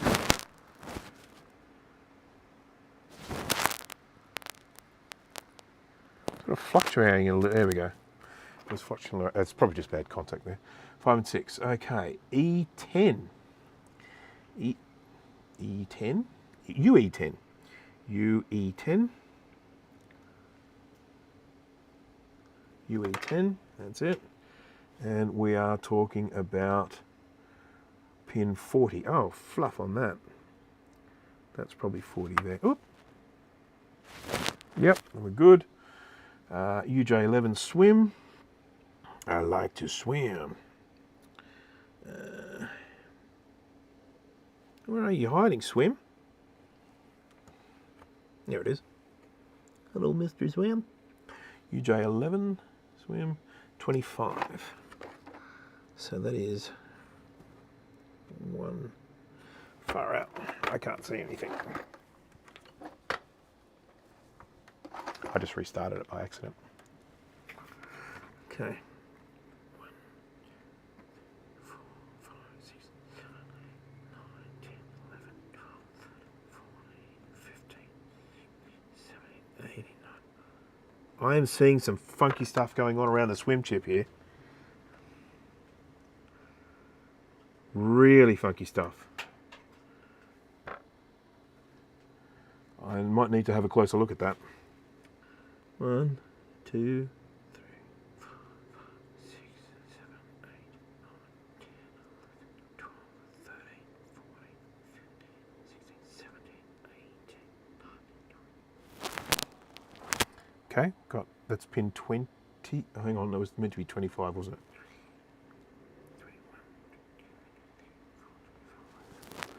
it? 4.8 volts. Well, I don't think the swim chip is bad, but there's been a bit of trace repair around there, and you know, I'd like to have a closer look at it. What else we got? SCSI UI12. Let's try. I'm going to just flip over and do the CPU first, because I mean, it seems a little bit silly that I'm doing the least important chips last, doesn't it? Just how I roll, man. Okay, so it was on the CPU UK8, it is F12. So A, B, C, D, E, F. 1, 2, 3. 1, 2, 3, 4, 5, 6, 7, 8, 9, 10, 11, 12.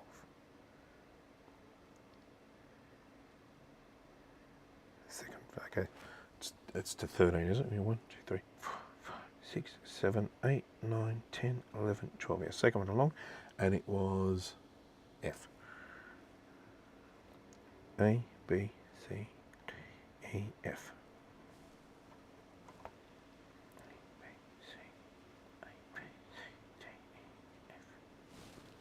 Yep, okay, we've got 4.8 volts.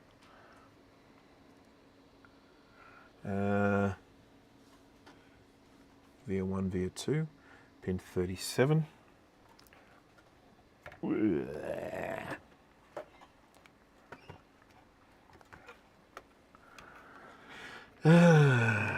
Oh, piffle. I need your little drawings again so that I can see where those pins are. I don't want to count all the way to 37.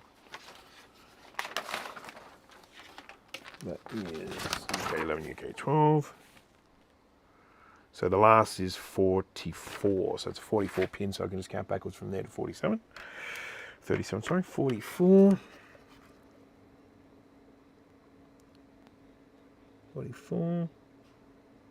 43. It was. I'm going to actually go back to 39. 39. 8, 37. Yep. 7. Yep. Well, so far everywhere I've checked it, it's been 5 volts. So I'm feeling like the reset is not actually the problem. But I am also feeling like I would very much like to have a look at this swim chip. Because I just noticed it then when I was taking some measurements, and it looks a little bit nasty. I might end up taking it off and looking and see what it's like underneath it. Ugh.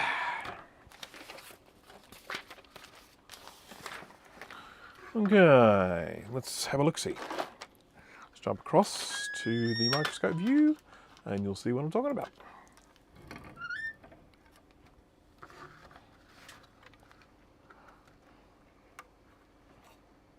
Yeah.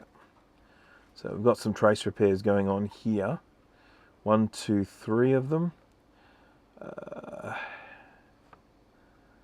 It just seems to me like it's maybe a sensible thing for me to do to take the chip off and inspect all of the traces underneath it. It may have already come off once before in the capable hands of Steve, but I just, I want to see it.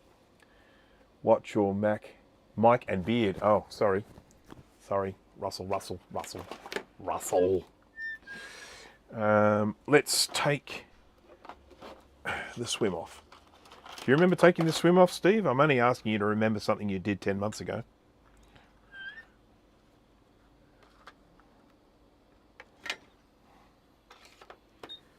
I don't think I took it off. Okay, cool.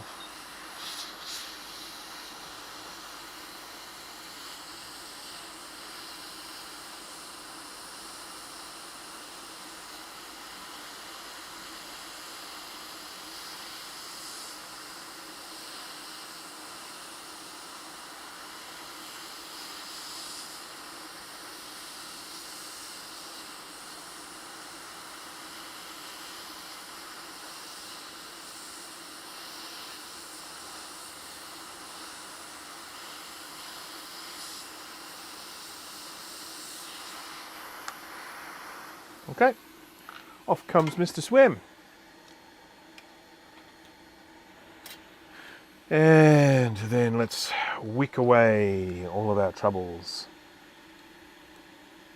Wow, I think it's time for me to replace the tip.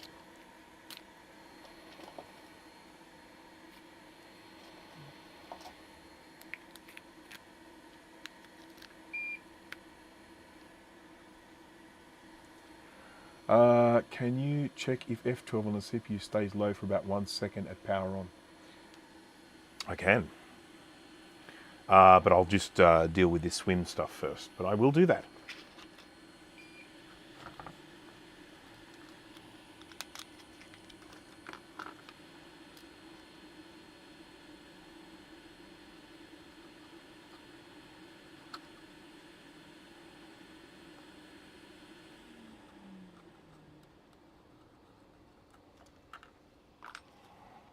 Really should get some wick onto here. And maybe get some fresh solder as well. Just try and tidy these up a little bit.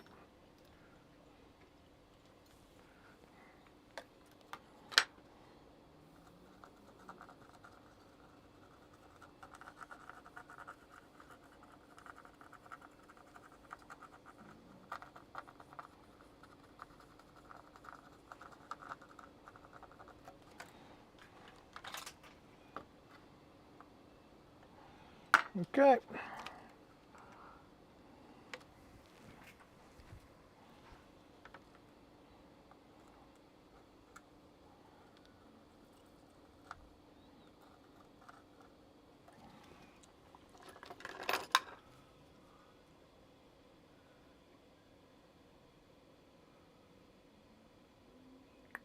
Just keep an eye on things.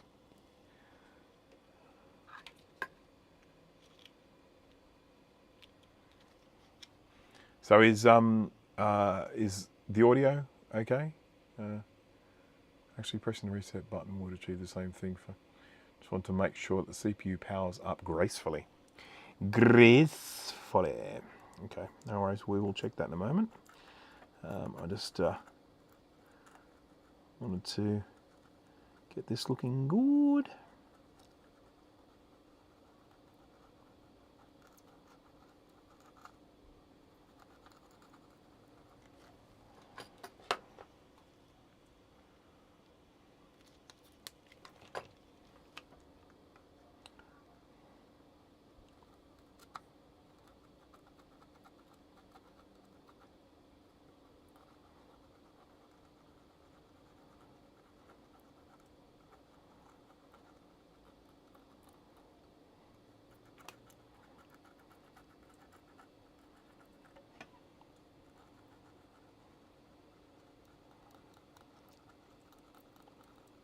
Okay.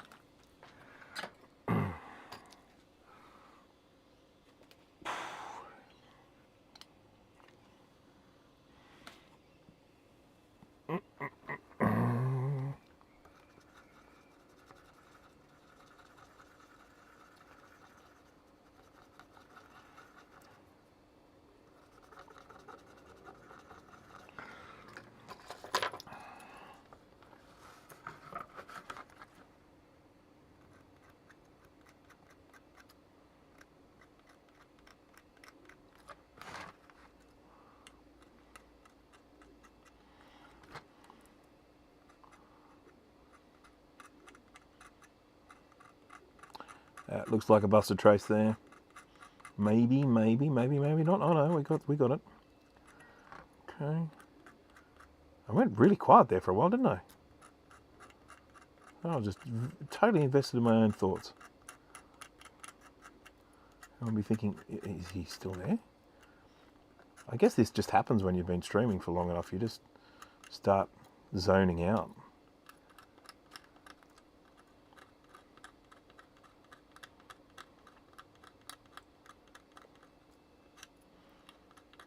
I'm starting to behave like I would if I was just repairing this stuff on my lonesome rather than actually live streaming with a bunch of people.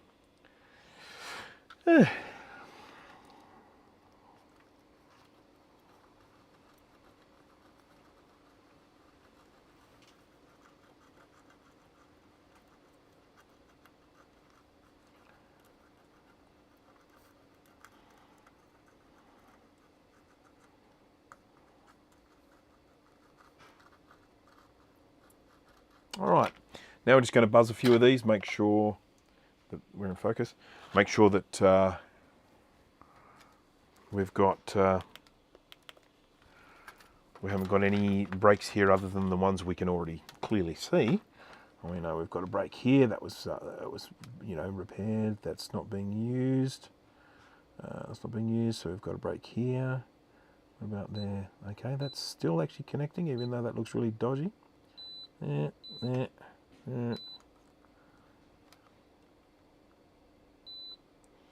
That's fine. That's fine.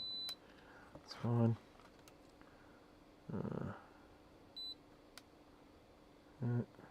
That's good.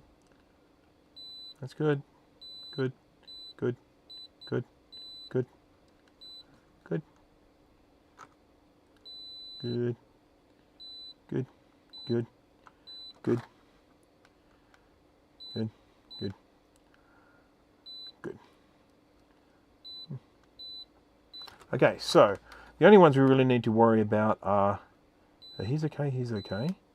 We need to worry about this one, and we need to worry about this one. They're the only two. So, yeah. I think probably with this one, what I'll do is I'll just run a wire right across there, and then the chip can just sit down on top of it.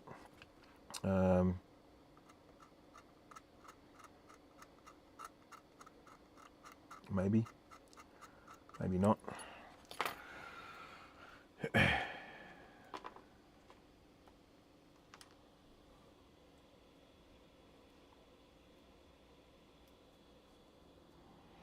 We have now moved to discussions of hard drives.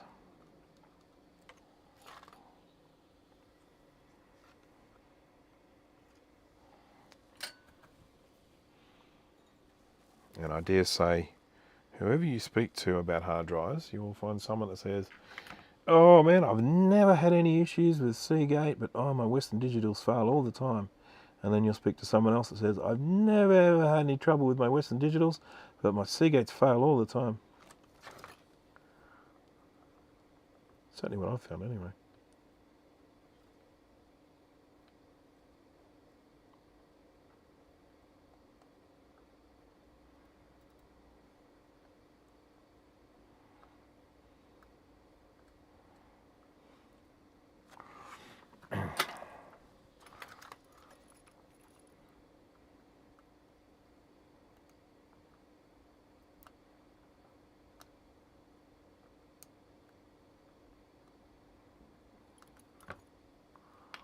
Doopy doopy doop.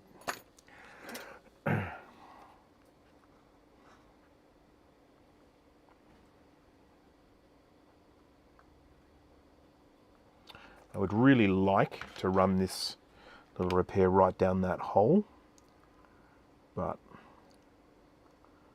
not today.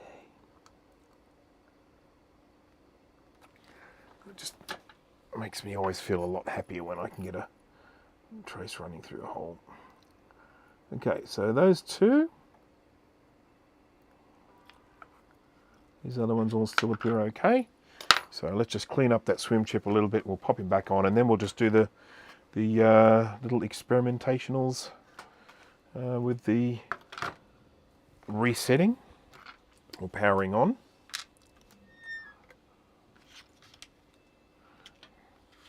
But looking at that does make me feel like I probably still have some inspecting to do, other parts of the board.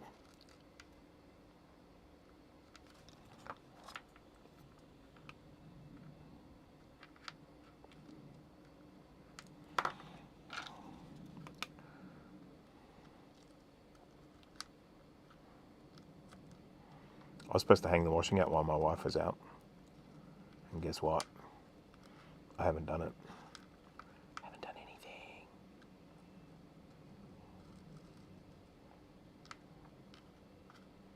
I haven't done anything. But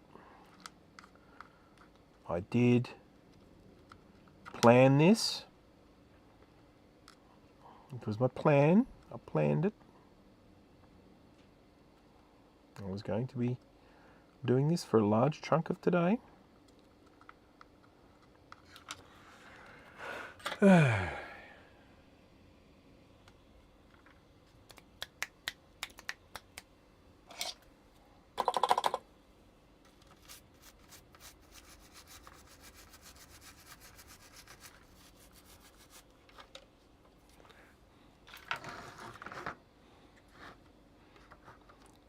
Oh my goodness.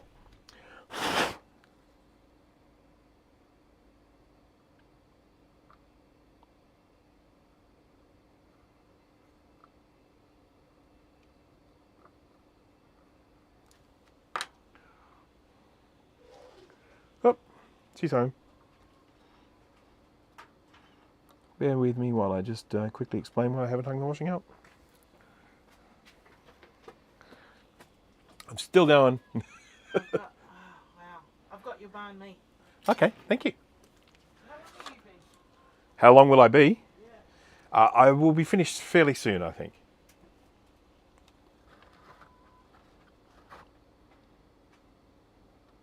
Got a banh mi for lunch. Love banh mi. For anyone who doesn't know what a banh mi is, it's like a Vietnamese roll, bread roll with stuff in it. It's yummy. And there are a few Vietnamese bakeries around here that make banh mi, and I like it. Right, so just tack that on one side. I'm going to tack this on the other side.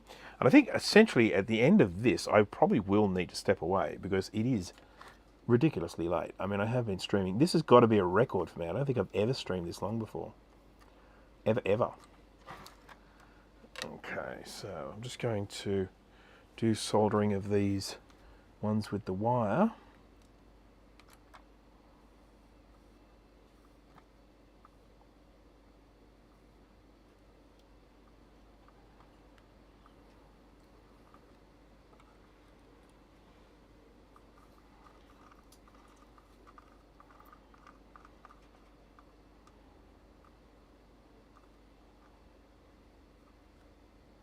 This is very tricky because we've got all the exposed traces. I don't want to accidentally create a short like I have just there.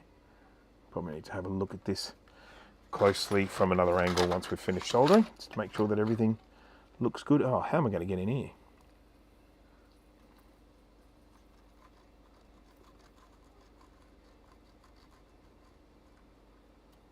Okay, that's good.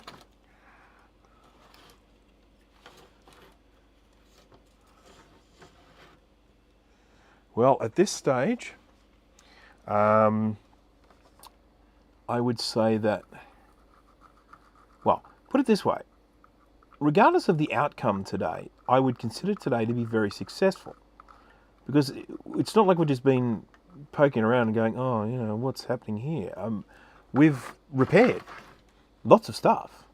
Lots of stuff that was broken is no longer broken.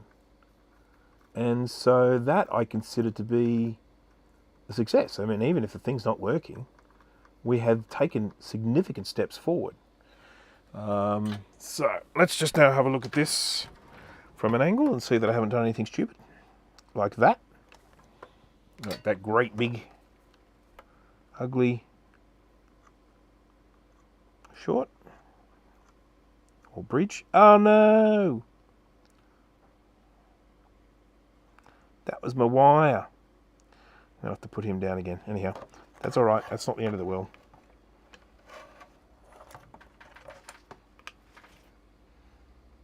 No bridges there.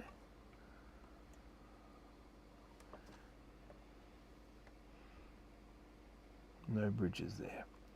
Okay, so I did make a bridge, and in the process of fixing that bridge, I busted my little trace repair, but that is thankfully a nice easy one.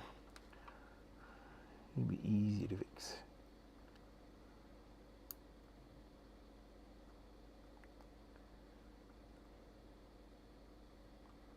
Where's the wire gone? Is it sucked up into my soldering iron? Yes, it is. Let's just get a new piece of wire, shall we? Not bother around with trying to get the old one working.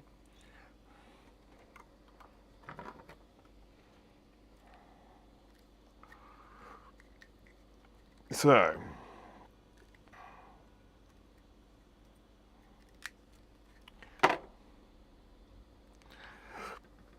lots of flux, lots of flux.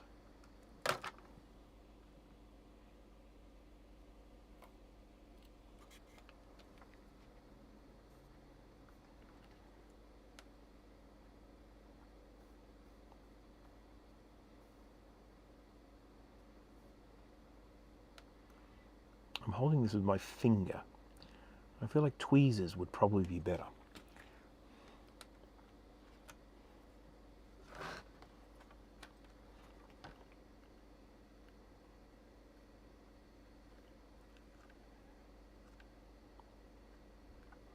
Okay, that's that repaired. And now we just have to make sure I haven't gone in and inadvertently created more bridges.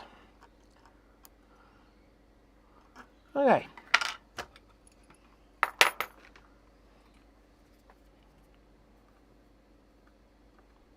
There we go. Looking good. Looking good. A little bit of flux cleaner here. Give it a bit of a scrub. And then we'll test again. And then I think at that stage, regardless, we've got to do the little testing thing about who was recommending. I think it was Gregory Brady might have been. I think. So just get rid of that.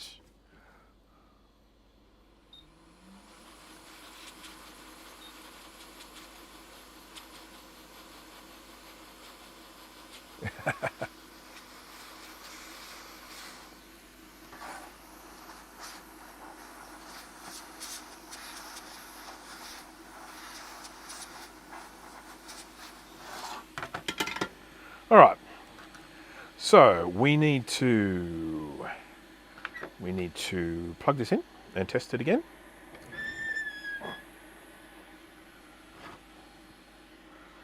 And probably stare at the CMAC screen again.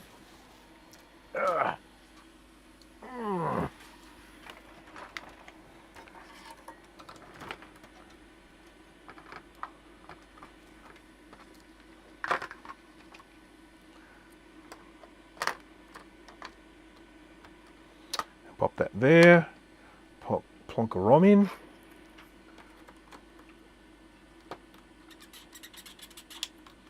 All right.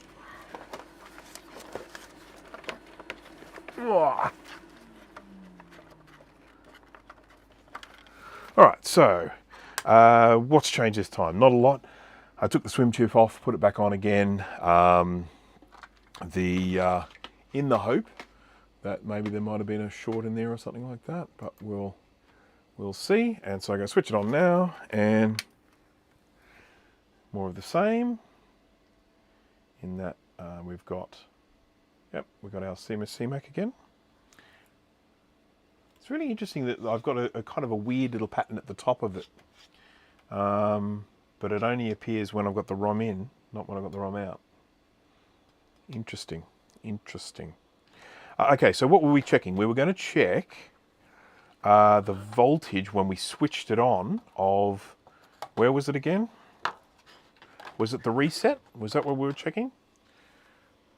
I'll have to scroll back and find it. How far back am I going to have to go?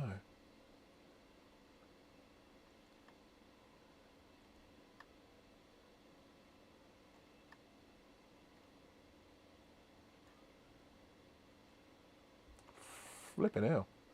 I have to go back a long way.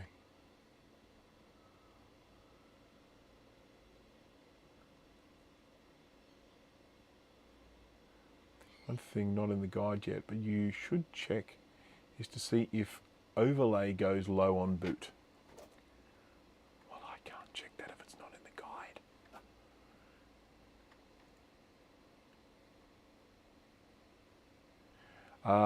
F12 on the CPU stays low for about 1 second at power on.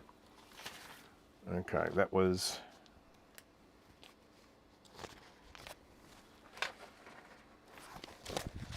sorry, just bear with me a second.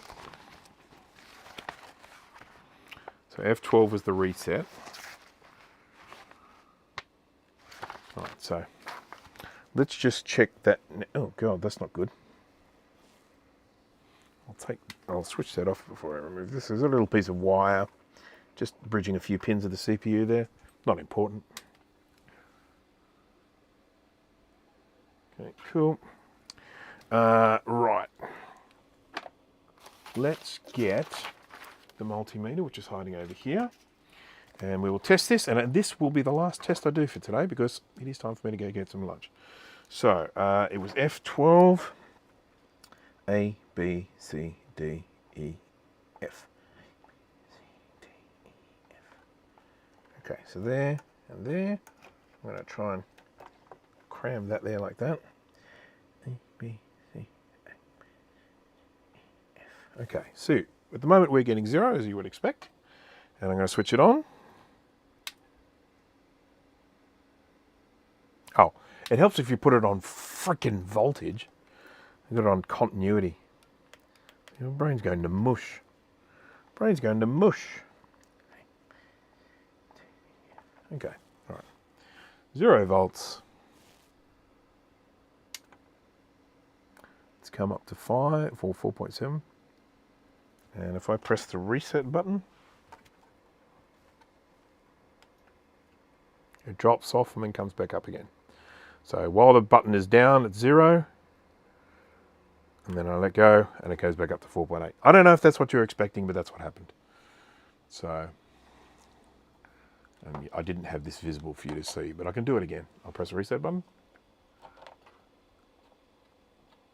Reset. 0. And up. Yippee.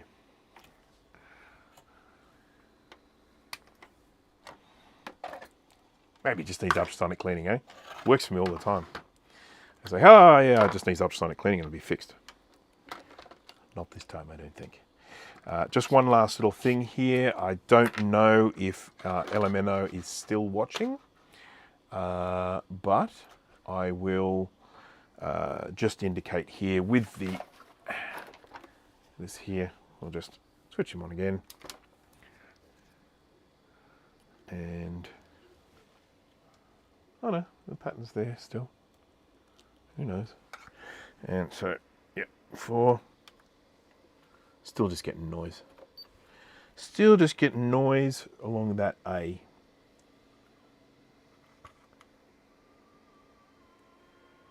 Nothing of any value there whatsoever.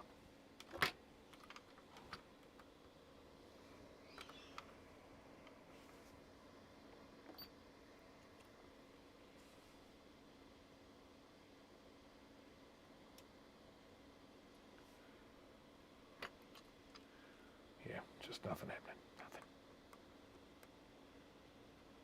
Oh well, I think we'll have to call it. That can be part 1 of this long-running TV series called the Macintosh SE30 that time forgot.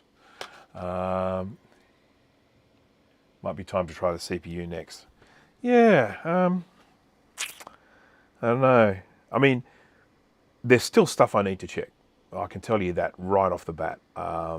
There's still a lot of ugliness around here, which could be vias rotten through and not going where power needs to go. But anyhow, look, it was a marathon, nearly 5 hours. It is definitely time for me to go and eat something. So yes, too bad. I'm not taking that freaking thing out. No way. So yeah, plenty of stuff to do. With this, as I say, this will probably turn into a part 2. But for the moment, we have had a lot of success in that we did find a lot of breaks that have been repaired. So that's a big plus for us moving forward. And thank you everyone for watching. Thank you for spending all this time with me. For the ones who stuck with me since the beginning, congratulations. You've done incredibly well, better than I would ever expect of anyone. Have yourselves a lovely evening, morning, afternoon, wherever it happens to be, wherever you are. I will keep you up to date. I mean, if I get energetic and come out and decide to do a little bit more of this later on, and I suddenly manage to make it work, I will let you all know. So usually on Facebook or on something else like that. How was the movie, Jay? What did you think? Just before I go, I'm about to leave. You made your choice, Jay. You made your choice. The movie took priority over me, so I'm afraid you'll just have to go back and watch what you missed during the movie. Anyhow, I don't know why I'm asking you now on this live stream. As expected, Shit story, but good effects. Yep. Okay. Fair enough. All right. Well, have a really good one, everyone. I thank you again for joining. Thank you all for the super chats and all of the chat and everything. You guys have been fantastic. So I will hopefully see you with the next one. So bye all.